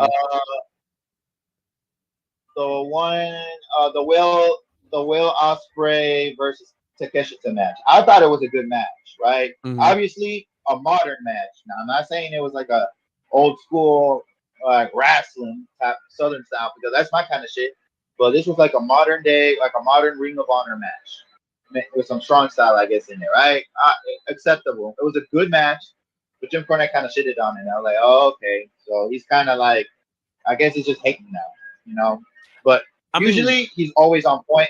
He's usually always on point. I mean, I from the agree with clips everything that you I said. seen, it didn't surprise me. Oh, dude. I saw the clip. Yeah, it didn't surprise me. Like the either. no selling and Yeah. shit. Like it, I'm surprised you surprised. Like I'm surprised you didn't see that coming.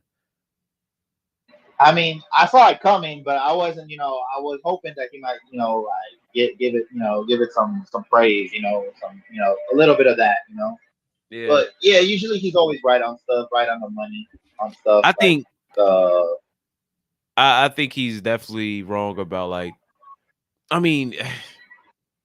The result, I can't be a hypocrite because, you know, the facts are there, like the numbers and stuff like that. But I definitely think he'd be wrong about the women's stuff, like how he don't like women's no disqualification matches.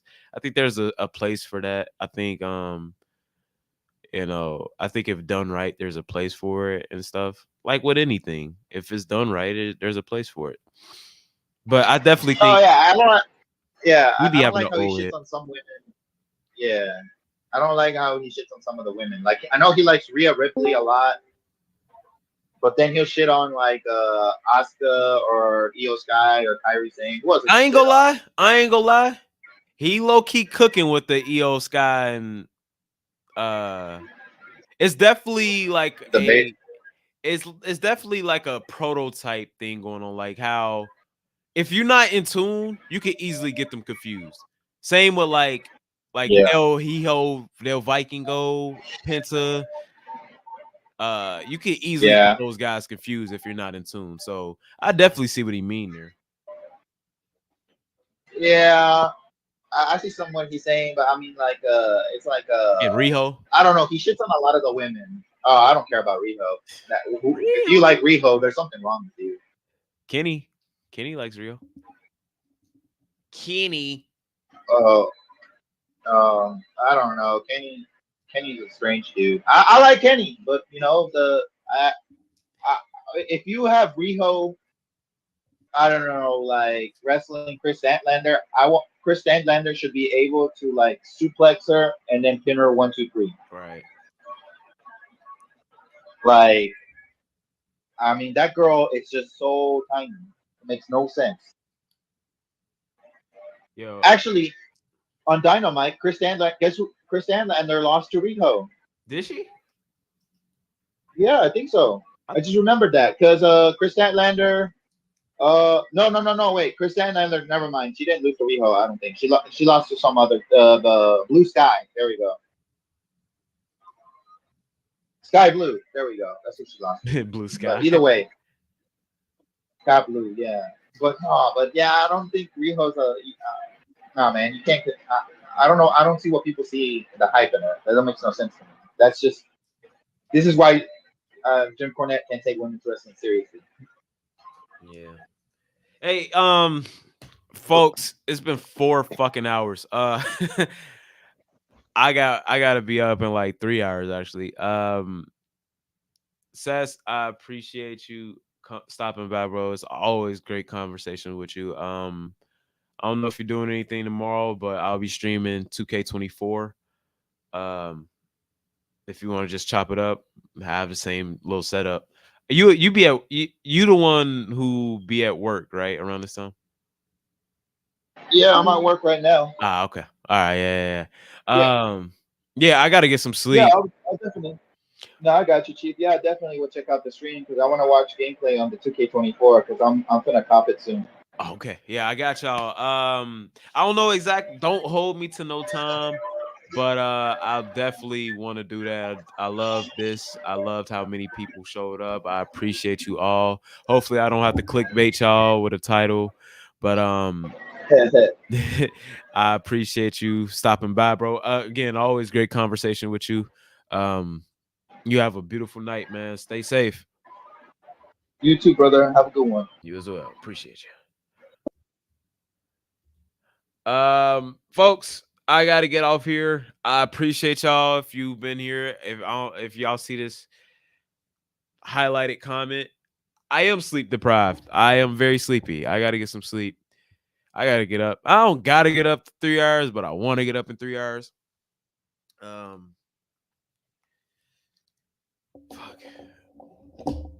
Make sure you like the video on the way out. I appreciate you all so much. Damn. This is really damn, I'm still in Discord. Hold up. This is genuinely everything I've ever wanted. If I could have just 10 of y'all just show up every time I do one of these, I would be most appreciative. Adam Copeland. Yeah, his return to wrestling. His return to wrestling has been bad all around. But that's a different, you know what I'm saying? That's a different hot take for a different day. But like just this platform has been everything I've ever wanted. And you know, this was the goal. You know, if we don't grow from here, I'm happy with this. I love you all. Yeah, y'all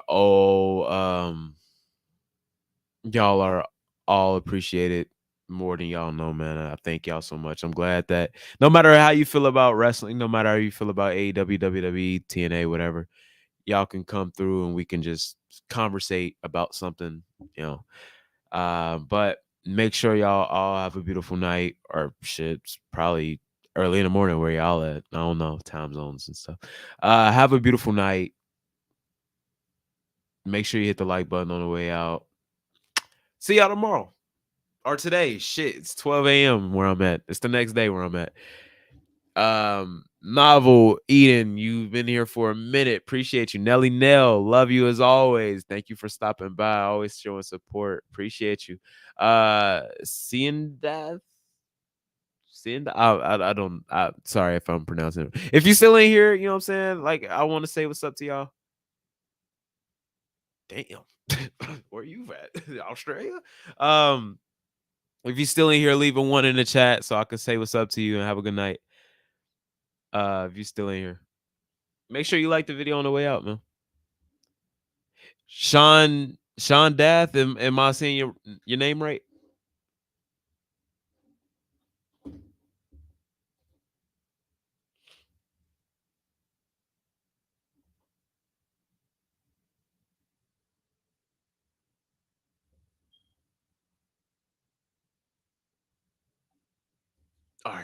All right, y'all ain't saying nothing. I gotta get some sleep. I can't keep waiting on y'all. I appreciate y'all all so much.